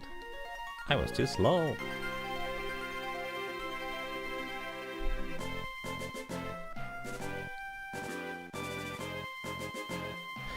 Kick does not wake them up either. I actually wasn't sure whether Kick would wake up the Purobolos or not. But it kind of makes sense. I think it's like specifically the fight, attack, or adjacent things that can trigger like secondary effects that can wake them up again. Also, we could have a samurai, I just realized.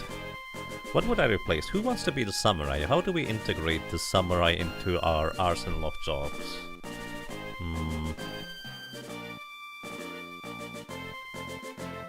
It also means we could have... Actually, I should go and buy a shield. You know what? I'm gonna do this right now before I forget about it. Anyways, how do I samurai? Samurai is a heavy armor class that also has innate evasion ability, and its main ability is able to just throw money at the problem until it goes away. Guild Toss is relatively high cost with extremely effective damage for a lot of situations, especially if the enemy has relatively low physical defense, because it is reduced by physical defense but from enemies. I guess I don't really need... So I'm going to keep Monk and Samurai in the late game, just for the synergy. We could theoretically also put plus HP from the Monk onto our Samurai in the late game too, if we want to go that way around. But I guess that's more of a synergy outside of sharing abilities for what it's worth. I'm actually not sure. I guess I don't really need a thief for a while, so let's get Ferris to be a samurai instead. Like, I don't need a thief in the sense that I don't care about getting more abilities. Well, actually, I guess the mug ability to deal damage with chicken knife on a samurai is pretty good. Actually, yeah, that's really good in the late game. It'll be fine. We'll figure that out as we go.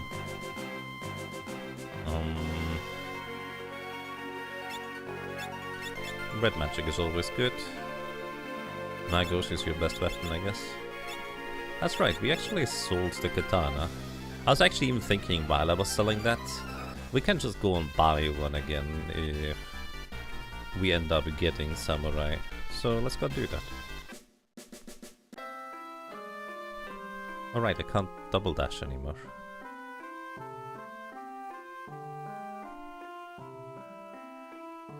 Is there any armor we can buy here? We can buy ninja suits, I guess. We're not gonna use them for long though, so... It's fine not having them. Ashura.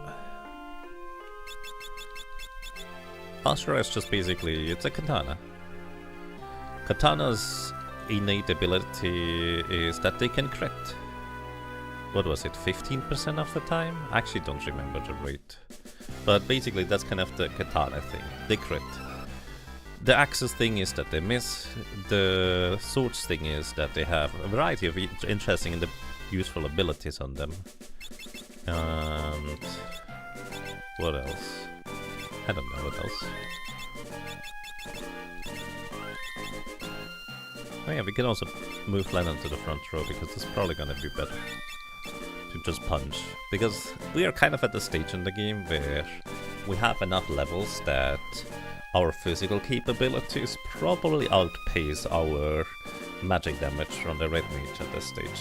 At least if we can't equip an elemental rod or take advantage of an elemental weakness of an enemy. So this is Titan. Hey, a monk run, yes. Actually, I'm happy to have a monk. I like monk. Alrighty, so this is Titan. This guy is... well, he doesn't have any particular weakness that we can't take advantage of anyways. So we just deal damage. He has 2,500 HP. That's Thunder instead of the other one. Oopsie. He has 2,500 HP. And... apparently evasion. I actually didn't remember that part. He also likes to counter once he dies with Earthshaker. I think our red mage barely survives that, because he has a bit of magic defense, but Lena at 600, I'm not so sure she would survive. Anyways. Wait, yes, evasion. Actually, didn't remember that part. Earthshaker. He also can just naturally cast Earthshaker whenever he feels like. And yeah, we do survive it. Actually pretty comfortably. But we do have to heal it up as well. I don't remember how frequently he can cast Earthshaker. It might be every other turn. And he will cast, once again, Earthshaker as soon as he goes down as well. And of course, while I'm talking the entire time, I didn't really exactly keep track of how much damage we dealt so far, so for all I know, we are like 1 or 2 attacks away from him going to Earthshaker us immediately again. The access thing is that they miss. It's very sad yet very funny. I guess they also ignore 3/4 of the enemy's defense. So they don't just miss. They just mostly miss. And we get Titan. Very nice.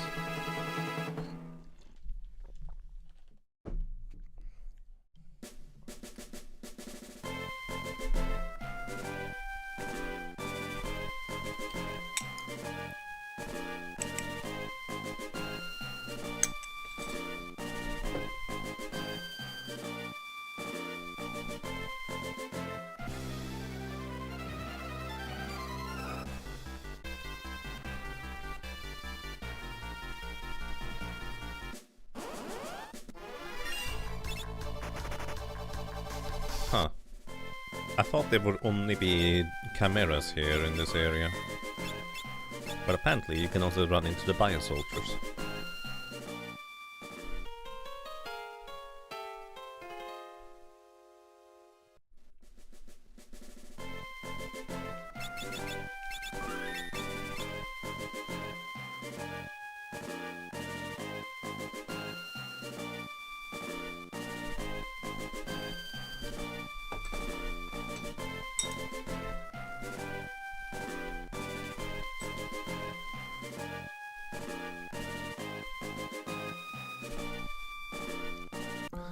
Next up, we run into mythical, also known as Chimera Brain in other versions of the game. This thing has 3300 HP, and its main thing is that it's going to deal area effect damage to us more or less the entire time. It does have a number of status effect weaknesses, such as poison, but poison is not particularly good, unfortunately.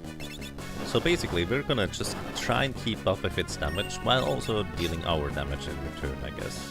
That's gonna be what we are gonna be attempting to do. Frost is 240 to 244 damage. It's a very tight damage range, but also it inflicts the HP leak status, so we're just gonna continue to lose HP here. It is very unpleasant. I think it also guaranteed drops us a Phoenix down when we defeat it, so I guess that's nice. Hey, 206 damage. How useful. Also, we got really lucky so far. He only used 1 air effect spells in his 3 turns. He can absolutely use a lot more than that if he feels like it. So actually the poison damage so far dealt 400 damage. So I guess technically that was worthwhile to use. Especially considering that we have a decent chance to miss here.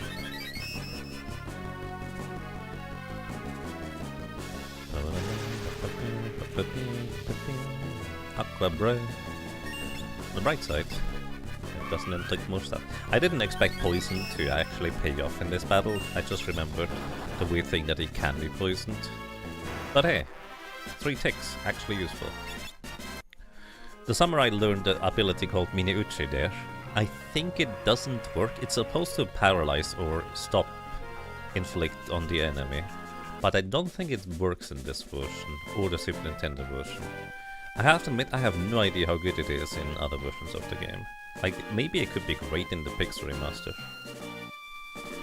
Or maybe it works in the Game Boy Advance version. I just know it's bugged in the Super Nintendo version. Let me actually just equip it. Let's see.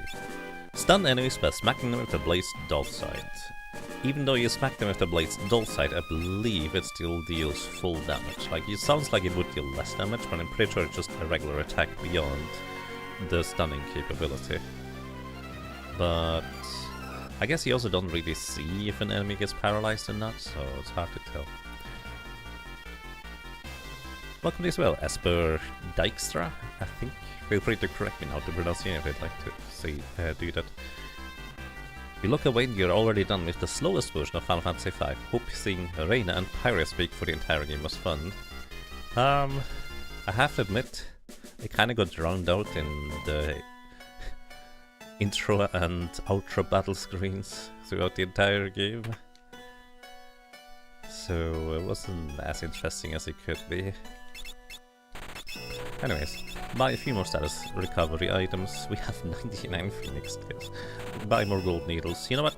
We're gonna stock up on gold needles because we might be using a few. And sure, a few more tents. That should be enough for the rest of the game.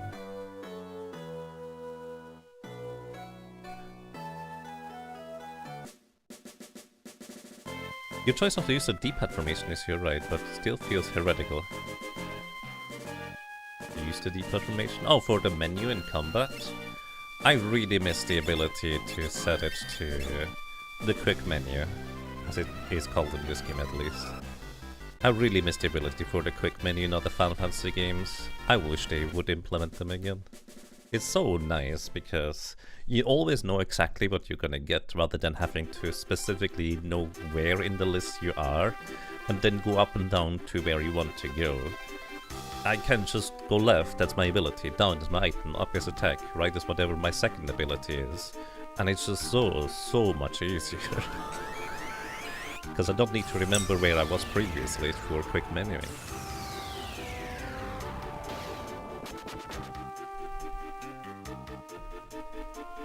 On the Pixel Remaster, Minoche can override the Chicken Net Flea proc, but it doesn't always deal full damage. Huh. Plus Masamune is so good, and there's no paralysis animations, so it's still pretty meh. It works for not waking things up from sleep in this version. Oh, that's very peculiar. I thought it would wake up. Because I remember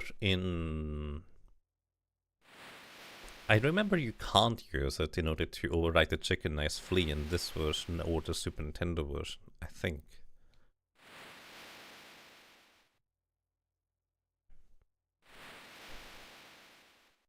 You think you like this one the best, but the extra content is the worst of all the advanced games, and the extra silly script isn't for everyone. Really?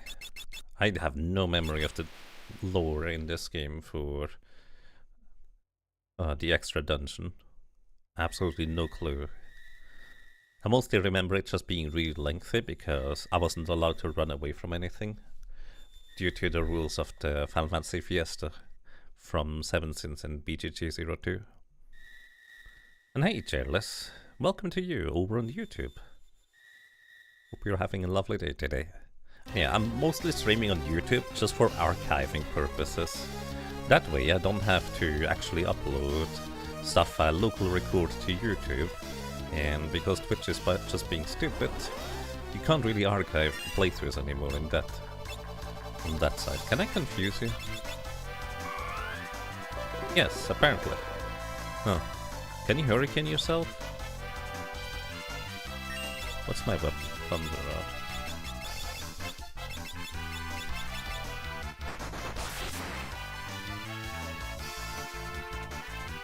Well, he just skips his own turns.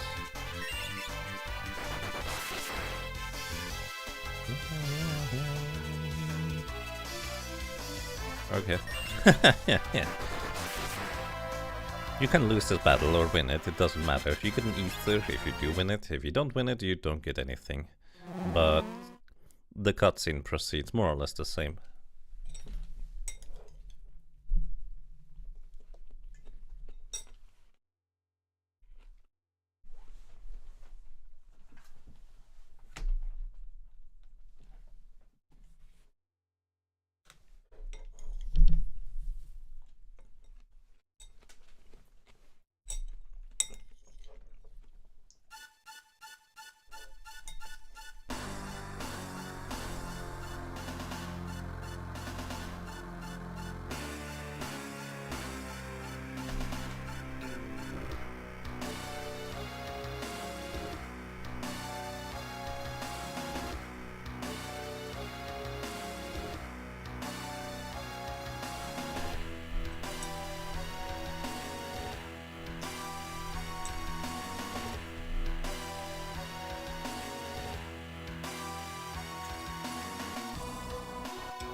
Alrighty, Full Metal Galuf in operation.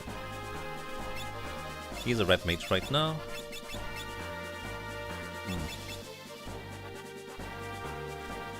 I guess he can stay a red mage. He hasn't learned red magic level 3 yet, so we don't have the ability to put his abilities onto other characters. So we're probably going to move the red mage off of Butts, who might have learned it already. I'm actually not sure. We'll see.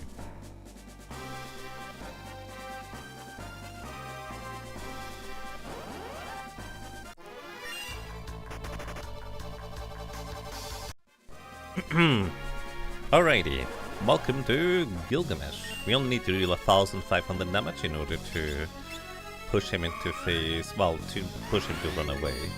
He is susceptible to all sorts of things. Like if we have gravity from the time mage, he is basically one shot from that, funnily enough. Also protect reduces all his damage by half. And aside from that, we just deal damage until we win. It's kind of straightforward for us. Also, I just realized I didn't equip Galuf with anything, did I? It's fine, protect is fine. Did I not just equip... Oh, I equipped the Flame Rod. Equip a Flame Rod to use Stun Direct. Good job, Jager. I was thinking, it should be about 3 hits to knock out Gilgamesh here, but... Well, it's a bit more than that if you are a dingus.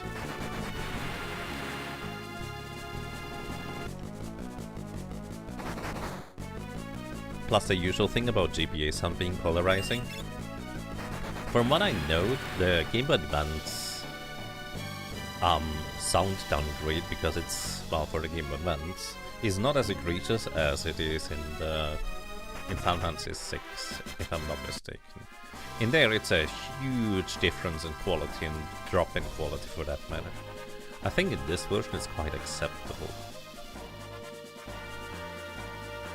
Alrighty, so this is now the fully assembled 4 Job Fiesta, which means we have to have at least one of every single one of the job classes in our team at any given point. So, this means we have a thief, we have a red mage, we have a monk, and we have a samurai.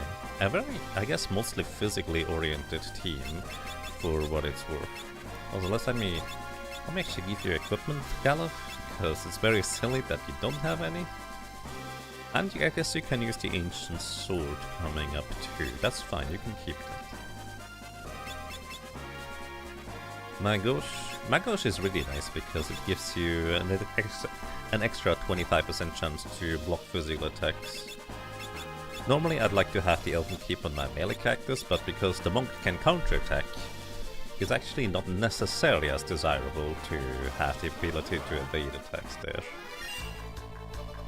And what else? The king flying in and beating up Gilgamesh butt naked. Maybe not quite that extreme. Anyways, I always like to do the funny thing here where, depending on who you have in the lead, this scene plays out in interesting ways. You know, it's supposed to be Butts sneaking by, this is the intention. However, if you have Ferris, she does her best Sonic Spinball impression. If you have Lena, she does her best Luigi Left B from Smash Bros. Impression. Wee, misfire.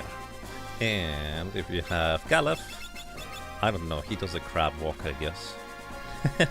It's always the silliest one. Anyways, we have Ferris in the lead for this team, so let's keep it that way.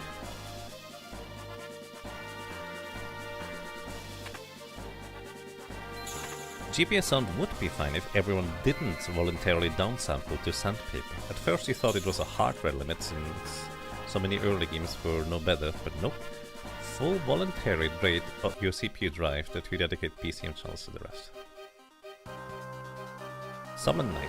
Swordcraft Story is an amazing use of selected samples while not shying away from the OG channels. Interesting.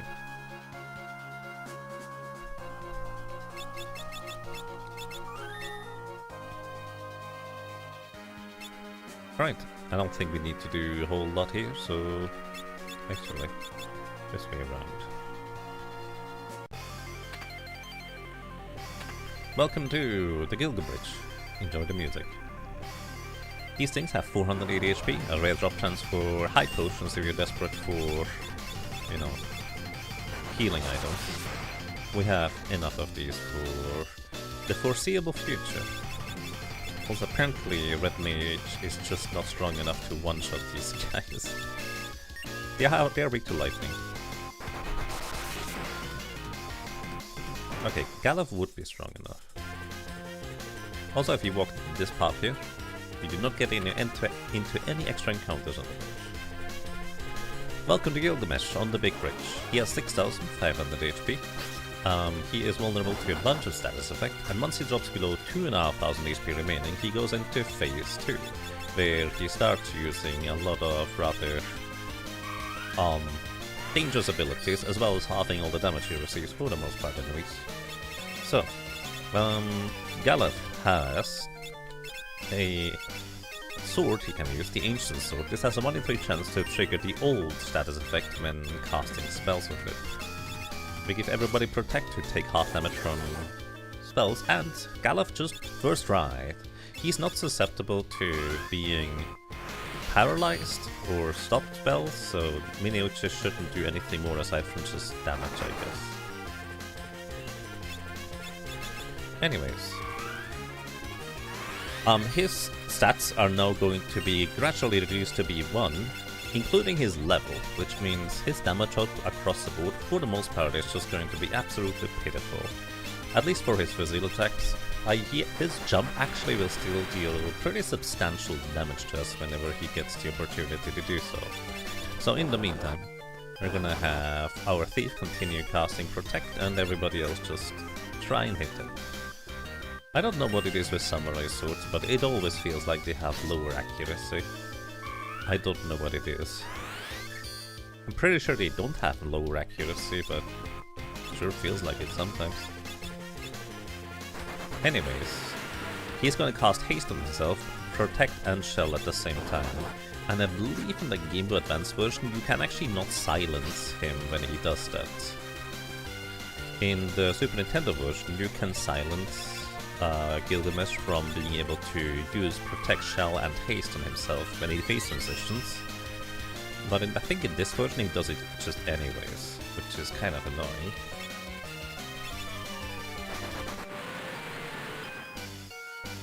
Also, I didn't exactly keep track of where he is in his HP, but we also have the perfect solution to him using Protect, Shell and such. Let's try Silence anyways. Maybe it works, I don't think it does. Also, we missed anyways. I'm pretty sure he should be rather close to his phase transition, and because enemies' levels are also affected by the old status effects, player levels by the way are not, he should be relatively easy to hit with Silence. Well, at least I think he should. Unless he's immune to Silence in this version, maybe that's it? Yeah, I was right, he was right there.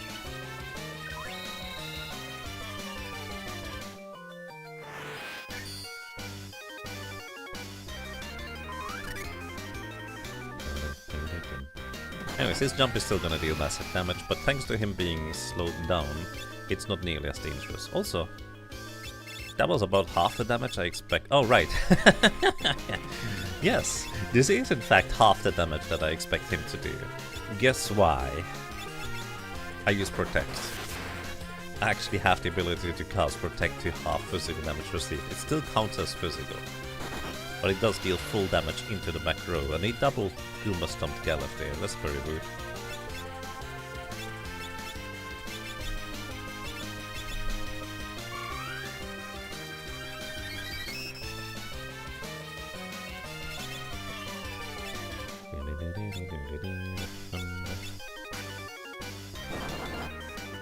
You have not been remembering Protect. It's so nice. Especially against heavy hitter like the final boss, or even XF at the end of World 2. Anyways, throwing money at the problem means that we just win.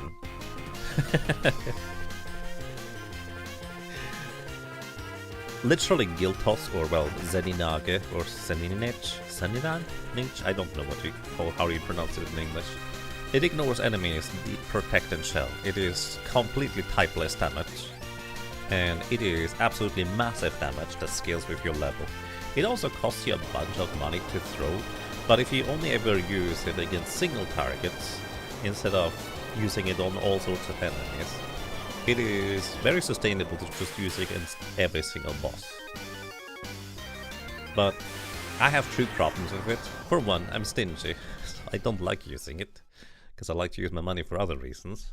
And two, it does kind of take a bit of the interesting things out of some boss fights. You know, when you're just too strong. So I also like to avoid it a little bit because of that. But it just kind of feels perfectly fitting to pay Gilgamesh so he can pass through the bridge, you know, as a toll. Because Gilgamesh, of course, is a troll. And we have to pay the troll toll for the bridge.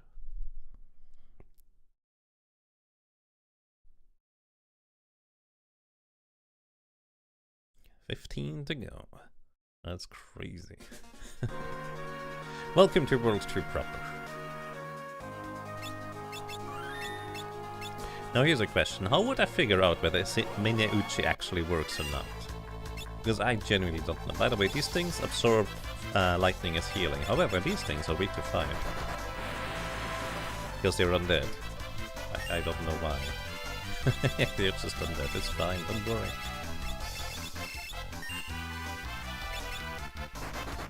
Also, the enemies here are not really worth fighting. I'm just curious whether we can figure out whether Mine Uchi paralyzes an enemy or not. Well, sure. That's one way to paralyze an enemy, just knock them out for good, huh? Let's see. No, it did not paralyze. Then again, it could be a chance to paralyze. It's actually... that seems like good damage too. Is this just normal damage that a samurai does right now? Or does Mine Uchi somehow add damage? I thought it was just a regular attack. I could be wrong though. So let's continue trying it, shall we? Mine Uchi. About 400 damage. Let's see, the goes to attack. No, he doesn't get paralyzed. I'm pretty sure it doesn't. The paralysis effect does not work. Also, actually, it is just normal damage. All right. Anyways, I'm gonna leave. I'll kill a fight with these guys. Fairy orcs are really weird creatures.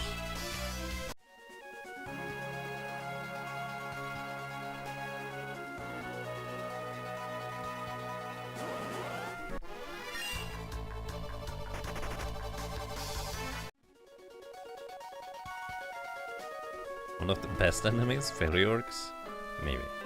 Anyways, fairy orcs are the reason why you may want to stock up on holy water, because fairy orcs, when you have a dead party member, or well, a knocked out party member on the ground, they will try to revive your party member. Half the time it's gonna be a zombie, the other half the time it's actually just gonna be a regular resurrection.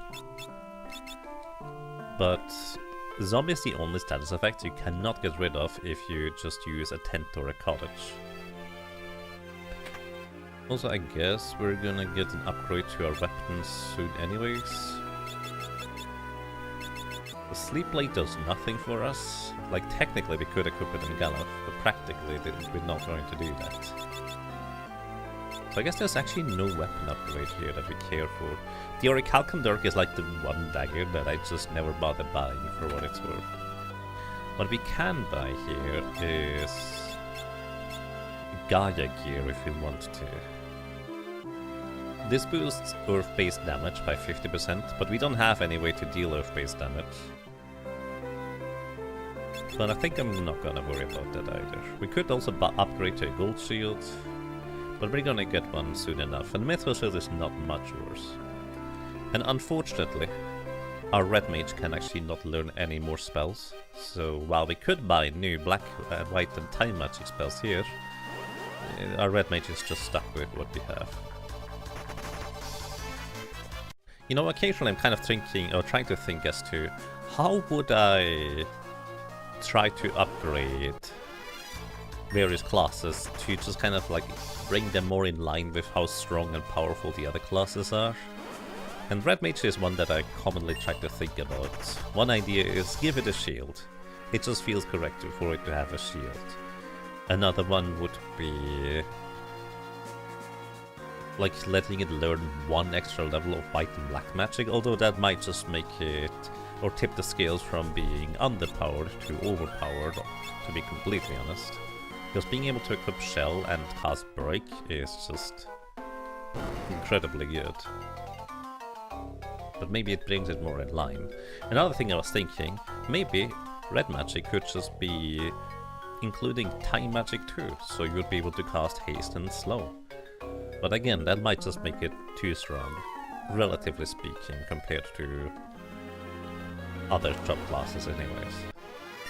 So it's kind of one of these things that I don't think has a clear solution either way.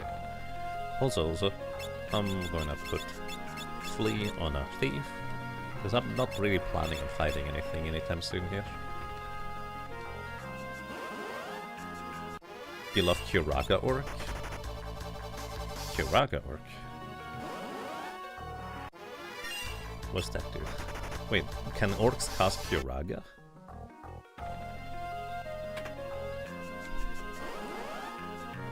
Maybe we can control them with a Beastmaster?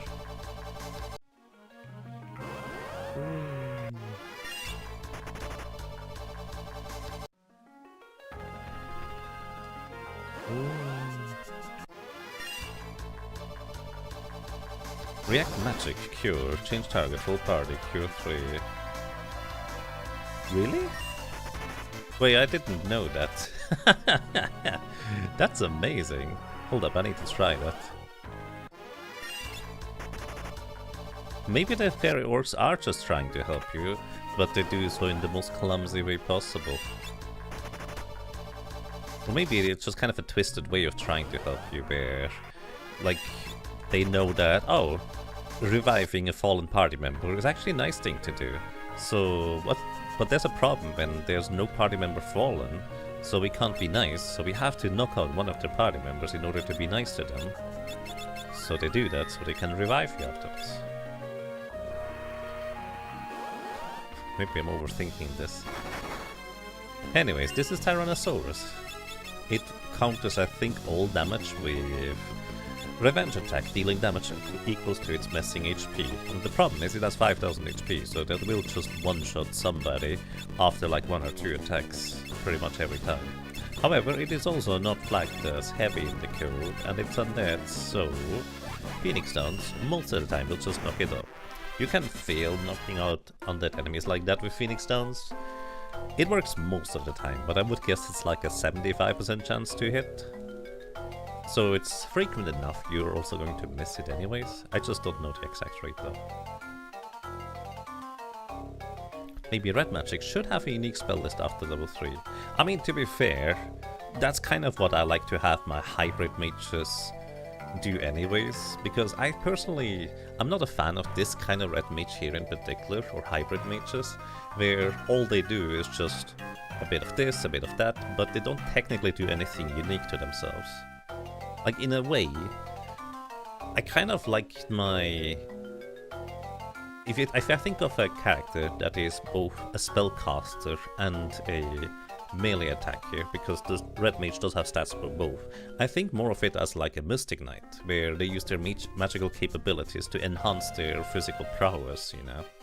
Like, that's how I tend to think about those kinds of hybrid mages. Like, why don't you enhance your physical output with it? Or something of that equivalent. Anyways, let me really briefly go back, because I wanna check out the fairy orc thing. Because I did not remember, or I probably knew at some point, but then forgot again.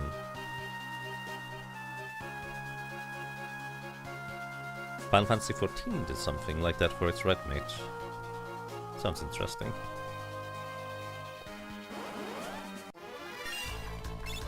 Yeah, basically, when I think of a hybrid mage kind of thing, I like to think of it like the Mystic Knight here in this game, Although I do like also having some support capabilities, if that makes sense. I don't know if this is a different counter set than the north here or not. Fairy orcs, fairy orcs, fairy orcs, fairy orcs, fairy orcs. How would you ever figure out that these guys cast Cure on you? Like, why would you ever cast Cure on them? Just casually. Anyways, let's see. Red magic. Cure.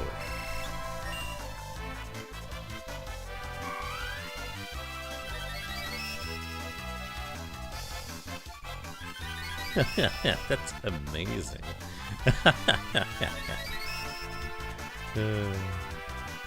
Learn new things, thank you.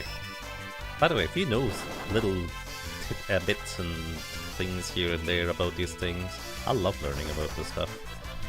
Like, you might think, oh, Yaga knows everything about the game. No, clearly not. I'm learning stuff too.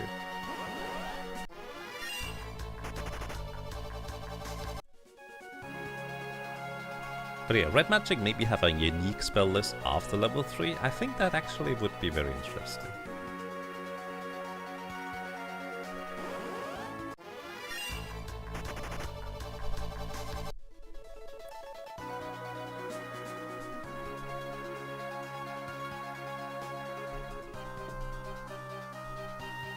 Not sure how you would implement this into the context of the game here.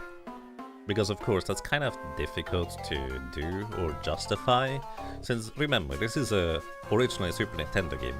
You had extremely limited cartridge space, and programming for this kind of game, as well as debugging and QAing, was significantly more difficult than it would be otherwise nowadays.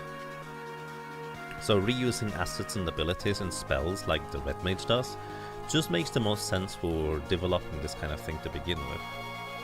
Like, in the context of this being a Super Nintendo game, and well, Game Boy Advance here in this case specifically, it makes a lot of sense to just reuse what you already have and craft a new class out of it for what it's worth.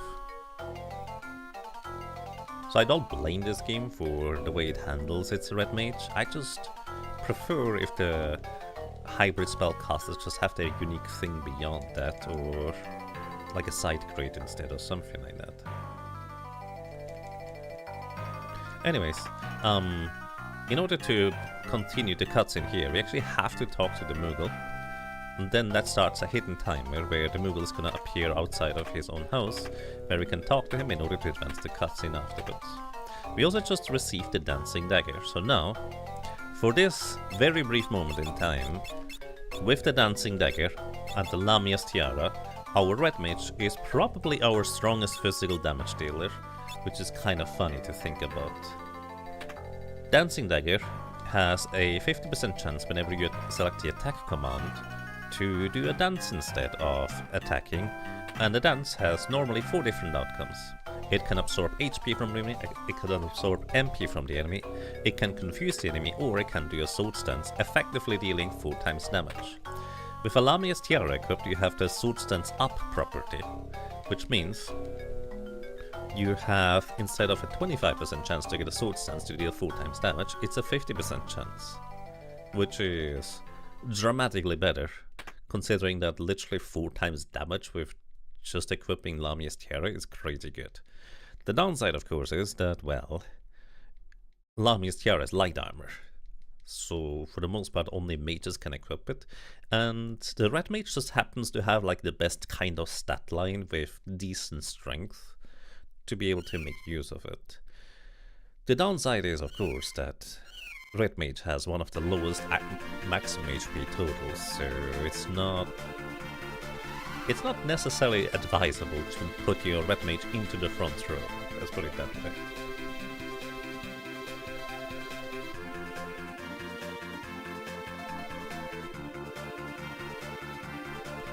Red Mage gets a lot of points for style, great look and hat.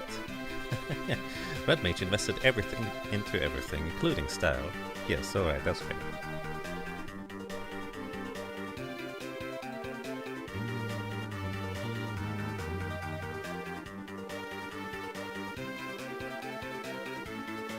Wait, is Mac actually streaming the thing? EWC opening ceremony. What the heck is that? I thought there was an ad running on Maga's stream, but no, he's watching. But what is EWC? European Wine Convention? Kinda weird. Red mages are nothing if not dapper. Indeed. Hello, welcome to Yet here, hope you're doing well. At least Pix Remaster makes dance back row okay. Yes, which I think is a great change. I like that a lot. Same with the monk's focus ability, it doesn't care about roll and the kick as well. Those are really nice to have for those purposes. Actually, if the monk, like, stronger viability, I would argue, than it otherwise would have.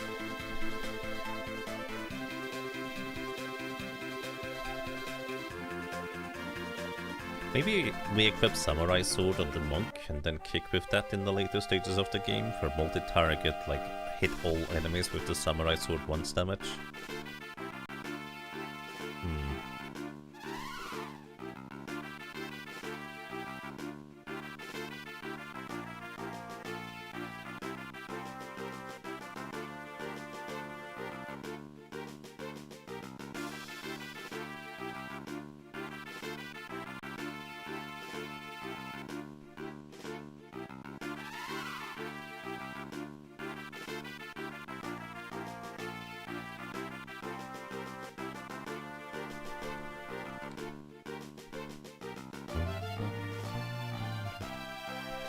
And kick benefiting from equip abilities.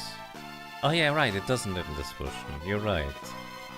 In this version, it's literally just its own damage formula for kick that is effectively the same as the punch, or well, yeah, the barehanded damage formula. Except that it's only one attack instead of two.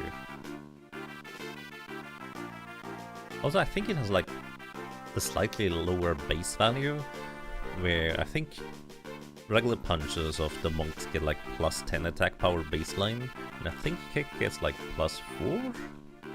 Something like that. It's been a long time since I looked at these numbers. It wasn't the Final Fantasy 1 preset since you got Samurai. Yes, no, this was just coincidence. Although you could argue that the ninja from Final Fantasy 1 is relatively close-ish to the samurai, so if you squint really hard, it could work.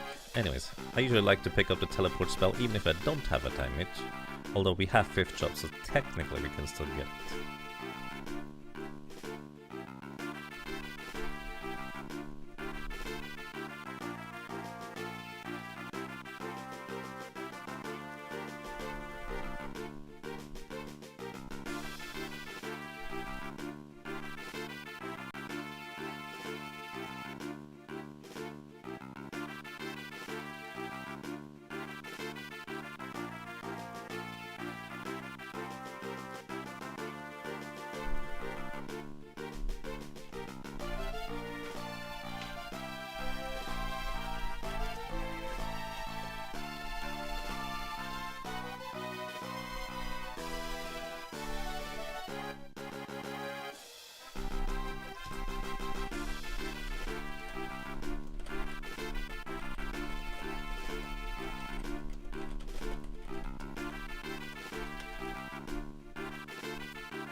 Okay, EWC stands for Esports World Cup. Okay. Admittedly, that doesn't... I don't really know what that means exactly beyond that. But alrighty, everybody. Let's lock in for another config grinding session. We're gonna put the... Oh, we already have the flea ability. So Gala should be the second fastest character, probably going before the statues. Anyways, we're looking for another rare steal. On the bright side, this time, we are guaranteed to run into the statues. Instead of anything else as well. Which, you know, it's a bonus. for us to try and get there. Plus, if we defeat these statues by using gold needles on it, this is why I bought more gold needles than necessary earlier, we actually gain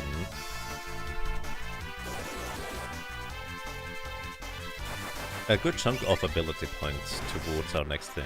I don't necessarily need these ability points, but they also give a good chunk of money whenever you defeat these things, so we can throw the money away. Admittedly, you can also just run away instead.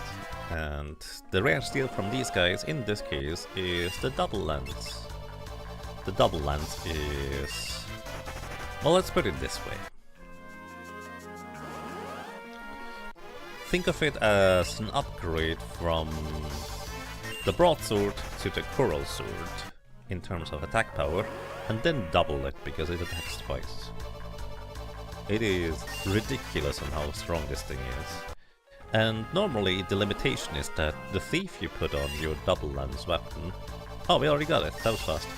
The thief you put your twin lance, in this case, excuse me, it's called twin lance in this version. The thief is relatively weak in terms of offense normally, but that changes dramatically if you give him any ability to increase the strength. So right now, our thief baseline attack power is 29 on butts. He has plus 4 from his innate, and that's, you know, it's okay. It's actually kind of average, I guess. But now, if we equip barehanded, suddenly our strength is 54. This is 25 extra strength compared to what we had before. And those numbers might not mean much to you, but let me tell you, our thief, without a shadow of a doubt, is going to absolutely, with no question, outperform the damage of any of our other characters for the foreseeable future here.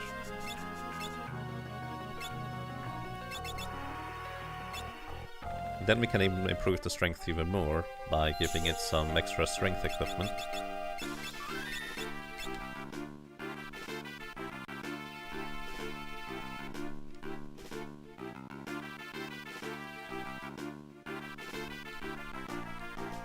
Oh, wait. I could get the episode for the red mage, but no, we have the dancing dagger of the red mage.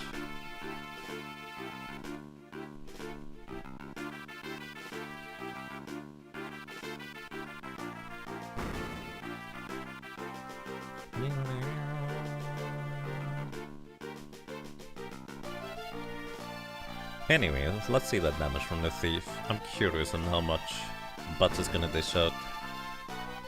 This is basically as much damage as more or less any character can put out at this point. Maybe a knight with two-handed picking up the episode could be stronger, but yeah, look at this. 1300 damage in one attack. It's pretty good.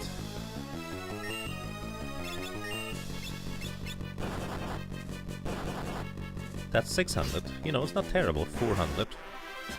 Yeah. It's kind of the fascinating juxtaposition of our damage output has shifted from mostly magical, thanks to our red mage, to almost exclusively physical now. Oh, you already have an elemental. Since Butts doesn't have a whole lot of defense, like, the power armor is great, plus 3 strength is quite a substantial amount, but I'd rather have the extra 1 in 3 chance to dodge physical attacks, because in the front row our thief and red mages are not all that healthy in a lot of cases. Also, let's go over here, because I don't usually go here, but this is the Game Advance version, and we can do something very cheesy in here. So, let me see. So these are undergrounders. The fan translation didn't know what these things were supposed to be named, so it called them undergranda. Because, well, you know, it's literally the Japanese transliteration for undergrounder in English, but in Japanese characters. And the fan translators didn't know what to make of it, which is mildly amusing. Anyways, Let's put the flee ability on a thief real quick. Because there is a very particular place in this here.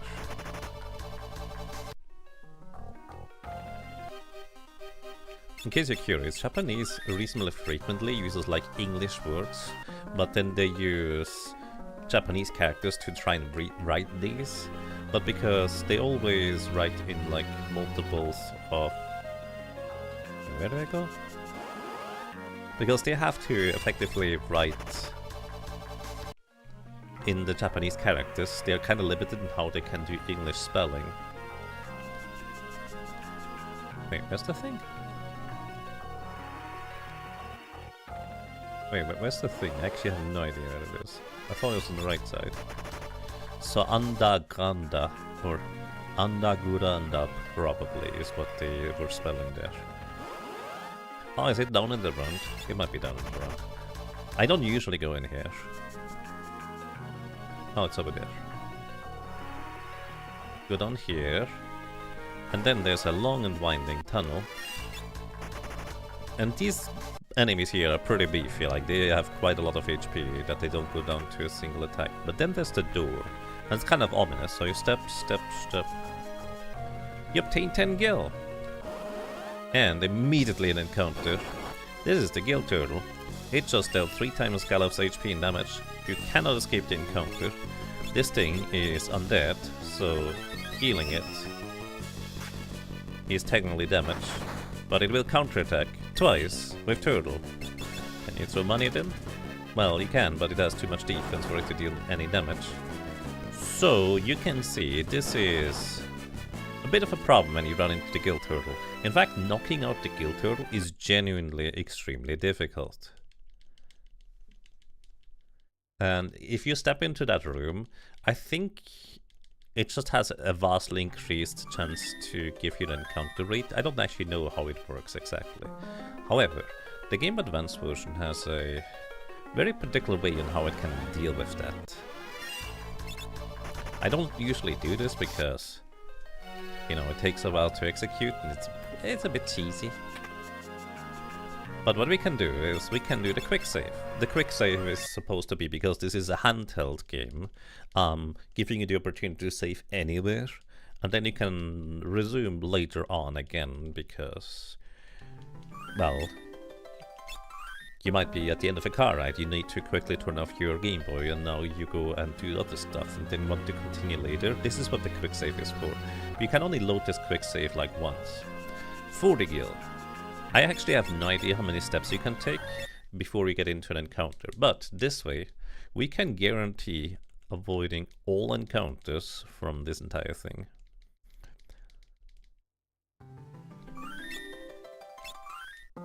You think it's 6? 1, 2... Well, apparently it wasn't 6, it was 2? That seems a bit wrong. Does this thing have anything interesting to steal? I have no idea how this works. You do tip off the turtle? I don't know what that means. I'll try to steal at least. Anyways, you can get all the money here without getting an encounter. Technically. I just don't really know how it works. It is random, you say? Alright. Anyways, I'm not gonna do that. Although technically if you have a samurai is like the one class where you really would like to have a lot of money to throw it around and defeat enemies with, so it might technically be worth your while to try and do this. But considering it was 2 steps, I guess you would need to quick save after every steps. Can you pop an elixir on it? No, it's Flactus heavy. I am reasonably certain. Let me just check and confirm that for you real quick. Gill Turtle. By the way, this thing has 32,768 HP. A lot of HP. It has 40% magic evasion, 55 magic defense, which is a crazy amount, 40% physical evasion, 40 defense, again that's a crazy amount. It's immune to holy element. It is weak to ice damage. So so yeah. Good luck on knocking this thing out. I don't remember... I think you can berserk it, which means a white mage technically has the tools to defeat the guild turtle. Yeah, Phoenix Down doesn't work on it. It is flagged as heavy, is this confirmed? Okay. So yeah, you can get a ton of money in there. But you better be prepared to somehow defeat the guild turtle. It's kind of like its own super boss, really. Arguably more difficult to defeat than Omega and Shinryu for a lot of Job Fiesta parties.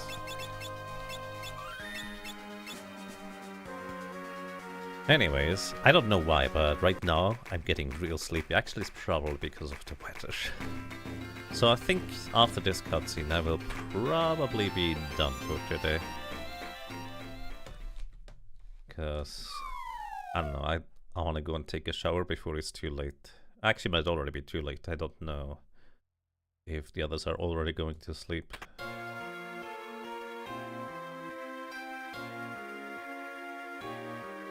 But yeah, just watching the cutscene. Nothing too crazy about that, I suppose. So everybody, if you have suggestions for games I could play in the future, I'm always happy for suggestions. I have to admit, I mostly played another Final Fantasy V for Job Fiesta run because I wasn't quite prepared to figure out what I was supposed to do next.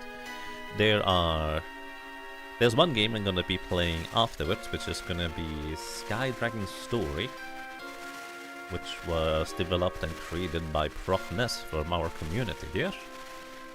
And it was kind of intriguing to play it when I played it a little bit, so I feel like I should stream it. Then I also want to get back to Emuram, which is a Metroidvania game, if you will. Effectively, a Metroidvania is a game where you're usually gated by your abilities. So you gain a new ability to, let's say, double jump or wall jumps. Now you can go to new places in previous areas and stuff like that. But Metroidvania usually refers to the concept of, you could always do that, technically, you just didn't know you could. And now you have acquired new knowledge, and now you can go and do stuff again. And Emuram is a really fascinating take on that one, which... there's still a bunch of secrets and stuff to discover that I have yet to do. I kind of got interrupted in playing this because it took a bit longer than I was anticipating it would, and Job Fiesta season came up, so I needed to start routing for the opening race. So I do want to get back to that sometime. Have you ever tried Emerald Dragon? There's a full translation of it out. I have not. What is Emerald Dragon? Emerald Dragon. What kind of game is it?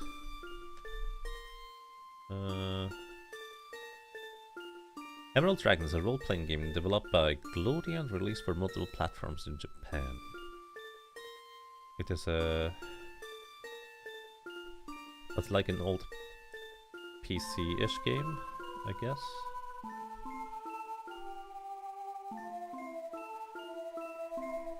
Looks like NES era style graphics. Oh, it's also for Super Nintendo, you say? Emerald Dragon SNES, maybe that's different. Well, it was released for multiple platforms.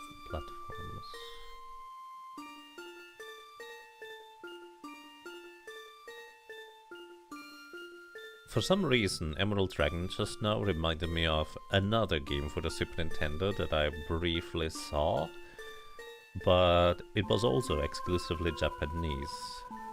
That I'm kind of curious how that game plays. Bahamut Lagoon. I distinctly remember one of my friends at some point gave me like 200 Super Nintendo ROMs because he happened to find like a gigantic archive of them, downloaded all of them, and burned me a CD for it. And one of the games, and a lot of the games in there were Japanese, and so I couldn't really read most of them. And Bahamut Lagoon was one of them too.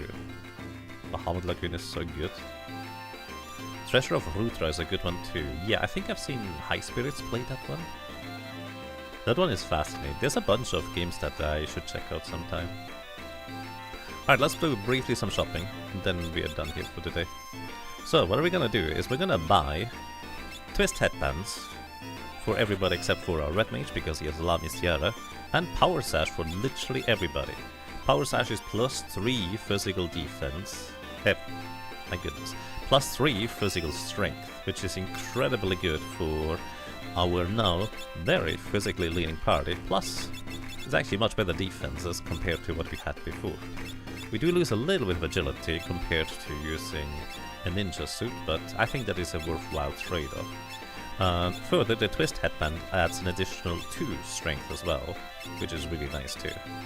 I'll skip you an elemental, and I guess we could... Nah, the plume hat is perfectly suitable for Ferris, it's fine. Can upgrade that some other time. Probably once we get the diamond helmet. Alright everybody, I think I'm done for today. It's a very sleepy day for whatever reason. So, everybody, thank you so much for watching. Thank you so much for listening and for lurking. I hope you enjoyed your stay. I hope you enjoyed being around, and well, hopefully until next time. Take care and have a good night. Bye-bye. And once again, I always take suggestions here or in Discord, so feel free to let me know about more of them. Good night.